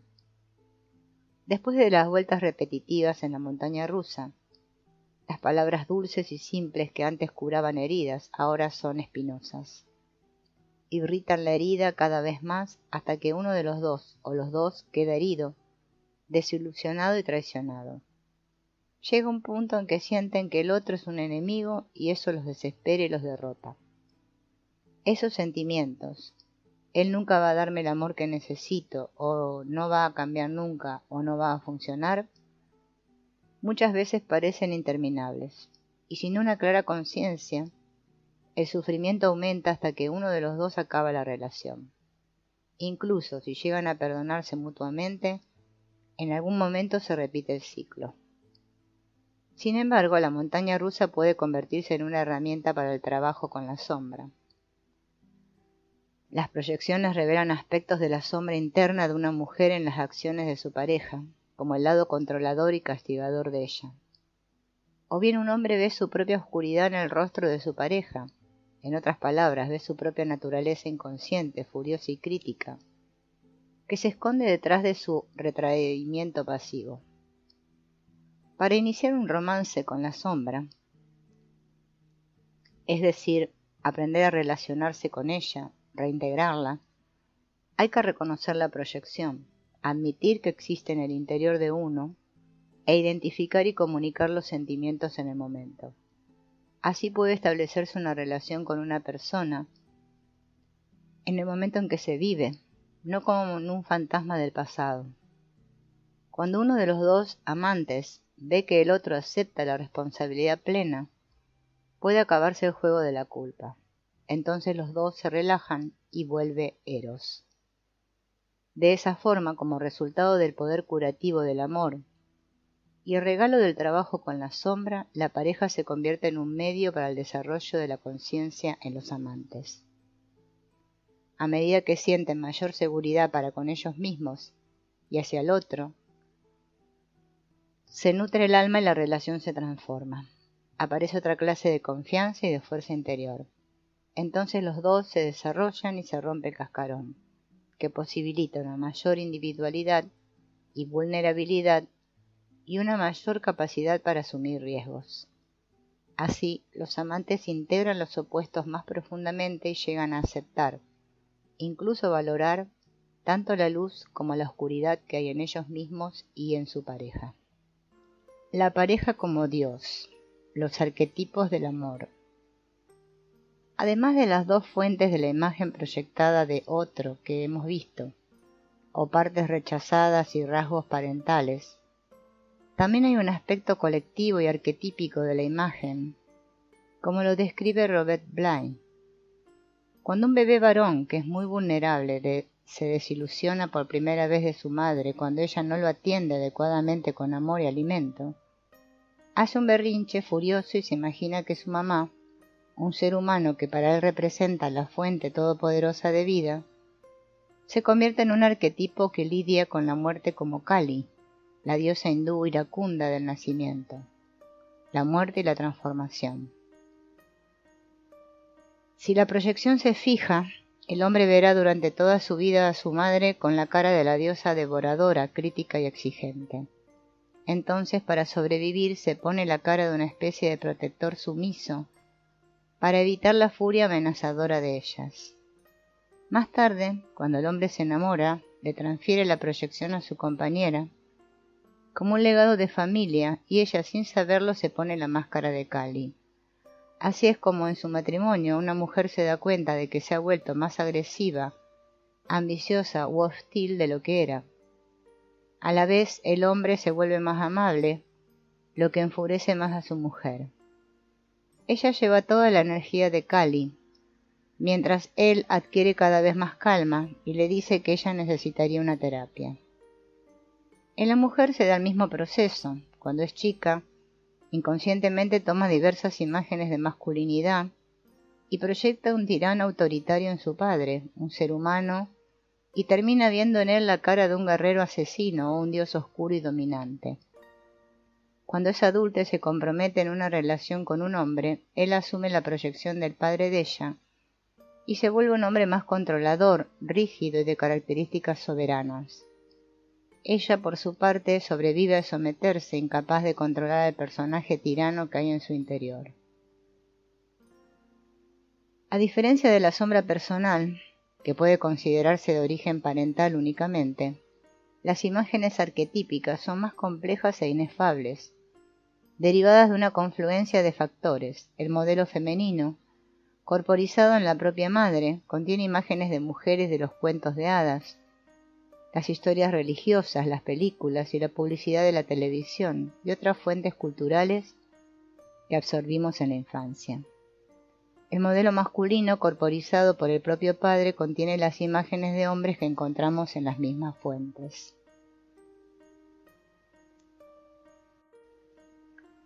Además, todo arquetipo está representado por una imagen conformada de un par de elementos. Tiene dos lados, el iluminado y oscuro, como Cristo y Satanás, o los aspectos de misericordia e ira de Yahvé, los persas Ahura Mazda y Ahriman, y los egipcios Osiris y Set. La deidad femenina también tiene dos lados: la Durga hindú, madre omnipotente que combate a los demonios y brilla en el esplendor de 1000 soles, es el lado opuesto a Kali, la diosa negra, que usa un collar hecho de calaveras y empuña armas en las muchas manos que tiene. La egipcia Bast, diosa de la alegría, es hermana de Sekhmet, diosa de la retribución divina, que tiene cabeza de león y cuerpo de mujer. Y en la tradición judeocristiana, Eva, la segunda mujer de Adán, llegó al poder recién después de que Lilith, la primera esposa, lo desobedecieron al negarse a estar debajo de él, y por eso se le echara al reino de los perros salvajes y los búhos que chillan. En una discusión sobre el tema de la psicología masculina, el escritor Robert Johnson, seguidor de Jung, señaló que es difícil pero necesario que el hombre distinga los diversos aspectos de la proyección femenina: la madre, el arquetipo de la madre, el complejo de madre, la diosa, la esposa, el ideal romántico, la hermana, la hija y la amiga. Si una proyección contamina mal una relación, como el complejo de madre o la proyección de diosa sobre la esposa, podría ocasionar una destrucción emocional. También para la mujer es difícil distinguir los diversos aspectos de la proyección masculina.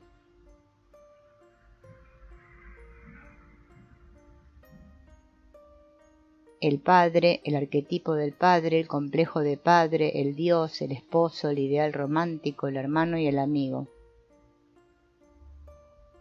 Marsha había sufrido abuso sexual de niña y en la adolescencia la habían violado, por lo que se le había escondido la pasión por completo y también la furia contra los hombres. Hoy en día, a los 34 años, se enfurece con su novio Guy cuando trata de tocarla hasta la caricia más inocente. Si se rinde a los avances de él para complacerlo, va acumulando rabia en el interior, que finalmente la desborda y le provoca una sensación de víctima indefensa. Revive el abuso. A su vez, Guy cuenta que ella lo mira con una frialdad indescriptible, como si lo odiara. No entiendo qué hice mal. Me muero de ganas de acostarme con ella, pero no tenemos ningún tipo de relación erótica. Marsha no está enojada con Guy por algo que él le hizo, está atrapada en una proyección arquetípica furiosa con todos los hombres, en especial con el deseo sexual de los hombres. En sus ataques de rabia, Marsha queda bajo el control de Lilith, a la que se considera tradicionalmente como una figura demoníaca peligrosa, una bruja seductora y una asesina de niños. Las mujeres que fueron víctimas de abusos y adoptaron un estado de obediencia pasiva podrían encontrar oro en ese personaje de la sombra. Representa la capacidad de la mujer de decir que no al deseo de igualdad e independencia y sus instintos naturales y salvajes, que vuelven cuando está carada. Igualmente, la proyección arquetípica positiva bendice y maldice a la vez, a través de la resonancia que tiene en el alma, porque pone al individuo en contacto con la esencia espiritual del amado, superando a la persona y lo lleva a un amor más profundo. Al mismo tiempo lo ciega al lado oscuro del otro, que en consecuencia lleva a la proyección de la luz y lo prepara para una caída cuando se deshaga la proyección. A los 30 años Ron, un abogado judío de Nueva York, se enamoró 6 veces en un año de 6 jóvenes rubias, delgadas y atléticas. En cuanto una de sus diosas salía a buscarla, me robó el corazón, la quiero, se decía con un suspiro, como si realmente le diera parte de sí a otro ser humano. Muy pronto había muchas de las diosas de Ron en el centro de Nueva York. Ron seguía buscando esa imagen de mujer hasta que un día la vio, una extraña en la calle, e inmediatamente entendió el significado de proyección. Se dio cuenta de que el sentimiento intenso que experimentaba no tenía nada que ver con la mujer que tenía enfrente. No la conocía ni sabía lo que valía esa mujer. La atracción estaba en su mente. En otras palabras, se enamoraba una y otra vez de un aspecto invisible de él mismo, su alma, como un príncipe que no se siente completo hasta que se une con una princesa. Aunque todavía las admiraba, se rompió el hechizo de las diosas. Ron quedó libre para explorar una forma más auténtica de vínculo con otra clase de mujer. Encontró varias claves en la oscuridad de la sombra. Confesó que siempre se había sentido feo e indigno de amor. Al buscar a la diosa, lo que trataba de hacer era congraciarse con esa herida. A nivel del ego, intentaba estar con una mujer atractiva para que se lo viera atractivo a él. Pero a un nivel más profundo estaba buscando su propia aceptación, que le curaría el alma.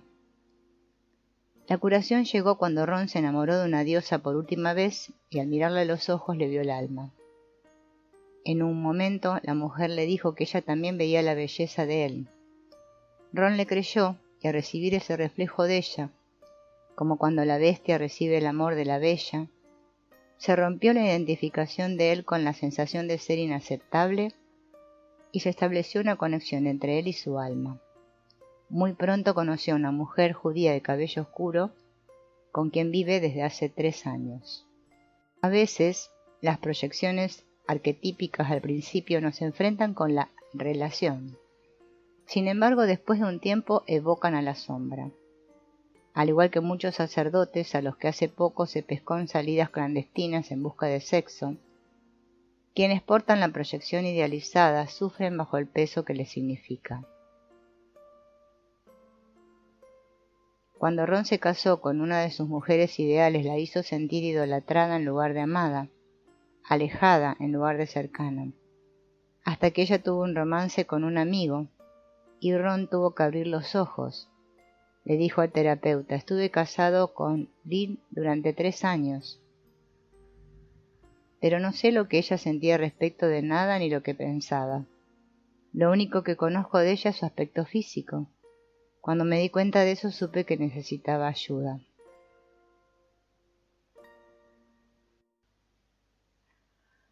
Esas 2 clases de proyecciones románticas, la pareja como padre o madre, la pareja como Dios, tiemblan y caen provocando muchas veces una crisis de compromiso.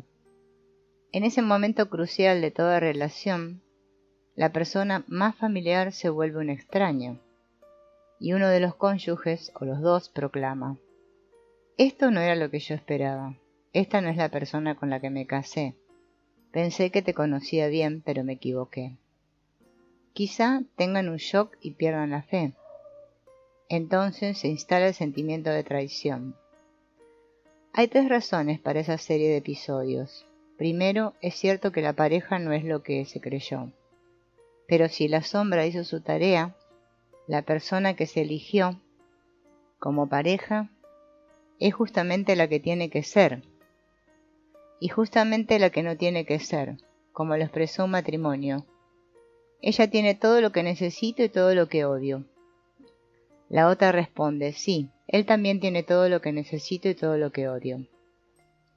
En otras palabras, la proyección ideal de padre o Dios se tambalea y entonces de pronto aparece otro rostro en el amado. Como dijo una mujer, es como un extraño que tiene deseos secretos que no son los que es él, pero es realmente él. La mujer tranquila y pacífica se convierte en una persona celosa, exigente y molesta, la peor pesadilla de su cónyuge. El hombre fuerte se vuelve un ser dependiente, que la necesita para todo y la controla, el peor sueño de ella. Cuando surgen esos personajes de la sombra y destruyen las ilusiones del romance, revelan aspectos tan desconocidos e inesperados de la personalidad, que de pronto el observador siente que desapareció la confianza entre ellos. La pareja se enfrenta con una crisis de compromiso. En segundo lugar, el proceso romántico no es lo que se esperaba. Es decir, que el individuo ya no se siente cómodo con los viejos modelos. Se enfrenta con el otro, el extraño, el impredecible que vive dentro del amado. Y el proceso que había avanzado hacia una mayor seguridad en la intimidad parece detenerse. Por último, el mismo individuo no es quien creyó que era. La revelación tan humillante de los aspectos de la propia sombra puede ser tan abrupta y desconcertante como el descubrimiento de los rasgos de la pareja. Una mujer le dijo a su terapeuta que siempre usaba el sarcasmo como escudo por miedo a que le rechazaran los sentimientos.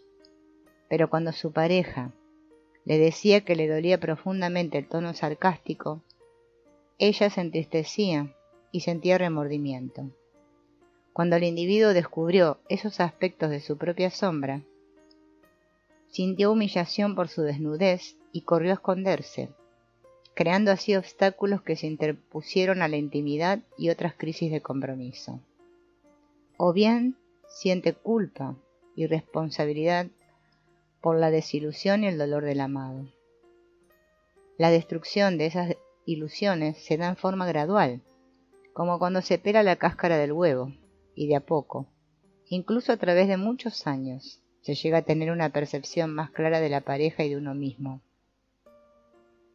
Por ejemplo, un hombre que oculta su problema de dependencia de alcohol a su mujer, o una mujer que toma tranquilizantes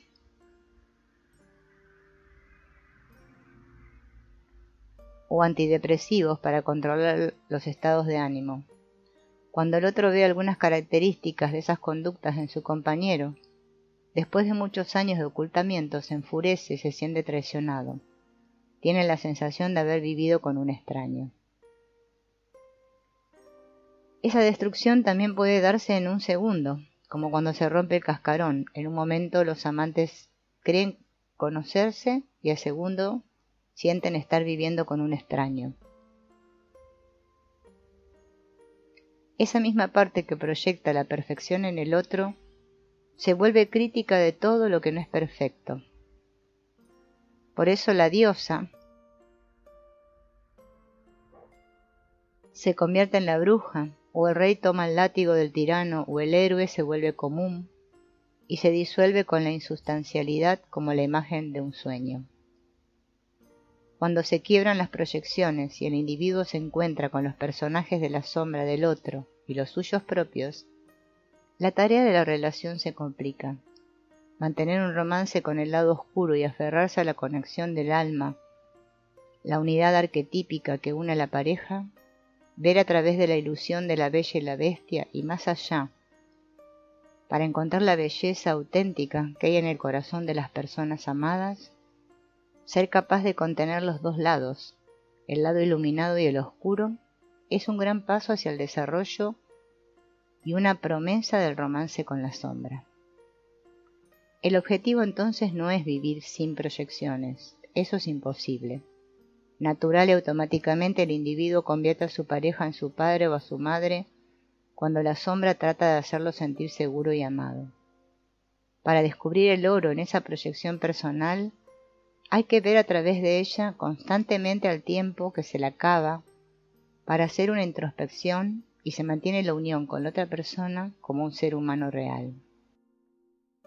Para descubrir el oro en la proyección arquetípica, hay que ver a través de ella constantemente al tiempo que se mantiene la unión con la otra persona en cuanto a ser humano mortal y honrar la visión profunda que se tiene, que ve a Dios en el amado, una realidad transpersonal y una fuente permanente de energía e inspiración. La pareja como padre o madre. La psicología del amor. Randy, gerente de propiedad de 32 años, alto, flaco y con cara de niño, tuvo una infancia problemática. Su madre era adicta a los calmantes y muchas veces se perdía en un mundo propio, y así traicionaba a su hijo. Cuando estaba despierta, se ponía muy crítica y acusadora. Lo culpaba de que la casa estuviera sucia o de que la comida no estuviera lista. A veces el abuso verbal era tan fuerte que Randy se largaba a llorar y tapándose los oídos le rogaba que dejara de hablarle de esa forma. No sabía cuál de las conductas radicales de la madre era peor, la evasión y el abandono o las acusaciones furiosas. De cualquier manera la veía como una persona loca y fuera de control. Así fue como aprendió a sobrevivir en su adolescencia usando el escudo de su madre y evadiéndose en las drogas primero y más tarde en los libros. De esa forma evitó sentirse vulnerable hacia la rabia de su madre y responsable por su depresión. De hecho, evitó sentir cualquier cosa anestesiando el alma. Cuando se fue de su casa, Randy ya se había identificado con su padre, un intelectual, y había desarrollado un escudo de esas características que lo hacían estar hiperalerta y defensivo. Aprendió que si confiaba en ese personaje podría pensar todo a través del análisis y evitar las oleadas de tristeza, enojo y culpa. Permanecería alerta y a flote. Hallaría respuestas claras a problemas complicados. Así echó el mundo emocional caótico de su madre a la sombra. Después de cumplir los 30, Randy se dio cuenta de que tenía un deseo espiritual muy profundo en su interior y que anhelaba un universo ordenado y lleno de significado. Exploró diversos métodos de pensamiento positivo y filosofías orientales, y así corroboró el desprecio que sentía hacia lo emocional. De a poco empezó a sentirse más seguro con esas respuestas nuevas y siguió fortaleciendo la defensa intelectual contra los sentimientos de tristeza, culpa, vergüenza y aislamiento con una filosofía espiritual intrincada.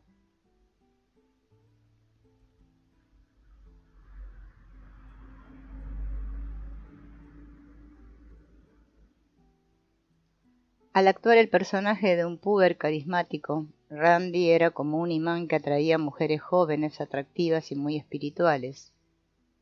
Había vivido con 6 amantes antes de empezar la terapia y contaba que ninguna estaba tan comprometida con lo espiritual como él pretendía. Todas ponían demasiada distancia o eran muy irritables emocionalmente. Mientras Randy contaba las historias de cada relación, surgió un patrón de conducta. En todos los casos, Randy había sentido una unión espiritual muy profunda y se había ido a vivir con cada una enseguida. Finalmente, Randy aceptaba cualquier falta de armonía entre ellos, como una diferencia de opinión. En esos momentos aparecía un personaje de la sombra. Se asustaba y tenía una sensación de abandono cuando su amante se separaba de él o se imponía aunque solo fuera un poco.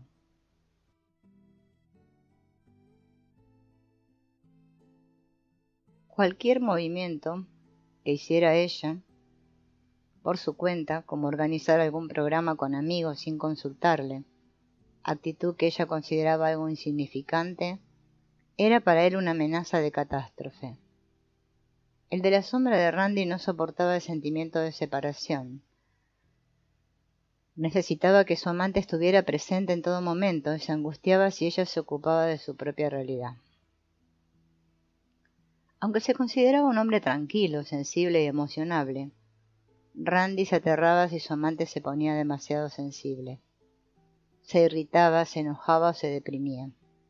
Como inconscientemente trataba de evitar sus propios sentimientos por miedo a caer en el caos, no soportaba que su compañera tuviera sentimientos perturbadores.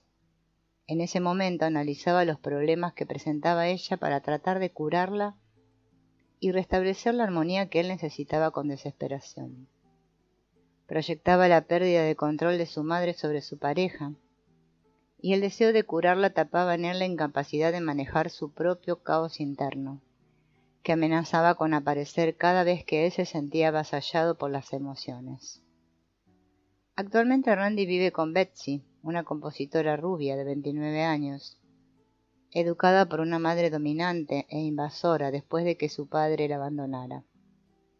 De haberse impuesto ante su madre inconscientemente, Betsy siente que se habría arriesgado a que la abandonara. Por eso desarrolló un personaje de la sombra tranquilo pero rebelde y resentido.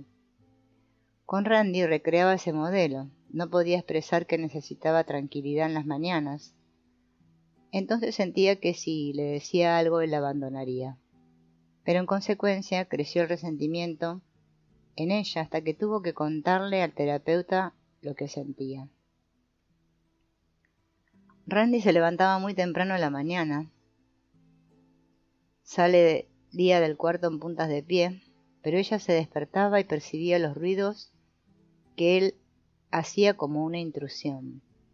Así es como ella describe la situación. El que él entre al cuarto cuando yo estoy durmiendo es una actitud muy insensible y egoísta, es una invasión. Es una proyección sobre Randy de su propia sombra, heredada de su madre. En las garras de su complejo de madre, Betsy se paraliza. No tiene la menor idea de cómo comunicarle las necesidades a Randy de una forma constructiva, y cree que tiene que optar entre dos extremos, reflejados en un personaje de la sombra. Sacrificar la necesidad de dormir y quedarse con sueño, resentida y distante, o tomar una actitud combativa y expresar sus demandas a riesgo de que él la rechacen. Betsy copió su relación con su madre. Cree que si expresa su punto de vista, Randy la abandonará. Con la terapia aprendió a describir el dilema en el contexto de cada personaje de la sombra. La niñita asustada que le teme al abandono, la mujer demasiado independiente que no puede expresar su vulnerabilidad, y la mujer madura que tiene necesidades propias válidas. A medida que iba distinguiendo a los personajes, logró ver cómo actuaba cada uno en la relación con Randy. Sin duda Randy también copió su relación con su madre. Cuando Betsy tiene reacciones emocionales fuertes por la acumulación de sentimientos no expresados, él se aberra, la percibe crítica y le da pánico que pierda el control.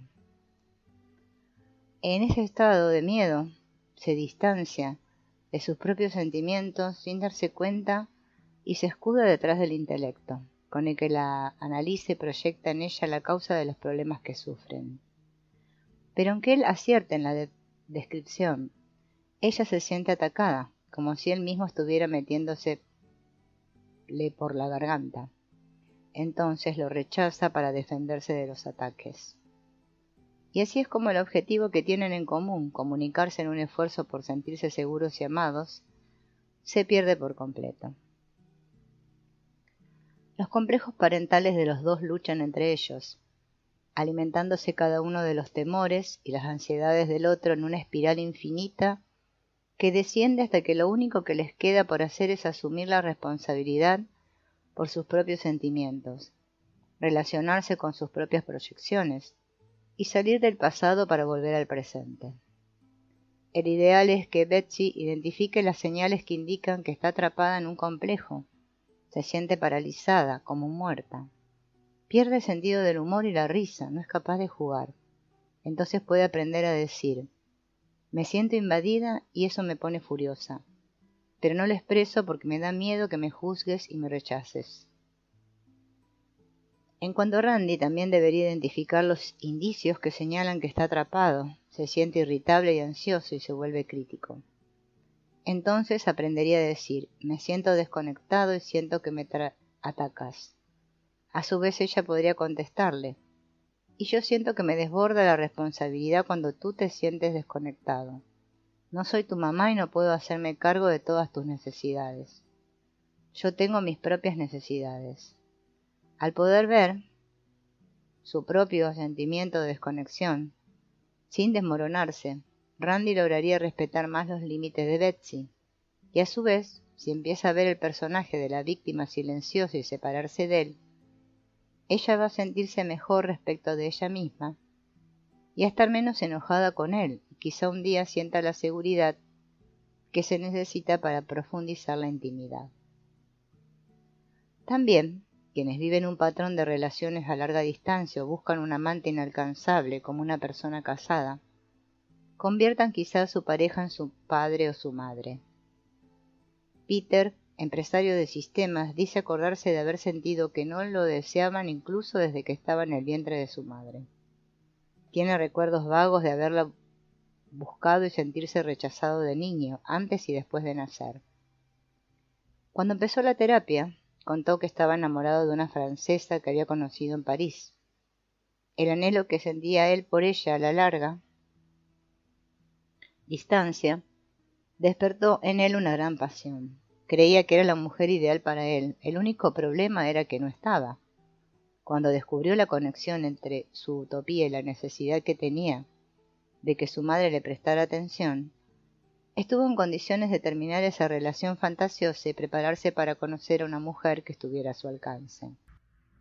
El abuso sexual en la infancia también provoca que se impriman las proyecciones parentales sobre los amantes.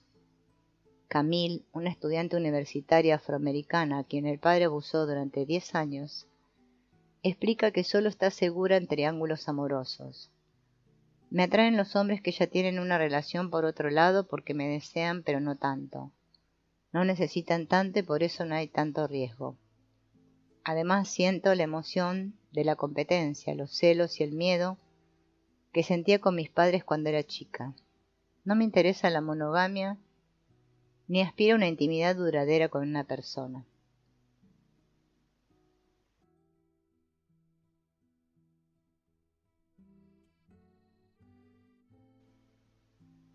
La mayoría de las relaciones tiene una versión de esta historia. Uno de los dos o los dos transforma al otro en una figura paterna. Atrapado en un complejo, el individuo se siente herido y furioso y más tarde atontado y casi muerto.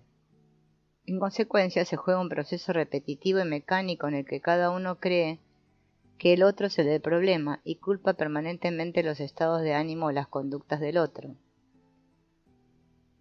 Así, la solución al problema es que esa persona se despierte y cambie. A esa espiral negativa que desciende la denominamos montaña rusa, porque los amantes se suben juntos en el mismo lugar y dan vueltas fuera de control, pero al final se bajan donde se subieron. En realidad todo sigue igual. Anduvieron a gran velocidad y dieron muchas vueltas, que siempre terminan en agresiones o evasiones, otra forma de agresión. Después de las vueltas repetitivas en la montaña rusa, las palabras dulces y simples que antes curaban heridas ahora son espinosas. Irritan la herida cada vez más hasta que uno de los dos o los dos queda herido, desilusionado y traicionado. Llega un punto en que sienten que el otro es un enemigo y eso los desespera y los derrota. Esos sentimientos, él nunca va a darme el amor que necesito, o no va a cambiar nunca, o no va a funcionar, muchas veces parecen interminables, y sin una clara conciencia, el sufrimiento aumenta hasta que uno de los dos acaba la relación. Incluso si llegan a perdonarse mutuamente, en algún momento se repite el ciclo. Sin embargo, la montaña rusa puede convertirse en una herramienta para el trabajo con la sombra. Las proyecciones revelan aspectos de la sombra interna de una mujer en las acciones de su pareja, como el lado controlador y castigador de ella. O bien un hombre ve su propia oscuridad en el rostro de su pareja. En otras palabras, ve su propia naturaleza inconsciente, furiosa y crítica, que se esconde detrás de su retraimiento pasivo. Para iniciar un romance con la sombra, es decir, aprender a relacionarse con ella, reintegrarla, hay que reconocer la proyección, admitir que existe en el interior de uno e identificar y comunicar los sentimientos en el momento. Así puede establecerse una relación con una persona en el momento en que se vive, no como un fantasma del pasado. Cuando uno de los dos amantes ve que el otro acepta la responsabilidad plena, puede acabarse el juego de la culpa. Entonces los dos se relajan y vuelve Eros. De esa forma, como resultado del poder curativo del amor y el regalo del trabajo con la sombra, la pareja se convierte en un medio para el desarrollo de la conciencia en los amantes. A medida que sienten mayor seguridad para con ellos mismos y hacia el otro, se nutre el alma y la relación se transforma. Aparece otra clase de confianza y de fuerza interior. Entonces los dos se desarrollan y se rompe el cascarón, que posibilita una mayor individualidad y vulnerabilidad y una mayor capacidad para asumir riesgos. Así, los amantes integran los opuestos más profundamente y llegan a aceptar, incluso valorar, tanto la luz como la oscuridad que hay en ellos mismos y en su pareja. La pareja como Dios, los arquetipos del amor. Además de las dos fuentes de la imagen proyectada de otro que hemos visto, o partes rechazadas y rasgos parentales, también hay un aspecto colectivo y arquetípico de la imagen, como lo describe Robert Bly. Cuando un bebé varón, que es muy vulnerable, se desilusiona por primera vez de su madre cuando ella no lo atiende adecuadamente con amor y alimento, hace un berrinche furioso y se imagina que su mamá, un ser humano que para él representa la fuente todopoderosa de vida, se convierte en un arquetipo que lidia con la muerte como Kali, la diosa hindú iracunda del nacimiento, la muerte y la transformación. Si la proyección se fija, el hombre verá durante toda su vida a su madre con la cara de la diosa devoradora, crítica y exigente.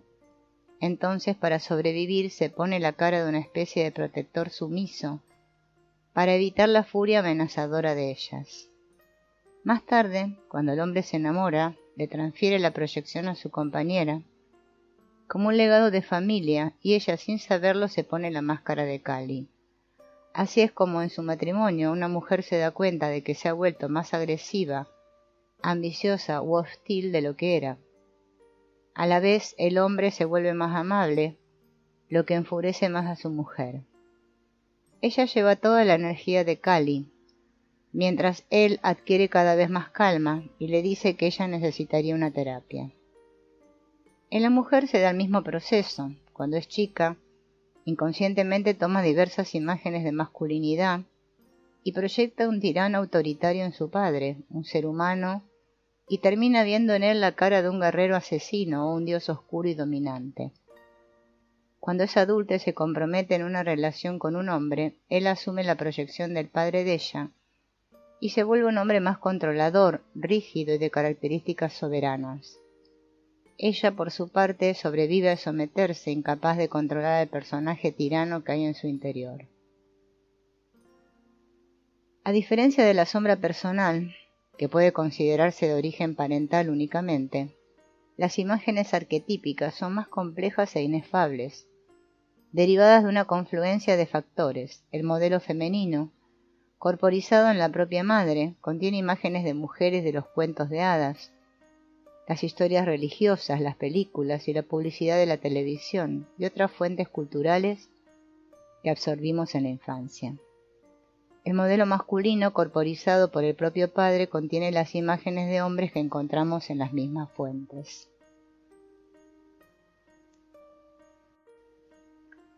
Además, todo arquetipo está representado por una imagen conformada de un par de elementos.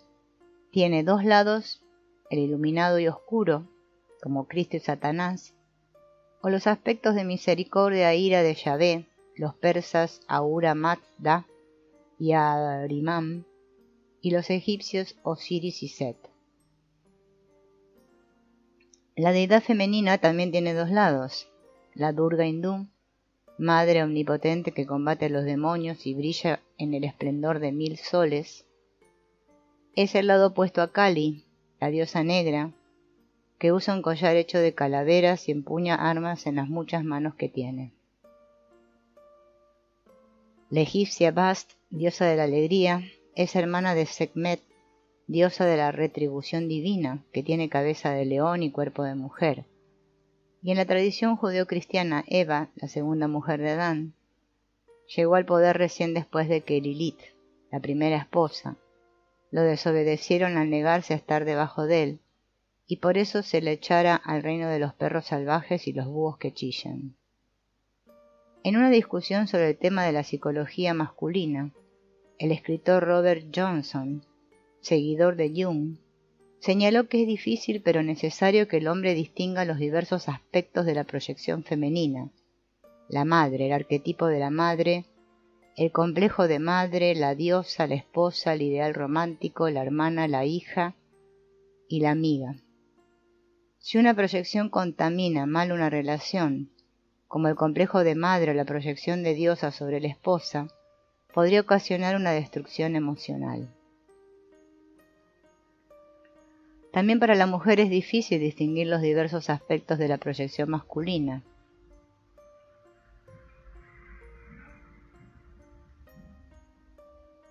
El padre, el arquetipo del padre, el complejo de padre, el dios, el esposo, el ideal romántico, el hermano y el amigo.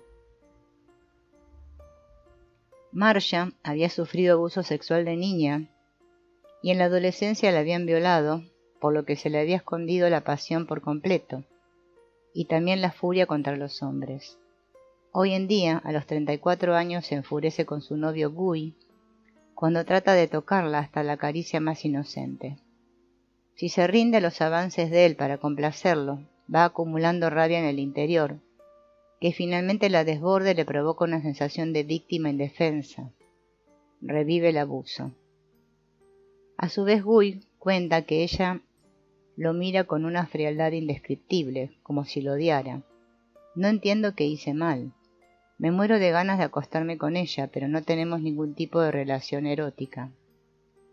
Marcia no está enojada con Guy por algo que él le hizo. Está atrapada en una proyección arquetípica furiosa con todos los hombres, en especial con el deseo sexual de los hombres. En sus ataques de rabia, Marcia queda bajo el control de Lilith, a la que se considera tradicionalmente como una figura demoníaca peligrosa, una bruja seductora y una asesina de niños.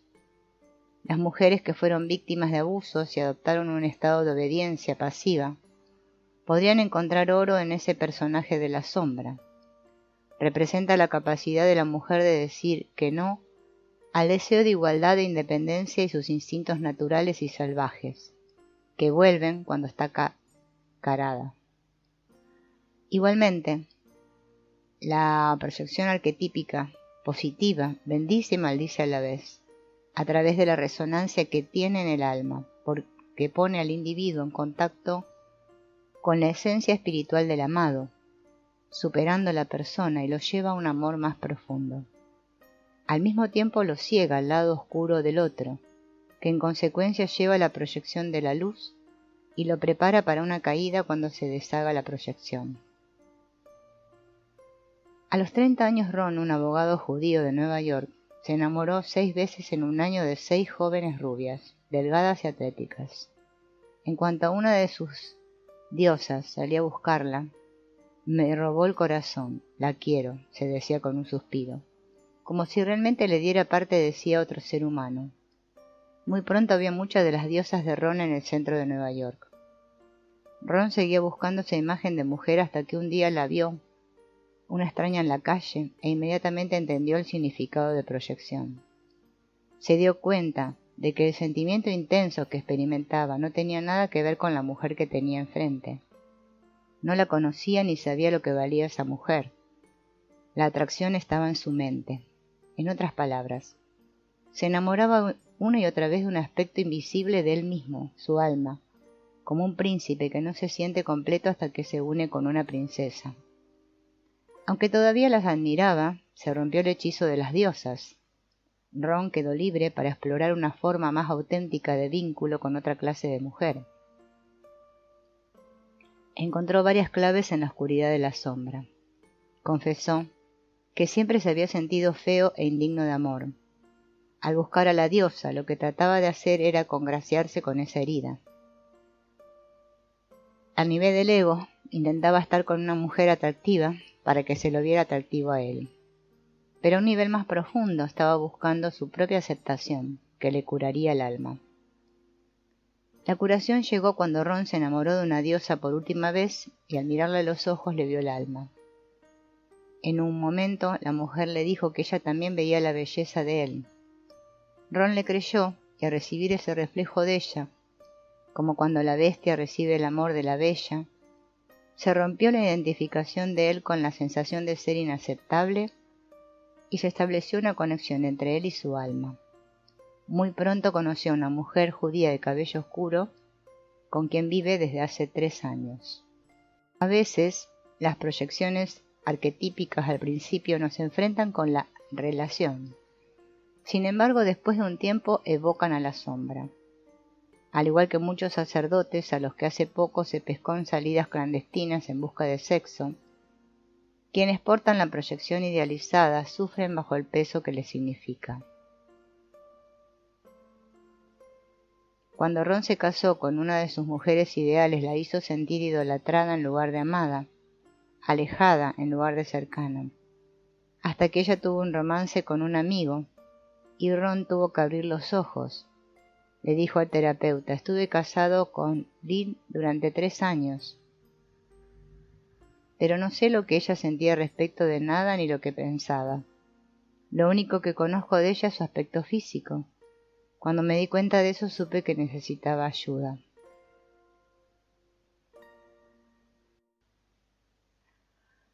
Esas dos clases de proyecciones románticas, la pareja como padre o madre, la pareja como Dios, tiemblan y caen provocando muchas veces una crisis de compromiso. En ese momento crucial de toda relación, la persona más familiar se vuelve un extraño, y uno de los cónyuges o los dos proclama: esto no era lo que yo esperaba, esta no es la persona con la que me casé, pensé que te conocía bien, pero me equivoqué. Quizá tengan un shock y pierdan la fe. Entonces se instala el sentimiento de traición. Hay 3 razones para esa serie de episodios. Primero, es cierto que la pareja no es lo que se creyó. Pero si la sombra hizo su tarea, la persona que se eligió como pareja es justamente la que tiene que ser, y justamente la que no tiene que ser, como lo expresó un matrimonio. Ella tiene todo lo que necesito y todo lo que odio. La otra responde: sí, él también tiene todo lo que necesito y todo lo que odio. En otras palabras, la proyección ideal de padre o Dios se tambalea y entonces de pronto aparece otro rostro en el amado. Como dijo una mujer, es como un extraño que tiene deseos secretos que no son los que es él, pero es realmente él. La mujer tranquila y pacífica se convierte en una persona celosa, exigente y molesta, la peor pesadilla de su cónyuge. El hombre fuerte se vuelve un ser dependiente, que la necesita para todo y la controla, el peor sueño de ella. Cuando surgen esos personajes de la sombra y destruyen las ilusiones del romance, revelan aspectos tan desconocidos e inesperados de la personalidad, que de pronto el observador siente que desapareció la confianza entre ellos. La pareja se enfrenta con una crisis de compromiso. En segundo lugar, el proceso romántico no es lo que se esperaba. Es decir, que el individuo ya no se siente cómodo con los viejos modelos. Se enfrenta con el otro, el extraño, el impredecible que vive dentro del amado. Y el proceso que había avanzado hacia una mayor seguridad en la intimidad parece detenerse. Por último, el mismo individuo no es quien creyó que era. La revelación tan humillante de los aspectos de la propia sombra puede ser tan abrupta y desconcertante como el descubrimiento de los rasgos de la pareja. Una mujer le dijo a su terapeuta que siempre usaba el sarcasmo como escudo por miedo a que le rechazaran los sentimientos. Pero cuando su pareja le decía que le dolía profundamente el tono sarcástico, ella se entristecía y sentía remordimiento. Cuando el individuo descubrió esos aspectos de su propia sombra, sintió humillación por su desnudez y corrió a esconderse, creando así obstáculos que se interpusieron a la intimidad y otras crisis de compromiso. O bien siente culpa y responsabilidad por la desilusión y el dolor del amado. La destrucción de esas ilusiones se da en forma gradual, como cuando se pela la cáscara del huevo, y de a poco, incluso a través de muchos años, se llega a tener una percepción más clara de la pareja y de uno mismo. Por ejemplo, un hombre que oculta su problema de dependencia de alcohol a su mujer, o una mujer que toma tranquilizantes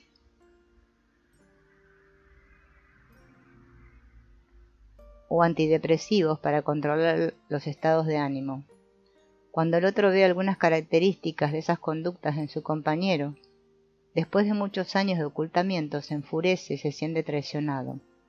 Tiene la sensación de haber vivido con un extraño. Esa destrucción también puede darse en un segundo, como cuando se rompe el cascarón. En un momento los amantes creen conocerse y al segundo sienten estar viviendo con un extraño. Esa misma parte que proyecta la perfección en el otro se vuelve crítica de todo lo que no es perfecto. Por eso la diosa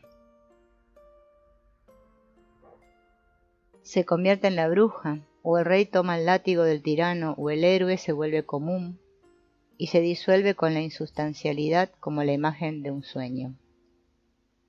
Cuando se quiebran las proyecciones y el individuo se encuentra con los personajes de la sombra del otro y los suyos propios, la tarea de la relación se complica. Mantener un romance con el lado oscuro y aferrarse a la conexión del alma, la unidad arquetípica que une a la pareja, ver a través de la ilusión de la bella y la bestia y más allá, para encontrar la belleza auténtica que hay en el corazón de las personas amadas, ser capaz de contener los dos lados, el lado iluminado y el oscuro, es un gran paso hacia el desarrollo y una promesa del romance con la sombra. El objetivo entonces no es vivir sin proyecciones, eso es imposible. Natural y automáticamente el individuo convierte a su pareja en su padre o a su madre cuando la sombra trata de hacerlo sentir seguro y amado. Para descubrir el oro en esa proyección personal, hay que ver a través de ella constantemente al tiempo que se la cava para hacer una introspección y se mantiene la unión con la otra persona como un ser humano real. Para descubrir el oro en la proyección arquetípica, hay que ver a través de ella constantemente al tiempo que se mantiene la unión con la otra persona en cuanto a ser humano mortal y honrar la visión profunda que se tiene, que ve a Dios en el amado, una realidad transpersonal y una fuente permanente de energía e inspiración. Las sombras del poder, la vergüenza, la privación y el derecho. El poder de la sombra tiene muchas facetas. Puede aparecer, por ejemplo, en una mirada de desprecio o en un comentario fugaz que deja avergonzado a un ser querido. Una relación consciente no engendra satisfacción, no ofrece la seguridad de una manta abrigada. Es una caldera en la que se cocina el alma. Su objetivo es el calor, no la calidez, el movimiento, no el descanso. La meta de una relación no es poner orden o sentarse a descansar en un paraíso idílico. Su intención es compartir el misterio de la evolución y evocar la evolución a través de enfrentamientos con la sombra. En este contexto, cualquier relación que produzca amor, sanación y conciencia puede considerarse exitosa, incluso cuando no dure más de un par de salidas. Si uno de los dos individuos que están saliendo identifica a otro personaje de la sombra y se despierta la conciencia de la sombra, es posible que en la relación siguiente no repita un viejo modelo. Y esa nueva cualidad de la conciencia puede ayudarlo a crear una intimidad más satisfactoria en otra relación que inicien. Si uno de los dos alcanza un sentido de autenticidad más profundo y recupera partes de sí mismo o dones que estaban enterrados, puede decirse que hubo sanación. Si uno de los dos aprende a ver a través de la proyección y a percibir al otro con mayor claridad, los dos tienen más posibilidades de saber lo que quieren de la siguiente relación que inicien. La búsqueda de la relación ideal alcanzó proporciones legendarias, como la búsqueda del Santo Grial. Adoramos las relaciones como nuestros ancestros adoraban a los dioses. La historia de las relaciones nos atrapa con esperanza y destrucción en titulares ubicuos de la prensa, novelas románticas y películas de cine. Anhelamos desentrañar el misterio inefable de las relaciones, comprender lo que las hace prosperar y evitar lo que las hace fracasar. Si no tenemos una relación fundamental, vivimos acechados por las dudas. Nos preguntamos si somos capaces de lograr intimidad y compromiso, incluso si la vida tiene valor sin una relación. Ansiamos tener un matrimonio sagrado, la unión de las almas que sobrevive el paso del tiempo. Deseamos tener una pareja que nos ofrezca un oasis fresco en un mundo caluroso y seco. Un compañero que nos dé un refugio de aceptación y comprensión. Soñamos con la dulzura del amor y no hacemos más que contarles a nuestros amigos sobre la urgencia de la búsqueda, la manera de iniciar una relación, de cambiar para atraer a la persona adecuada, de mantener interesada a la persona, de hacer que la relación sea duradera. Sin duda, el aislamiento y la fragmentación de la vida social del mundo occidental estimulan esa búsqueda. El extrañamiento general que experimentamos hacia los demás nos obliga a buscar a alguien en quien encontremos compañía. Pero debajo de esas condiciones sociales insostenibles y la fantasía general de las relaciones como solución, hay otra cosa, una imagen inconsciente que nos maneja, porque en el centro de esa imagen está el arquetipo del matrimonio, y nos obliga a seguirla, nos obliga a desearla. Si tenemos una relación, tal vez tengamos la suerte de vivir momentos de realización en profunda resonancia con el alma de otro ser humano, pero también anhelamos una mayor intimidad, más profundidad, y por otro lado buscamos una mayor separación, más tiempo a solas. Lo que pasa es que mantener una relación comprometida significa mantener la tensión de los opuestos, el deseo secreto de absorción, el terror secreto al encierro, la fantasía del rescate, la deuda infinita hacia quien nos rescata, la energía de la relación creativa, la inercia de la rutina sin sentido. Además, por supuesto, un matrimonio en cuanto a relación psicológica abarca la unión sagrada de lo masculino y lo femenino que hay en nosotros. Murray Stein, analista de la corriente de Jung, sugirió que al unir los opuestos una relación apunta hacia la posibilidad espiritual de la integridad. Según Jung, el yo es el principio interior de la dirección y la orientación hacia el significado que se despierta cuando uno sostiene opuestos. A partir de eso, Stein afirma que hoy en día la relación alcanzó proporciones míticas porque promete la integridad y simboliza el yo. Paradójicamente, aunque la relación es nuestro mito, no hay un mito de la relación. Es decir, que los viejos mitos de las parejas románticas reflejan modelos arcaicos de la conciencia humana que no coinciden con el desarrollo político, psicológico y espiritual de nuestro tiempo. En lugar de ayudarnos a establecer vínculos más conscientes de oportunidad y responsabilidad compartidas, las imágenes arquetípicas pueden convertirse en personajes de la sombra que saboteen los esfuerzos más innovadores que hagamos por iniciar una alianza.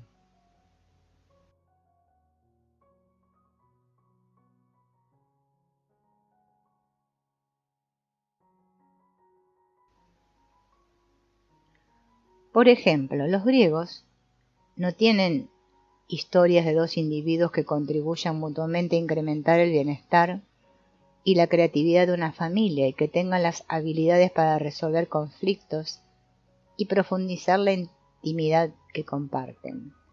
Vemos en cambio matrimonios que evolucionan de viejas culturas sobre las diosas y forman los modelos patriarcales de Zeus y Hera. Hoy en día, algunas mujeres que eligen el papel tradicional de la esposa de tiempo completo, como Hera, proyectan la realización de sus deseos sobre sus maridos heroicos. Si ahogan la expresión de sus propios sentimientos, es posible que terminen enojadas, deprimidas o enfermas. Actualmente, son pocas las mujeres como las que pertenecen a las subculturas religiosas tradicionales que encuentran el camino angosto que lleva a la realización a través del modelo de Hera. La sombra desafía nuestra búsqueda de respuestas simples. Por eso, no vamos a presentar una fórmula para hacer que un matrimonio sea feliz, ni un diagnóstico terapéutico simple sobre un matrimonio que no es feliz. Como lo expresó Albert Einstein, todo debe ser tan simple como deba ser, no más simple. Por lo tanto, vamos a explorar el deseo humano innato de amor perdurable y la aparente imposibilidad de ese deseo, debida muchas veces a la aparición de sentimientos dolorosos y conductas difíciles, y a la incapacidad de entablar relaciones conscientes con ellos en cuanto a personajes sentados a la mesa.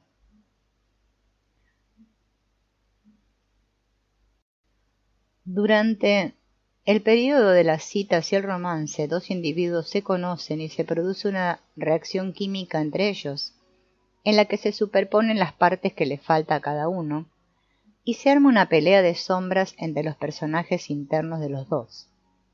La persona de la pareja se forma con bastante rapidez. Murray Stein la llama el uniforme de la edad adulta.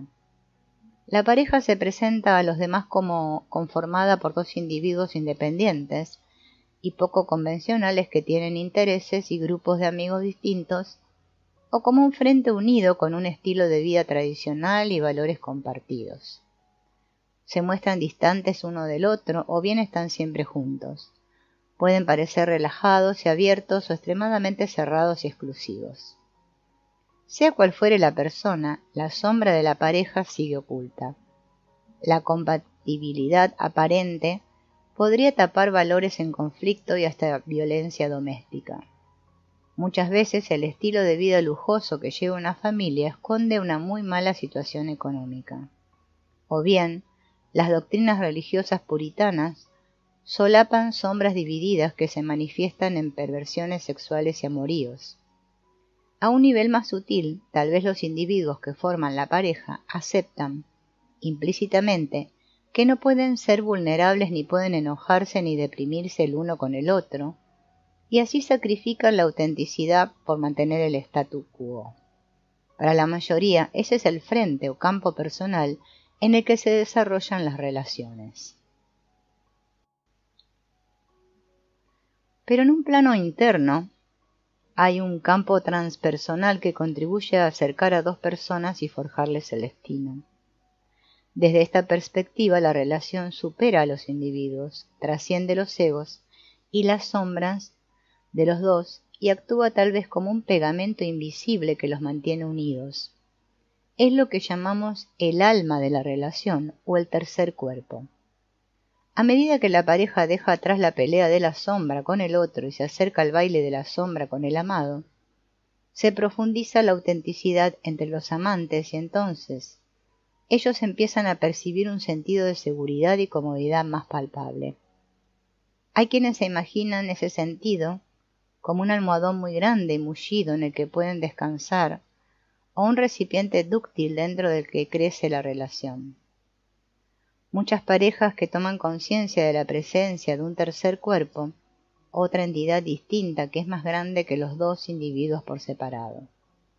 Cuando aparece, la pareja experimenta una mayor confianza y es capaz de arriesgarse a una mayor vulnerabilidad y autenticidad porque están unidos como en una misma alma. En general se tiene un sentido intuitivo del tercer cuerpo y su función de continente en la vida de la pareja como una unidad. Tiene una textura y un sabor diferente para cada pareja, dulce, sedante, cálido y flojo, o bien fresco y reparador como una manta protectora. Las parejas se dan cuenta cuando están bien alimentado el tercer cuerpo, porque lo perciben como una vibración positiva o un aire amable que susurra entre los dos. También saben cuando está lastimado porque lo experimentan como un desgarro en la tela del amor que comparten. Ese campo del tercer cuerpo teje en una pieza las dimensiones varias de nuestra vida. Pone el ego, la sombra, el alma y el gran mundo, todo junto en una misma historia. Abarca los reinos personal, interpersonal y arquetípico. El cuidado y la alimentación del tercer cuerpo son una condición permanente para mantener una relación consciente. Al igual que una planta vive y crece si se le da cantidad adecuada de agua, aire y luz, si no le prestamos atención o nos le acercamos solo cuando surge un problema, se seca y se marchita. Cuando está muy debilitado no soporta otro factor de presión. Pero si lo alimentamos con el equilibrio adecuado de lo que necesita, crece y se fortalece y puede sostener la vida de la relación. Cuando aparece la sombra y se sienten traicionados, en lugar de echarse la culpa sobre protegerse como padres e hijos, deben adoptar otra actitud, honrar y alimentar ese gran campo o plano que es la relación. De esa manera, como lo expresa Robert Bly, se hace la promesa de amar y alimentar a ese cuerpo, ese alguien cuya presencia sentimos pero no vemos.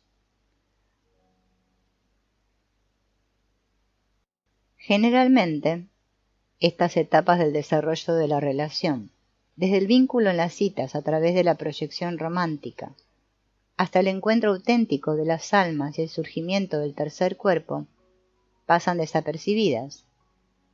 Por eso quizás se hace un compromiso externo para casarse durante las primeras 2 etapas de la relación, antes de haber destapado la propia sombra, haber aceptado los personajes de la sombra del otro, o haber tomado conciencia de que el proceso de la relación incluye crisis de compromiso, sin excepciones. Sin embargo, sin conciencia de la sombra, no hay compromiso interior, solo un casamiento de personas. Sin saberlo, los individuos sostienen la máscara del otro y se quedan en el lugar. Cuando las vueltas de la montaña rusa les provocan mucho sufrimiento, se sienten indefensos y se desilusionan. Se dan cuenta de que no hay pasaje de vuelta. En última instancia, el divorcio parece la única salida. Normalmente el matrimonio de persona deriva en una proyección dividida, en la que uno de los cónyuges porta las cualidades del otro. Entonces se percibe al otro cónyuge, el complicado, como el del problema. Es demasiado emocionable, demasiado distante, demasiado dependiente, demasiado independiente, y el santo, que no hace ningún mal, ofrece soluciones comprensivas desde lo alto. Si el individuo se casa bajo la influencia de una proyección romántica, la sombra se manifiesta en momentos inesperados, en conductas de alejamiento, estados de ánimo cambiantes, palabras crueles, violencia física, amoríos clandestinos o enfermedades graves que provocan la sensación de haber caído en desgracia. Con un berrinche que surge de su inocencia, el individuo desea que acudan poderes mágicos a defenderlo del mal. Protesta con amargura por las promesas rotas que se habían hecho en el contrato original de persona. Se pasa noches enteras en vela, tiene ataques de ansiedad o depresión, sufre de adicción a la comida o a las drogas, de dolores de cabeza u otros síntomas de tensión psicosomática. Pero la suerte dio un giro. Cuando los procesos de la sombra y la persona se encuentran, como 2 líneas paralelas que convergen en cierto punto, se puede alzar los brazos, salir por la puerta o detenerse y oír la invitación del tercer cuerpo al trabajo con la sombra. Así puede descubrirse que inevitablemente se produce un proceso de desarrollo y que es posible dar el primer paso en el baile de la sombra, iniciar un romance con las proyecciones. En primer lugar, hay que dejar de culpar al otro y empezar a evaluar lo que aporta cada uno al modelo tan doloroso. Esta clase de autoexamen debe darse cuando uno está solo en la oscuridad. La sensación es la de estar viajando a través de un túnel en un lugar montañoso con otro túnel paralelo del otro lado de la pared. Lo único que pueden hacer los 2 amantes es desear que el otro también esté cavando del otro lado. Pero a veces se pierde la conexión con el amado y uno se siente solo en la oscuridad. Hay que esperar a que, después de que los 2 hagan el trabajo de cavar a través de la montaña, haya un reencuentro del otro lado y se reavive el amor. Como consecuencia del trabajo interior con la sombra, vemos que el individuo es el que crea los problemas y percibe al otro como la causa. Cuando se sacan las proyecciones, el santo descubre su propio complicado y el individuo al que se consideraba el complicado descubre su propia integridad. La víctima se despierta a su propio tirano, el tirano destapa su propio miedo a la indefensión y a la falta de control. El que buscaba una fusión se da cuenta de que tiene un sentido de separación. El que abandona siente que tiene necesidad de intimidad. De esa manera, el individuo inicia un romance con las proyecciones de su sombra y en algún momento llega a reconocer al amado en el otro, la naturaleza auténtica del otro sin ningún tinte por parte de él, e incorpora los aspectos que le pertenecen a su tesoro, descubre al otro en sí mismo donde estuvo desde un principio. De a poco, al honrar el vínculo que está tanto dentro suyo como entre él y su pareja, el tercer cuerpo, se encuentra el alma en los complejos. Por eso sostenemos que el trabajo con la sombra es trabajo con el alma. El francés y el turco, el arte de la comunicación consciente. Un matrimonio fue a terapia, confundido y azorado, uno con el otro. Abe y Stephanie. Abe le dijo a Stephanie: ayer estaba tan enojado que trataba de insultarte a propósito. Estaba harto. Me estaba por poner vengativo, y tú hiciste algo que hacía mucho tiempo que no hacías. Te me sentaste en el regazo y me abrazaste. El hombre estaba sentado mirando a su mujer muy confundido y asombrado. ¿Cómo pudiste hacer algo así? No entiendo.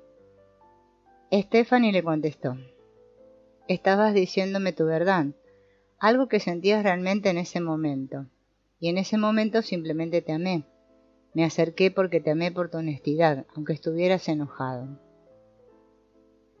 Ella no estaba prestando atención a las palabras que él decía ni a lo que le provocaban a ella en la mente, el francés.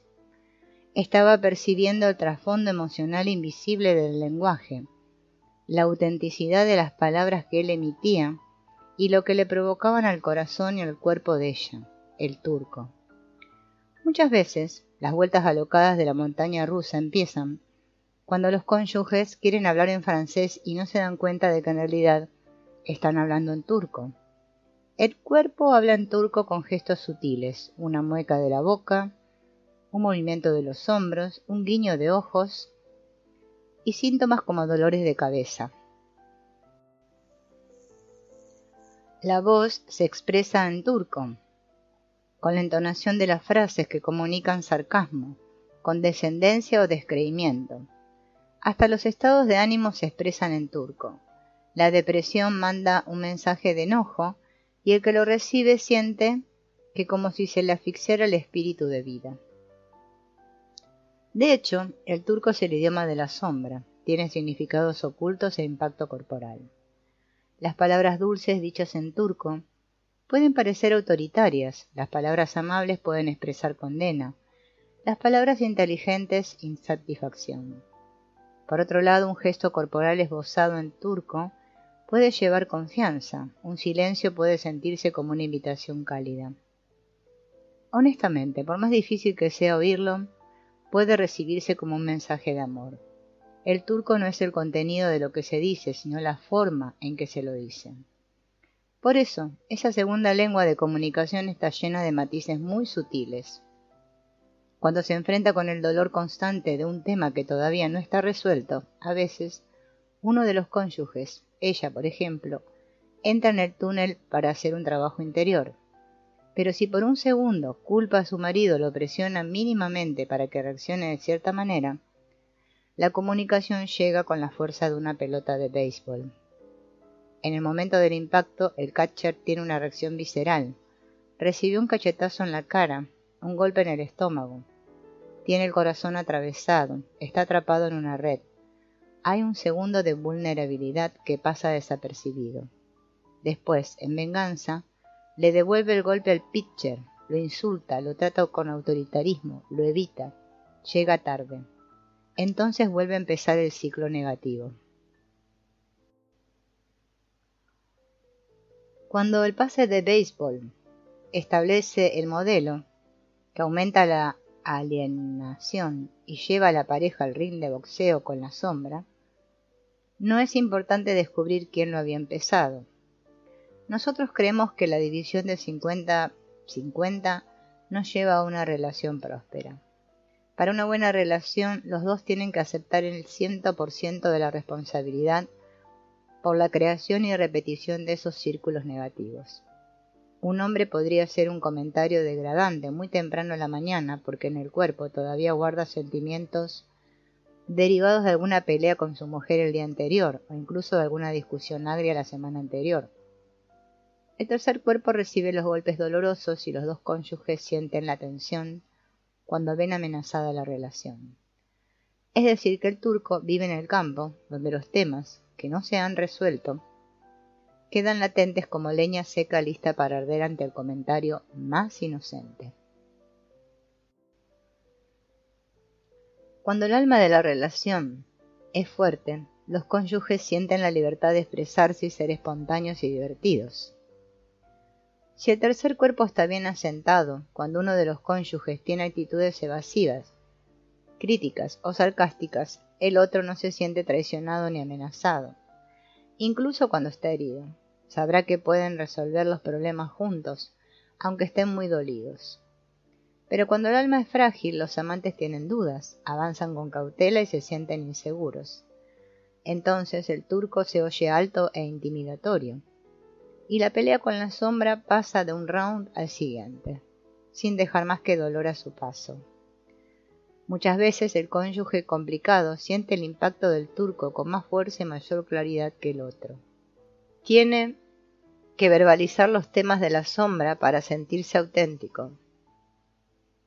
Generalmente se siente herido, criticado o avergonzado por su pareja. La sensibilidad de ese individuo es el cable que activa el modelo. A su vez, el santo muestra una comprensión muy clemente por el sufrimiento de su pareja. Pero la culpa por ser demasiado sensible y niega cualquier responsabilidad por el sufrimiento de ella. O bien se culpa a sí mismo y pide disculpas una y otra vez, esperando que ella lo perdone.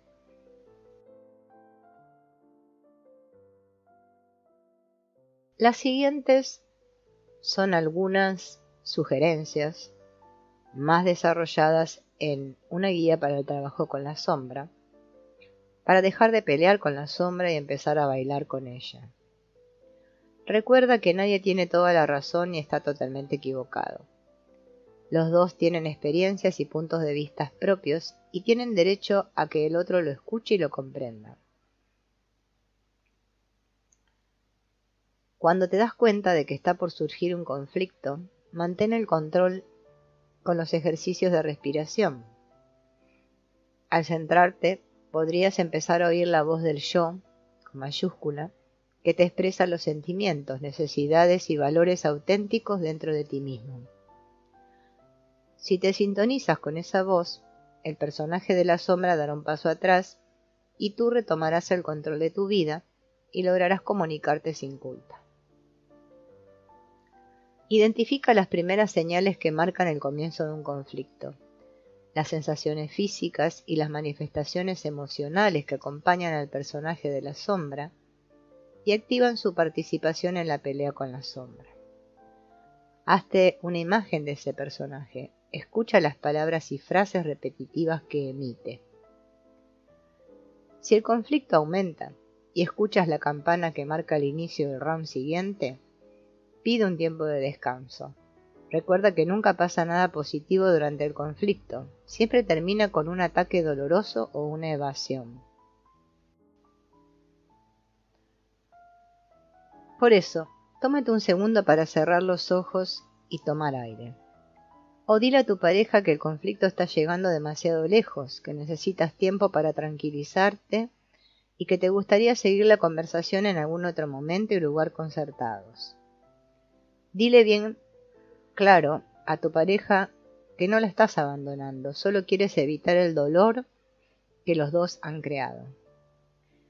Quieres centrarte, evaluar los pensamientos, analizar los temas de tu propia sombra y volver de lleno al desafío. Sería deseable que tu pareja hiciera lo mismo. Cuando estés solo, haz el trabajo con la sombra. Asume el 100% de la responsabilidad por tu aporte al modelo, aunque al principio no te imagines en qué pudo haber contribuido a que se formara. Permanece con los sentimientos difíciles hasta que se destape tu propia herida, que se abrió ante la conducta del otro. Recuerda que lo que tú experimentas en el otro es un reflejo de tu propia condición de herida grave. Pregúntate en qué pudo haber contribuido tu lenguaje turco al surgimiento del conflicto y si tienes en tu interior algún residuo emocional de vueltas anteriores en la montaña rusa, resentimiento, rabia, que pueda estar influenciando esa experiencia.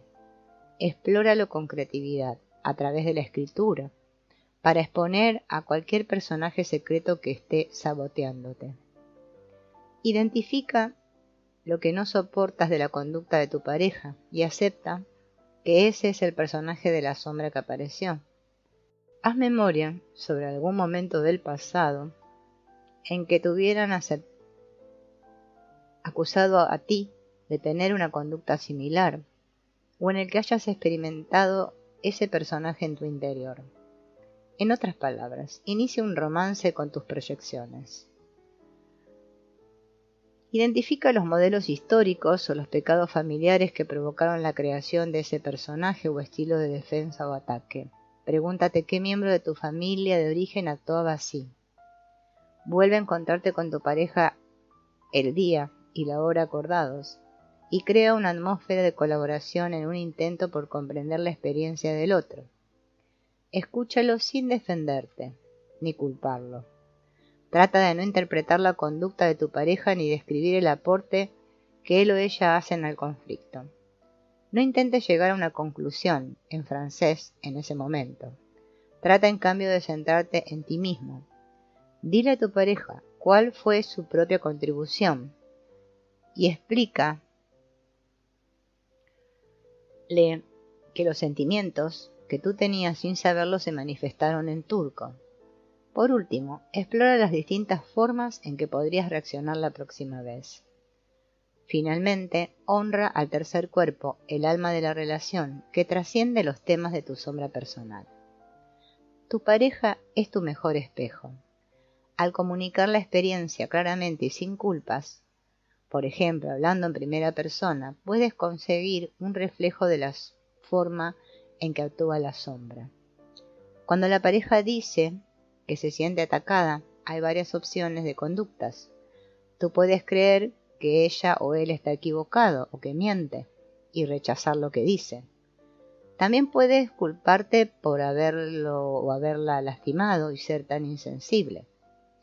O bien tratar de reconocer con humildad el aporte que hizo tu sombra al conflicto y tratar de asumir la responsabilidad de romper el modelo para que no siga perjudicando a esa relación y a la generación siguiente. Como le dijo un hombre a su amante, el modelo que me provoca sentirme atacado ya se había formado antes de que empezara esta relación, pero puedo hacer que se acabe a partir de ahora. Con paciencia y un amante que comparta la responsabilidad del trabajo con la sombra, tú encontrarás el oro en el mensaje oculto del personaje de la sombra. Una mayor capacidad para lograr directamente lo que la sombra intenta conseguir de manera indirecta. Va a llegar un momento en el que el baile con la sombra los llevará al diálogo con el alma. Los cónyuges ya no estarán en guardia por las proyecciones y la culpa para anticiparse a la crítica y la condena. Al contrario, las palabras que digan serán para calmarse y curarse mutuamente. Van a ir directamente a tocar el alma del amado y van a sentirse conocidos y escuchados. De las citas al compromiso. La historia de una pareja ilustra el desarrollo de los temas del dinero como una reflexión del desarrollo de una relación. Cuando Bob, de 36 años, y Hailey, de 33, empezaron a salir, él ganaba un sueldo fijo como contador y ella estaba sin trabajo. Pero decidieron dividirse los gastos 50 y 50 y pagar cada uno una noche para que no se diera por sentado que Bob era el que debía pagar. En los dos matrimonios anteriores de Bob el dinero había originado dificultades emocionales. Después de un mes de compartir los gastos, él le dijo a Hailey: «Estoy muy contento de que la plata no vaya a ser un problema en nuestra relación». La relación se hacía más íntima y los dos sentían un espíritu de generosidad al ver que el dinero fluía entre ellos con la misma soltura que el amor. Hailey contó que sentía que estaba atenta a pagar lo que le correspondía, especialmente cuando viajaban juntos. Unos meses más tarde, cuando consiguió un trabajo, empezó a fantasear con comprarle regalos a Bob o invitarlo a hacer algún viaje a las Bahamas. Entonces empezaban a crujir las proyecciones románticas. Los dos empezaron a sentir desilusiones, que primero fueron sutiles, y después se convirtieron en heridas más profundas. Una noche Bob dirigió la conversación hacia el tema del dinero. No estamos pagando en partes iguales, le dijo. Tengo el resumen de mis gastos con la tarjeta de crédito. Yo estoy pagando las 2/3 partes de nuestros gastos y tú solamente 1/3. Así son los hechos. Antes de que consiguieras trabajo no me importaba, pero ahora hay que volver a establecer el acuerdo. Haley se quedó azorada, se sentía acusada injustamente, pero no tenía cómo comprobar el dinero que había aportado porque pagaba en efectivo. No estoy de acuerdo, dijo, pero dime, ¿qué quieres que hagamos? Bob sugirió que dividieran cada cuenta al 50% en el momento en lugar de alternar las noches en que pagaban, para que ella viera cuánto cuesta realmente salir a comer y a divertirse. Haley no podía creer lo que oía. Por primera vez sentía que él la trataba con aire de superioridad. Una mujer independiente y profesional, ella sabía muy bien cuánto costaba llevar un estilo de vida confortable, pero todavía no se sentía segura como para expresar los sentimientos sombríos, y por eso se tragó el resentimiento y accedió al acuerdo nuevo. Unos días más tarde, Bob dirigió la conversación al sexo. No estamos dando en partes iguales en el sexo, le dijo con tono enérgico. Soy yo el que siempre te hace el amor. Otra vez, Haley se quedó pasmada y no salía de su asombro. Pero esa vez la reacción fue mucho más auténtica. No puedo creer que sientas eso, es inconcebible. Te hago masajes y caricias placenteras con mucha más frecuencia que tú a mí. El personaje contador de Bob había aparecido en otros dos campos y equiparaba los cobros y las deudas en el dinero y el sexo. Haley se sintió herida, insultada y enojada, como cuando de chica, hija de un padre, se la criticaba. Sin ya la espontaneidad natural, se dio cuenta de que como una calculadora, él la vigilaba en cada movimiento. Se perdió la inocencia ahora que estamos llevando la cuenta de todo, le dijo a su terapeuta. A un nivel más profundo, Bob y Haley representaban los temas de la sombra disfrazados como problemas de dinero. Ella tenía miedo de no ser lo bastante buena para ese hombre, lo bastante protectora, sexual o consciente. Como su padre la había medido según un parámetro imposible, siempre se había quedado corta. Por eso, después de haber interiorizado la voz crítica de su padre, cuando Bob afirmó que ella no le daba lo suficiente, se culpó a sí misma. A él le pasaba lo opuesto. Como hijo de una madre, sentía que ella no lo quería. Por eso él también luchaba con la traición cuando no le daban lo suficiente. Y culpaba a Haley por no darle lo que él creía que tenía el derecho de recibir para sentirse amado. En un momento, mientras se acercaban al matrimonio, intentaron crear una relación con el dinero que reflejara un compromiso consciente del uno con el otro. Para algunos eso significa unir la vida económica al tiempo que se une el resto de la vida, pero para otros, como Bob y Haley, el tema del dinero necesita otra solución. Después de abrir una cuenta en común, Bob se dio cuenta de que no soportaba que ella no llevara bien el balance. Las actitudes de los dos respecto del dinero y la forma de guardarlo no armonizaban. Por eso finalmente decidieron que el mejor arreglo para ellos era tener el dinero por separado. Así, él no volvió a culparla por la forma en que ella llevaba la cuenta, porque ya no le afectaba a él. Y ella a su vez dejó de sentirse controlada o culpada por tener otros hábitos en cuanto a sus gastos. En términos generales, esa solución eliminó una categoría de conflicto que se debía a diferencias considerables en la relación de cada uno respecto del dinero, que podía convertirse en una fuente de roces permanentes. Crisis de compromiso. Un hijo. Cindy, de 38 años, y Michael, de 41, tenían vidas muy orientadas hacia sus profesiones, libres de las cargas del compromiso de cónyuges e hijos. Cuando se conocieron, los dos tenían la experiencia de haber viajado por el mundo y haber trabajado en puestos de salario muy altos. También habían creado barreras contra la vulnerabilidad en relaciones íntimas. Los dos compartían una herida histórica que los había llevado a vivir esos modelos románticos. La madre de Mitch lo había abandonado de bebé y él había crecido con una familia adoptiva. A Cindy la habían mandado a estudiar a otro país como pupila y había vivido muy poco tiempo con su familia de origen. Los dos sentían que no se los deseaba. Cuando Mitch conoció a Cindy, le tembló absolutamente todo. Había algo en esa mujer, una especie de ternura, que me despertaba ganas de protegerla y cuidarla. Nunca me había sentido así. Se volvieron inseparables durante 8 meses hasta que ella se quedó embarazada. Por su historia personal de abandono en la infancia e independencia de adulta y como la relación era tan reciente, Cindy se asustó. Quería que él la tranquilizara, pero él no la ayudaba. Le dijo, si no quieres tener este bebé en la misma medida o en mayor medida que yo, me hago un aborto. Mitch sintió un golpe bajo. Le oía decir un turco que si él no obedecía los deseos de ella iba a quitarle todo. Por eso la tranquilizó. Pero a la vez sentía rabia contra ella y empezó a mostrarla en comentarios sarcásticos. Cindy sentía el sarcasmo como bofetadas. Le oía a él expresar distancia y evasión en turco, y le comentaba a su terapeuta, si no lo presiono hasta el límite, no me da el apoyo que necesito, pero cuando lo hago me odia por presionarlo. Cindy creía que él no quería tener un hijo y solo decía que sí para calmarla a ella. Le angustiaba tomar ese paso y negando lo que sentía expresaba lo que le pasaba como preocupación por él y la ansiedad de él. A su vez, él se sentía acorralado como animal enjaulado.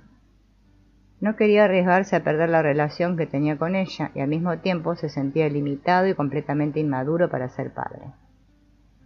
A medida que traducían el francés y el turco, Mitch notó su sarcasmo antes de que provocara una vuelta alocada en la montaña rusa, y ella aprendió a identificar su propia ansiedad para dejar de proyectarla en él. Se dieron cuenta de que las reacciones internas de las actitudes defensivas de los dos podían interpretarse como una señal del tercer cuerpo, que mostraba la incomodidad del otro, que cuando no se le identifica activa la montaña rusa. De a poco aprendieron a sentir sus propios deseos auténticos, aparte de las reacciones de obligación. En consecuencia, él reconoció que sentiría una pérdida terrible y se lamentaría mucho de abortar al bebé. Descubrió un profundo deseo de tener un hijo que no había experimentado antes. Cindy llegó a la conclusión fundamental para ella. No quiero traer a este mundo un hijo que no sea completamente deseado. Mitch sabía perfectamente a qué se refería ella. Entonces el tema pasó de la opción de tener al bebé al deseo de un compromiso de alma. Cuando Mitch dijo que no sabía cómo ser un buen padre, el terapeuta le señaló que ya estaba siendo un buen padre. Se cuestionaba las razones, analizaba las necesidades de su ego, mantenía un romance con las proyecciones y recordaba las heridas de su sombra. De esa forma, la relación consciente puede conducir al nacimiento de una familia consciente o el alma familiar. Dentro de ese compromiso, los padres, en cuanto a pareja, empiezan a aprender otro paso del baile con la sombra, ser padres con la sombra del hijo. La relación como un medio para el trabajo con el alma. Gracias al trabajo con la sombra, hecho de a dos como pareja, orientado hacia el romance con las propias proyecciones, pueden descubrirse los pecados familiares para ganar un mayor autoconocimiento y destaparse los pecados familiares del otro para ayudarse mutuamente a sanar las heridas. El resultado es que el otro se convierte en el amado, el alma querida con la que se comparte la vida. Si se presta atención al arte de la comunicación, se aprende a reducir los efectos de los golpes proferidos en turco, que dejan heridas y miedos entre los cónyuges.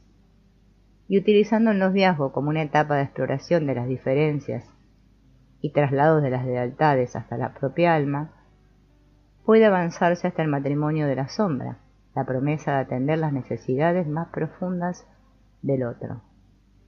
Por último, al honrar al tercer cuerpo, se nutre el alma de la relación, que a su vez nutre a la pareja. Como Penélope, la reina mítica, es posible confiar en que el amor durará para siempre. Las sombras entre amigos. Envidia, enojo y traición. La sombra está al acecho como un monstruo enorme detrás de nuestros amigos más queridos. En un momento sentimos que encontramos al aliado eterno, el que va a acompañarnos siempre. Creemos que ya no estamos solos, que estamos acompañados por un mellizo que piensa como nosotros. Lo entendemos sin dificultad y a la vez nos sentimos comprendidos. Podemos hablarle como si nos estuviéramos hablando a nosotros mismos. Pero después, en un momento que nos deja asombrados y descreídos, nos sentimos traicionados, nos damos la vuelta y vemos que en lugar de un compañero confiable, estamos frente a un chismoso, o peor, un mentiroso que le cuenta nuestros secretos a otro desconocido, una vampiresa seductora que fascina a una pareja romántica, un tramposo que se sale con la suya en algún asunto ilícito o ilegal, un racista cuyas actitudes fanáticas e intolerantes nos dan rechazo. De hecho, en lugar de un amigo vemos a un enemigo y caemos en la desgracia de la inocencia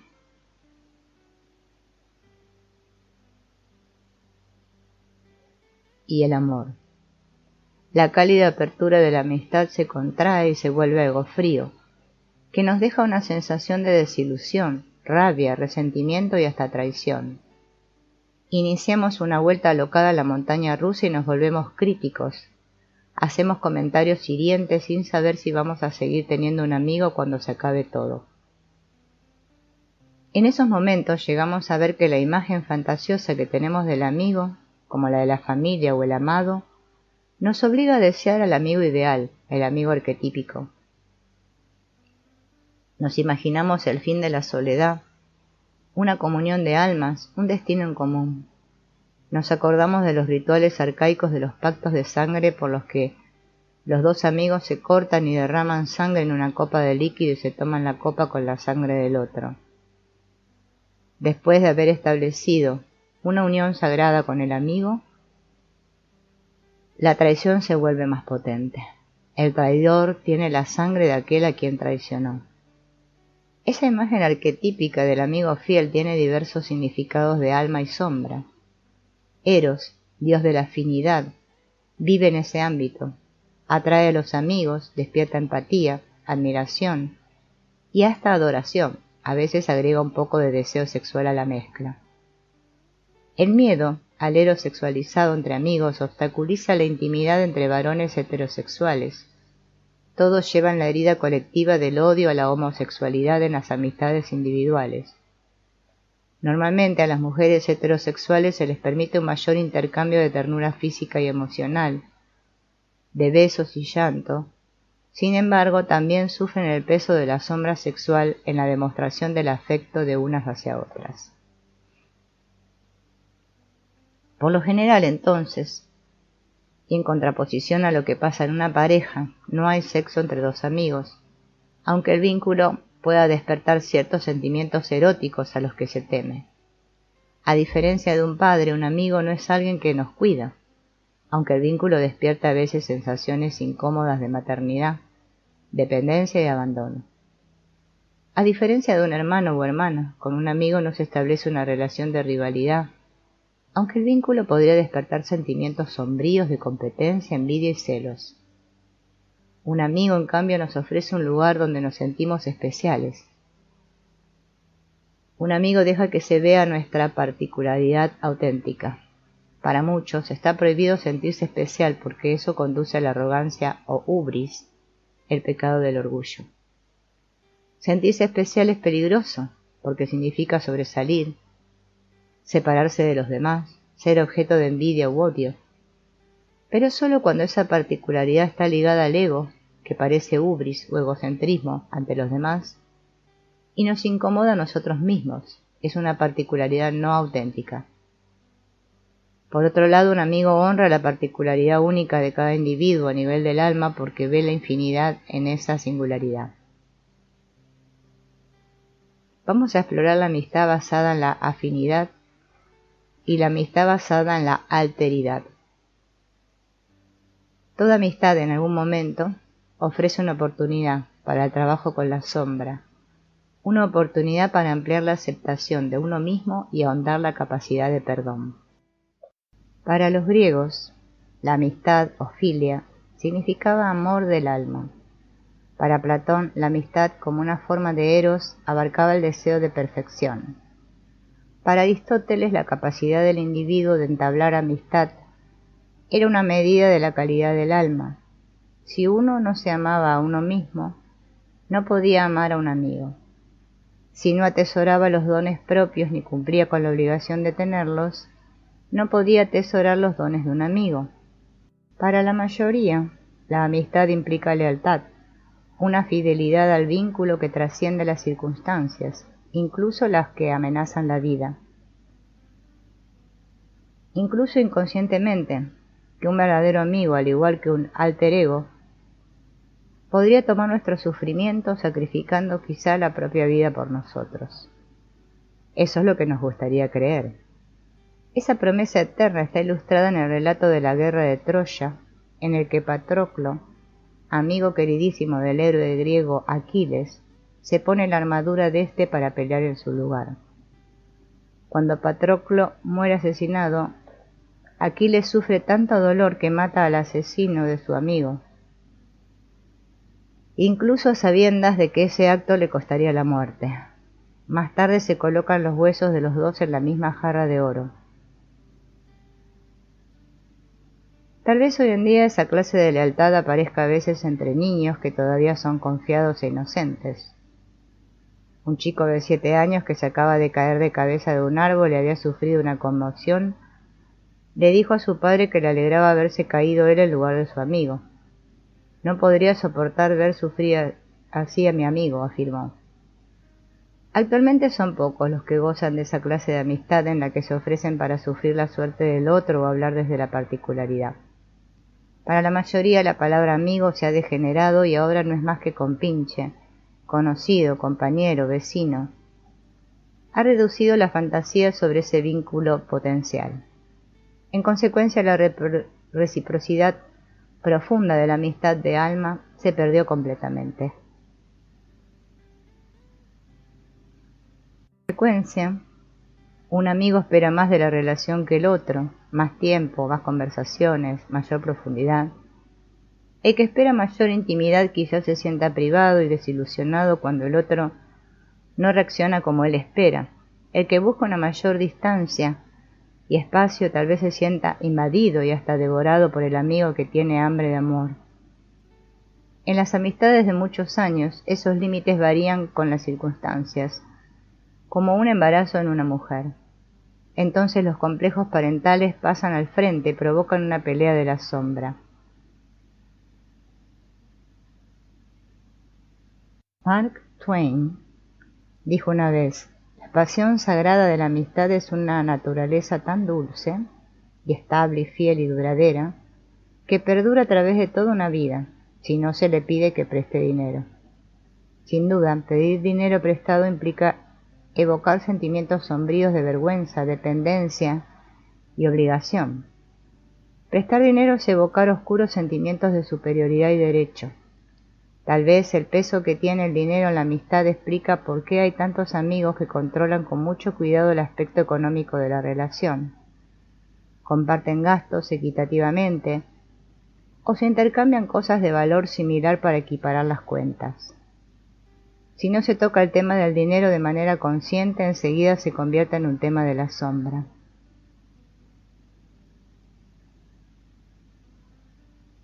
Carl Jung señaló que la amargura y la sabiduría forman un par de elementos opuestos. Donde hay amargura no hay sabiduría, y donde hay sabiduría no puede haber amargura. Las lágrimas, la pena y la desilusión son amargas, pero la sabiduría es el consuelo en el dolor. Ciertamente los amigos son una fuente de innumerables desilusiones. Evocan sentimientos sombríos de rabia, envidia y traición. A medida que se acumulan esos sentimientos en el corazón, la desilusión puede convertirse en la madre de la amargura y provocar el endurecimiento de un amigo para con otro hasta hacerlo casi un enemigo. Pero también puede ser un incentivo poderoso para clarificar la propia percepción del otro y modificar así la forma de sentir. En otras palabras, puede conducir al trabajo con la sombra que pone al individuo en el camino hacia la sabiduría y ablanda el corazón con sentimientos compasivos. Al ir aprendiendo a usar las herramientas de trabajo con la sombra, se potencia la capacidad para manejar los temas de la amistad, la lealtad, el abandono, el cuidado, la adicción, la traición. Por último, no puede reducirse la amistad a la psicología personal solamente. No puede explicársela por separado, a través de modelos psicodinámicos. Por el contrario, es un misterio, una fuente inagotable de asombro que nos es tan cercana como la propia respiración. Un amigo del alma es una fuente de amor sanador, que se ofrece y se recibe con la facilidad con que se da una mano. En el Talmud hay un relato que ilustra una necesidad universal de amistad auténtica. El rabí Yohanan se enfermó y su amigo el rabí Hanina fue a visitarlo y le preguntó si era capaz de soportar con resignación el castigo que sufría. Cuando éste contestó que no, Hanina le pidió que le diera la mano. Al hacerlo, Yohanan quedó curado. Entonces cayó enfermo el rabí Hisha, su amigo. El rabí Yohanan fue a visitarlo y le preguntó si era capaz de soportar con resignación el castigo que sufría. Cuando él contestó que no, Yohanan le pidió que le diera la mano. Al hacerlo, Hisha quedó curado. Con esa conclusión, el cuento ilustra el don del amigo del alma. Un preso no puede liberarse a sí mismo. Todos necesitan un amigo, un otro fiel que le tienda una mano sanadora. Paradójicamente, el que cura también está herido. Todo amigo es un sanador herido. Y toda amistad es una oportunidad para ofrecer y recibir sanación. Por supuesto que la mayoría trabaja por dinero. Es el medio de intercambio por el trabajo realizado. El maná que posibilita la participación del gasto y el ahorro. Hace posible la supervivencia, abre paso a las oportunidades. Por último, parece prometer seguridad. Pero ¿cuál es la naturaleza de la seguridad que se cree que puede comprar el dinero? Un amigo de 50 años ganó varios millones de dólares gracias a su trabajo en un puesto de mucha notoriedad y muy bien pago. Hace poco tuvo un ataque al corazón, pero volvió a trabajar a la semana. Tengo que ganarme la vida, dijo. Para los aztecas, que ofrecían sacrificios humanos, un corazón con vida extirpado de la víctima alimentaría al sol y haría crecer los cultivos. Tal vez la epidemia de ataques al corazón entre hombres que trabajan sea una forma de sacrificio a cambio de seguridad. Muchos ansían tener seguridad, una especie de refugio de las vicisitudes dolorosas de la vida. La raíz del significado de la palabra seguridad es falta de preocupación, pero es muy frecuente ver la falsedad de esa promesa. El dinero no puede salvar a nadie de sufrir la sombra. Un individuo podría sufrir un revés muy grande en la bolsa, o enfermarse y tener que gastar todos sus ahorros en tratamientos médicos, o bien perder su casa por algún desastre natural. Hasta el seguro social, pensado como una red de seguridad para los empleados, parece no ser tan seguro ya. Con los cambios en las leyes de herencia, el dinero familiar se hereda cada vez con mayor dificultad. ¿Qué es entonces la seguridad? Para la mayoría, la fantasía de seguridad económica conduce a un deseo irrealizable. Un hombre escuchó estupefacto la afirmación de su madre abogada que sostenía que se es tan bueno como el dinero que se gana.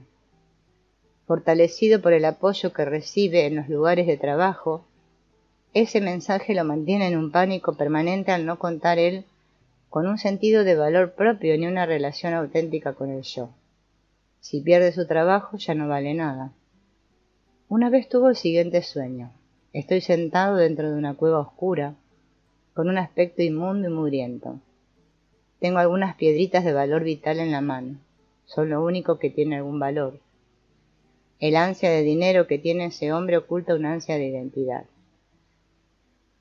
Una mujer escuchó que su madre católica le decía sin rodeos que el dinero era sucio, que el costo de tenerlo era el alma. A partir de entonces, ella llegó a la conclusión, desde chica, que si seguía siendo pobre toda su vida, no tendría que enfrentar ese conflicto moral. Así evitaría la tentación de actuar o abusar de otros por dinero, o volverse arrogante. Evitaría convertirse en la señora Bosta de Colina Sucia. Una imagen que había en su sombra sobre una mujer altanera que mira a los demás por sobre el hombro. Es más difícil para esa mujer desear dinero de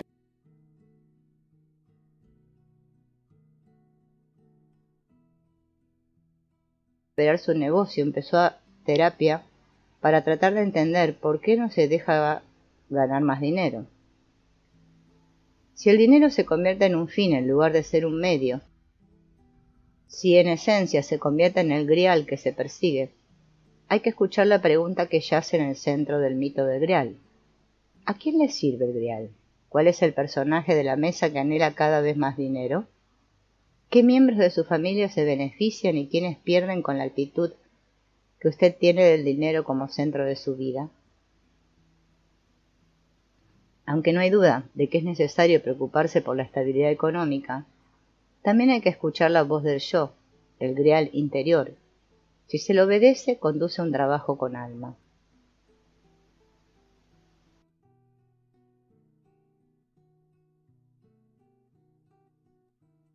Así como se desea a un amado o una vida familiar, también se anhela el trabajo con alma, que ofrece apoyo y sustento. Pero el trabajo que carga con tanta promesa conduce, al igual que el romance y la familia, a las mismas manos que traicionan. Por eso algunos prefieren volver a las viejas imágenes del trabajo, un grito nacionalista que pide que se vuelva la economía soberana previa a la apertura mundial, una convocatoria firme a volver a los roles y valores tradicionales de la época anterior a que la mujer trabajara, un deseo nostálgico de volver a la tierra del tiempo en que la tecnología la violara. En la mitad de la vida se descubre el retrato de Dorian Gray y con él todos los males que habían quedado en la oscuridad durante la primera mitad de la vida vuelven para acecharnos.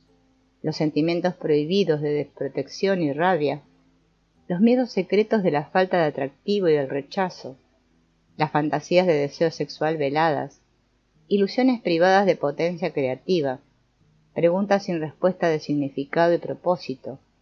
Todo eso empieza a acercársenos a hurtadillas, a molestarnos y finalmente nos acechan hasta que por fin nos damos vuelta para mirar y enfrentar a la bestia.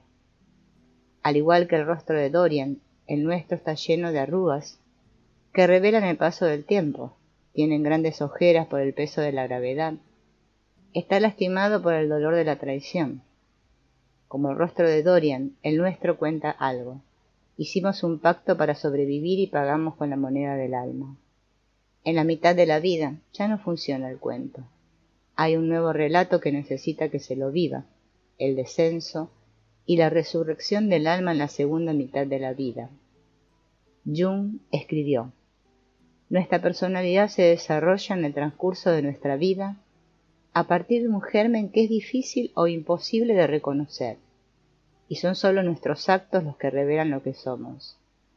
Somos como el sol, que alimenta la vida de la tierra y da origen a toda clase de cosas extrañas, maravillosas y perversas. Al principio no sabemos qué actos o mal hechos, qué destino, qué bien y mal hay en nosotros, y solo el otoño nos muestra lo que ha engendrado la primavera. Durante el viaje del héroe en la primavera de la vida, se deja el hogar y se sale en una búsqueda muy noble para construir la identidad, encontrar amor, crear una familia y adoptar virtudes sociales, todo lo cual finalmente contribuye al florecimiento de la gran comunidad. En todo ese tiempo, la identificación principal del individuo se da con un modelo arquetípico, como el de la hija de una madre del tipo de Perséfone, el de una mujer en el hogar como Hestia, el de un bromista del estilo de Hermes, o el de un hedonista del tipo de Dionisio que festejaba la vida. Lo que se manifiesta fundamentalmente son los modelos de conducta y los estados emocionales de ese arquetipo, aunque siempre hay otros que lo complementan. Pero cuando el reloj marca las 12 de la noche, comienza un descenso. El viaje del individuo que ha llegado a la mitad de la vida en el otoño puede empezar a dar un tono más marrón a la vida. Una razón: la mitad de la vida normalmente implica reveses porque el tramposo nos incita a romper viejas reglas, abandonar costumbres pasadas, transgredir límites y reírnos de las ironías de la vida. A veces ese personaje es caprichoso, impredecible, irracional y juguetón, pero por lo general nos da vuelta a la vida. El resultado es que un viaje que parecía subir sin límites empieza a mostrarse como un descenso inexorable. Nuestra relación con el tiempo, cronos, se modifica porque dejamos de atestar la agenda de obligaciones para convertir en sagrado el tiempo que queda. De hecho, si enfrentamos la condición de mortales, pasamos de un sentido de tiempo abierto a la conciencia del tiempo final. Además, quienes se volcaron hacia el mundo en la primera mitad de la vida, en la segunda mitad quizás quieran alejarse y reorientarse hacia una vida interior para evaluar las consecuencias de las opciones que hicieron. Jung lo dice con las siguientes palabras: después de haber derrochado su luz sobre el mundo, el sol retira sus rayos para iluminarse a sí mismo. Para algunos, ese cambio implicará la adopción de una orientación más religiosa o espiritual, cuando el ego y los valores de éste se retiran al fondo. Para una mujer profesional del tipo de Atenea, la transición significa explorar una nueva clase de feminidad, incluso tener un hijo a los 40. Un ejecutivo de empresa al estilo de Zeus podría sufrir de un exceso de información y empezar a anhelar un tiempo lejos del trabajo. Un amante de la naturaleza como Artemisa podría volcarse a la meditación y descubrir la belleza dentro de ella, o bien dedicarse a una profesión y darse cuenta de que se le está despertando la mente. Un hombre muy racional del tipo de Apolo podría probar la dulzura de su propia vulnerabilidad. Por otra parte, quienes antes se habían alejado del mundo tal vez quieran volver. Por ejemplo, una madre del tipo de Demeter, cuyos hijos ya crecieron, podría querer retomar los estudios. O bien si un puber antes había cultivado una espiritualidad muy fuerte, por la que había rechazado todo lo mundano, es posible que empiece a construir lazos de familia, una paella cuyos ideales sociales y políticos quizás provocaban el sacrificio de su propia gratificación. Podría empezar a descubrir una ambición personal secreta.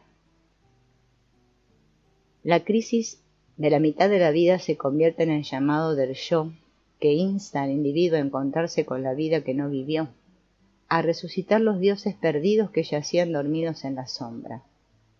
La depresión de la mitad de la vida se transforma en el tiempo liminar entre el descenso de un modelo arquetípico y el ascenso de otro, un movimiento de los dioses. La enfermedad de la mitad de la vida se convierte en la manera en que la sombra cobra sustancia en el cuerpo del individuo y reaparece como un síntoma. La sabiduría de la mitad de la vida se convierte en la forma en que se saca oro precioso de la mina que hay en el lado oscuro. Cuando la sombra obliga al individuo a enfrentarse con la vida que nunca vivió, y por ende también con los límites que originaron las opciones hechas, se desestabiliza el ego y se quebranta el sentido de identidad. La imagen ideal de sí mismo que tiene el individuo, antes protegida por los escudos del poder, el sexo y el dinero, se raja como el vidrio cuando la mujer ya no puede usar la belleza para ganar aprobación, ni el hombre la posición para ordenar respeto. Las adaptaciones sociales que hizo, en ese momento consideradas una parte inevitable del crecimiento, empiezan a parecerle una prenda ajustada que le niega la libertad que cree poder encontrar en la vida que no vivió. Pero por lo general, antes anuncia un colapso. Las traiciones familiares que no se resolvieron ya no se toleran. Ya no pueden mantenerse los secretos familiares. Todo lo que se cedió para proteger a uno de los padres o para evitar conflictos familiares de pronto parecen demasiado pesados. En el caso de una inversión familiar, donde los hijos adultos tienen que cuidar de sus padres ya entrados en edad, normalmente se evocan sentimientos sombríos en las dos partes. Los cimientos de las relaciones íntimas que durante muchos años habían parecido sólidos, en la mitad de la vida se licúan cuando aparecen sentimientos sombríos y tiemblan las proyecciones instauradas desde hacía mucho tiempo. Si los vínculos se habían formado a partir de las proyecciones de la sombra, que recrean modelos de la infancia, o para compensar las partes faltantes, en la mitad de la vida se rompe el cascarón. Esos acuerdos inconscientes se derrumban. Lo que sigue es una crisis de compromiso. La invitación del yo a una mayor autenticidad amenaza con modificar el statu quo. Entonces, una vez más, hay que decidir si se deja morir la relación en el estado en que está para dejar que pase otra etapa. Por ejemplo, en muchas parejas se produce una inversión de masculinidad y feminidad. El hombre descubre sentimientos muy tiernos en su interior, y la mujer percibe su gran intelecto, o el hombre se retira para entrar en sí mismo y la mujer lanza un proyecto nuevo. En otras parejas el hombre sigue a Afrodita, que lo conduce a un romance extramatrimonial. La mujer cae en la depresión cuando entra en la menopausia, que la lleva a entrar en sí misma. Esa especie de péndulo es insoportable para algunos, liberador para otros. Las amistades, antes un refugio donde podía expresarse la autenticidad, empiezan a revelar conflictos y viejos resentimientos. O bien se abandona a los amigos de siempre porque los ideales y valores que se compartían y se sostenían en la primavera de la vida pierden color en el otoño. Si antes el matrimonio y la familia estaban en primer lugar, es posible que las amistades adopten esa posición. Si eran los amigos los que estaban en el centro de la vida, un ajuste en la mitad de la vida podría llevarlo por fin a formar una familia. Y el trabajo, si es difícil, se vuelve insoportable. Si el individuo se identifica con su función en el trabajo, si cree que es lo que hace, cuando el trabajo esté en peligro, inevitable a medida que pasan los años y él envejece, se cuestionará la identidad. Empieza a sentirse un fraude, una falsificación. De pronto cae en la cuenta de que no es indispensable. Si antes consideraba el trabajo fundamentalmente como un asunto inconcluso psicológico, para tapar sentimientos de indignidad o fraudulencia, para realizar el sueño de alguno de sus padres como un hijo obediente o para conseguir un logro más grande que el de algún hermano o hermana mayor, el propósito inconsciente del trabajo se seca. Si luchó toda su vida para llegar a la cima de su carrera, muchas veces se da cuenta de que allí no hay nada. El retiro o jubilación, sin una relación auténtica, sin amigos del alma o sin trabajo de alma, se percibe como el fin de la vida. Cuando los trueques dejan de conformar al alma, empiezan a verse como obligatorios. El individuo se cansa del peso de la persona, que vivió todo ese tiempo bajo el dominio de un personaje tirano. Sueña con liberarse de la carga, arrancarse la máscara e irse en otra dirección. Por esas razones, en la mitad de la vida muchos se sienten azotados por el dolor y lloran la pérdida de la juventud, como Deméter se lamenta por la inocencia perdida de su hija Perséfone. Algunos se sienten desorientados, como si estuvieran caminando por el desierto, con una sed que los lastima, sin un mojón a la vista. Tienen los pies empollados, la garganta pastosa, el cuerpo rígido, producto de una vida de actos mecánicos. Otros, que se disuelven en la desilusión, buscan ahogarse en la bebida, y muchos otros, que habían cumplido una sentencia que los obligaba a actuar de protectores, se sienten como las danaides, que siempre llenan el agua de vasijas agujereadas en la costa del río. Como el agua se les escapa la esperanza en las tareas cotidianas en las que se sacrifican a sí mismos. En esos momentos, cuando pierden encanto los estilos desgastados de personalidad, aparecen potenciados rasgos que no se habían desarrollado o sueños que estaban latentes. como brasas ardientes, debajo de montones de cenizas se encienden y hacen arder las fantasías de otra vida. En la mitad de la vida normalmente el deseo mira hacia dos direcciones a la vez. Desde la cima de la montaña uno mira hacia atrás y anhela la imagen de belleza de la juventud, una sensación de abundante vitalidad, una visión de opciones ilimitadas. Se anhela una época sin responsabilidades antes de que se necesitaran hacer sacrificios, antes de las pérdidas que se sufrieron. Y al mirar hacia atrás sostenemos los muros de la negación. Sin una comprensión del proceso de desarrollo, algunos tratan de dar un último paso cerca de la mitad de la vida, fortaleciendo su persona. Un hombre deja a su mujer y se casa con una muchacha, orgulloso de caminar con ella del brazo, pero quizás evitando las tareas de desarrollo de su propia vida. O bien, una mujer se hace diversas cirugías plásticas y recupera la autoestima al restaurar su imagen, pero tal vez no asume el paso del tiempo en su vida. Incitados por imágenes preverbales, otros siguen fantasías románticas para satisfacer la necesidad de cobijo que tiene la sombra con una proyección y vuelven a la etapa del cascarón para sentirse seguros y protegidos. Y hay otros que hacen una regresión a las doctrinas religiosas o los maestros espirituales y proyectan el yo sobre otro para conseguir la aceptación que no tuvieron en su familia. Si pierden la autonomía y permanecen en una ingenuidad infantil, quedan atrapados en un complejo porpoelia por el que evitan las tareas que implica desarrollar una espiritualidad más madura. Sin embargo, ese anhelo nostálgico del pasado, en la mitad de la vida, al igual que el anhelo por la familia nuclear que se debilita cada vez más, o por el vínculo amoroso ideal, es el deseo de un imposible, recuperar el pasado. Poseídos por Mnemosyne, diosa de la memoria, lamentando lo que dejamos de hacer y los caminos que no elegimos, sufrimos pero no cambiamos.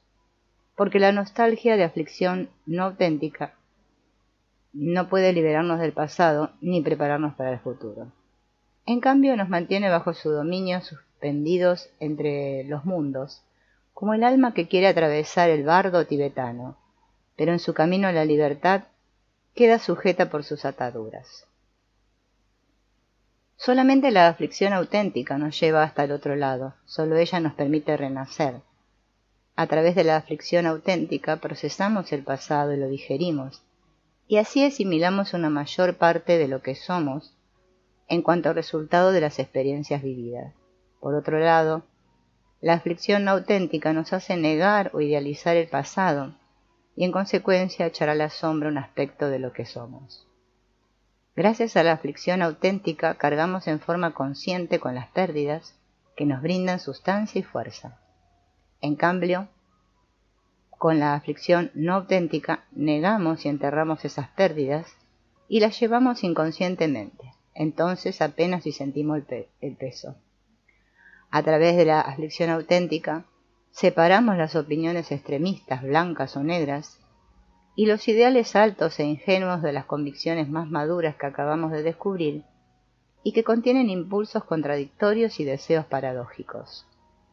Por otro lado, la aflicción no auténtica nos hace aferrarnos a creencias anticuadas y suspiramos por viejas costumbres, separando los contrarios como si no tuvieran nada que ver unos con otros. La aflicción auténtica, al igual que el trabajo con la sombra, nos despierta. Robert Bly lo expresó así: la persona que ha comido a su sombra irradia tranquilidad y muestra más dolor que enojo. La aflicción auténtica impone cierta humildad, obliga al ego a enfrentarse con fuerzas mucho más grandes de lo que jamás puede imaginar. Nos enseña a sacar algún provecho de la pérdida.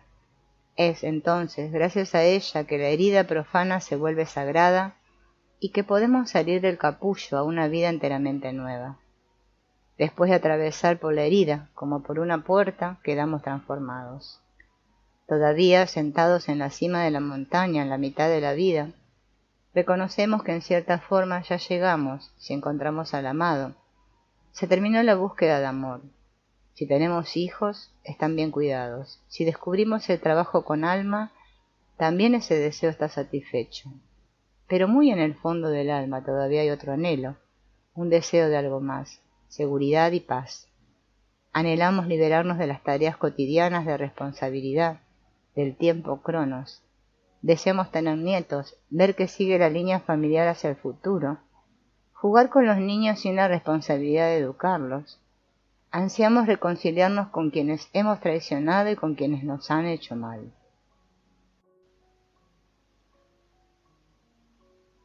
Pero, por sobre todo, en la mitad de la vida, deseamos encontrar significado.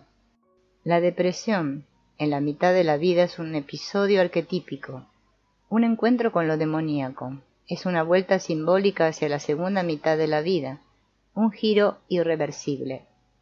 Y esa cualidad sola, el ser irreversible, tiene peso de depresión. Para un individuo por sí mismo, llevar ese peso es una tarea muy difícil, casi insoportable. Pero si ve huellas en el camino, podría enterarse de las historias de los demás que han pasado por allí antes que él, y eso le alivianaría el peso de la carga. Podría descubrir el modelo que lo conecta con el pasado y el futuro. Porque el infierno de la depresión en la mitad de la vida es el reino ancestral y el reino mítico, es la tierra de los muertos y la tierra del sueño. James Hillman afirma que el infierno es la psique. Una experiencia del infierno cambia radicalmente la experiencia de la vida. A algunos viajeros que se identifican con la depresión, un catabasis les produce un estado de desesperación total.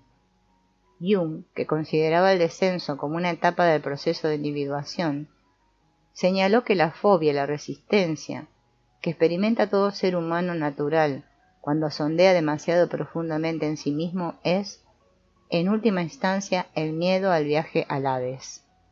Por esa razón, Jung sugería que hay que dejar que otro nos conduzca hacia las profundidades, porque no es fácil descender de las alturas solo y quedarse abajo. Da mucho miedo perder el prestigio social y la autoestima moral si se admite la propia oscuridad. Se teme no volver a ascender jamás.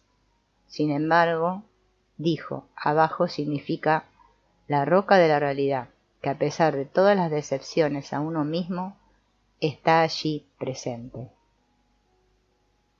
Ese reino del infierno es una bancarrota del sentimiento desprovisto de significado. Algunos viajeros incapaces de escuchar el llamado se niegan a atravesar la puerta del infierno, llenándose de más cosas, más trabajo por más horas, más alcohol, más deporte, más sexo, más apuestas, más y más. Libros sobre la promesa de inmortalidad. Para ellos la mitad de la vida parece una maratón montaña arriba, cualquier cosa con tal de no parar y escuchar la invitación a descender. En otros casos, el descenso empieza con la muerte de un padre, un proceso de iniciación que no puede evitarse, o bien con la muerte de un amado, quien tiene un sentido de determinación aparentemente imposible de aceptar. En ese caso, el amante cae en un duelo como el de Orfeo, que sigue a su amada Eurídice hasta el infierno. También podría iniciarse el descenso a partir de un encuentro con la violencia, que quema hasta los ideales y las esperanzas. Si la pérdida es lo bastante destructiva o la desilusión lo bastante profunda, se oye el llamado. Si se lo escucha, quizás se lo obedezca y entonces se descubre lo que pide ese llamado. Joseph Campbell, mitólogo, describe el descenso como un viaje peligroso a los pasajes oscuros y curvos del propio laberinto espiritual, donde hay un panorama de figuras simbólicas que asusta y maravilla. Campbell asocia el descenso mitológico con la segunda etapa de la práctica espiritual clásica de los místicos, que implica una purificación de los sentidos, una atemperancia del ego y una concentración de la atención. En términos psicológicos dice, el descenso implica transformar las imágenes infantiles del pasado personal. Entonces, el descenso al infierno es tanto un despertar psicológico como una iniciación espiritual. En todas las etapas, el encuentro con la sombra es un paso de iniciación. Ese movimiento psíquico hacia adentro y hacia abajo, hacia la oscuridad profunda, Es como entrar en un lugar sagrado, acto que necesita una metamorfosis. No se puede llevar a la persona de uno que está adaptada al mundo de arriba hasta el infierno. Se sale de la persona como la serpiente muda de piel. Ese acto de muerte simbólica da vida nueva, es el nacimiento del yo. El tema de la muerte del ego, del viajero interior y el renacimiento espiritual que se produce en el fondo del abismo o en el útero del mundo se repite una y otra vez en la historia humana.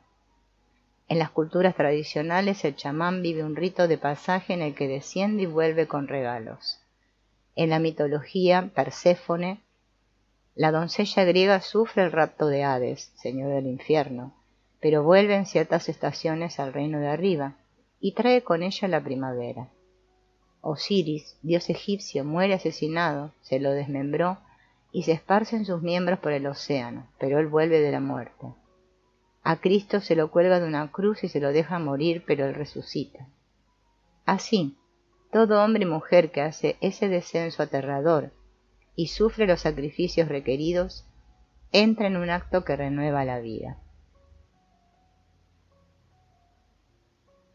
Una depresión, entonces, en la mitad de la vida, con los enormes sacrificios que demanda y los grandes despertares que provoca, tiene el potencial para ayudar a un individuo a vivir con mayor plenitud en esos momentos de profundidad.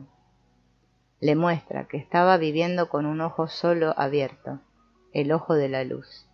A partir de ese momento ya puede abrir el ojo de la oscuridad para ver que la visión le abarca un panorama más profundo, amplio y más paradójico de la vida. En la mitad de la vida, la sombra también nos habla con el lenguaje del cuerpo. El insomnio, las alergias, los dolores de cabeza o de espalda, la dependencia de diversas drogas, todo eso está diciendo que la ilusión de control que tiene el ego es nada más que eso, una ilusión.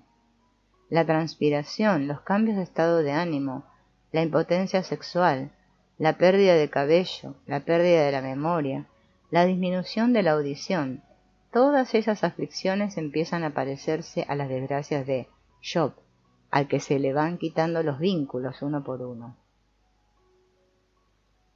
Todo eso habla de que somos mortales. Es posible que los sufrimientos secretos nos hagan enfermar. Las vergüenzas privadas y los dolores silenciados bajan al cuerpo, se alojan en los músculos y los nervios, en la sangre y los huesos, incluso hasta quedan atrapados en las células, los bloques de nuestro mundo físico.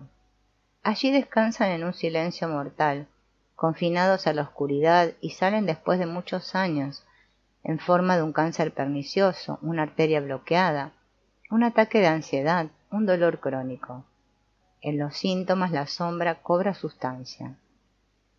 Hoy en día se sabe que no puede separarse la mente del cuerpo, destilada como sal del agua de mar. Todo episodio mental, tristeza o éxtasis tiene correlatos físicos y químicos.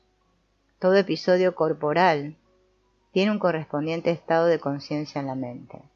De hecho, la mente está en el cuerpo, como dicen los psiconeuroinmunólogos, que bregan por hallar el conjunto adecuado de actitudes que permitirían ampliar las posibilidades de vivir de un paciente con cáncer. Y el cuerpo está en la mente, como dicen los psiquiatras, que bregan por hallar los fármacos apropiados para calmar el sufrimiento mental. En otras palabras, las sombras emocionales, pesimismo, cinismo, depresión y agresión, tienen correlatos físicos. Aunque la influencia de uno sobre otro no es simple ni directa, es evidente que son colindantes, comparten una frontera. Por eso, hasta cierto punto, el trabajo con la sombra puede hacerse a través de la mente o del cuerpo. Por ejemplo, Marion Goodman, analista seguidora de Jung, usa las imágenes, el movimiento, la respiración y los sonidos para acercarse a la sombra a través del cuerpo, un camino menos transitado que la ruta simbólica de la mente. Arnie Mindell, fundador de Trabajo de Proceso, usa un enfoque tomado del chamanismo para ampliar el síntoma y les aconseja a sus pacientes que se concentren en el dolor hasta que aparezca algo nuevo, una voz, un movimiento, un sonido, una historia. De esa forma puede iniciarse un proceso de sanación cuando la imagen arquetípica y la emoción enterrada están ligadas con mayor conciencia. Una vez más, el objetivo no es curar, sino encontrarse con el misterio. James Hillman sugiere que en lugar de odiar y aborrecer los síntomas, ya sean psicológicos o fisiológicos, habría que pagarles una gran deuda que tenemos con ellos. Ellos nos dicen que nunca tenemos que hacer propios los episodios que causaron nuestros complejos. Los síntomas se niegan a someterse a la perspectiva que tiene el ego de nosotros como una persona unificada. En su autonomía caprichosa, insisten en tener su propia voz. Si sufrimos los síntomas, propone Hillman, si avanzamos a través de las patologías para hallar profundidad y significado, descendemos al alma. Así se llegan a entender las famosas palabras de Jung. Los dioses se han convertido en enfermedades. Es decir, la humanidad, en su racionalidad elevada, cree que dejó atrás a los dioses arcaicos, pero hoy en día está más poseída que nunca por los arquetipos.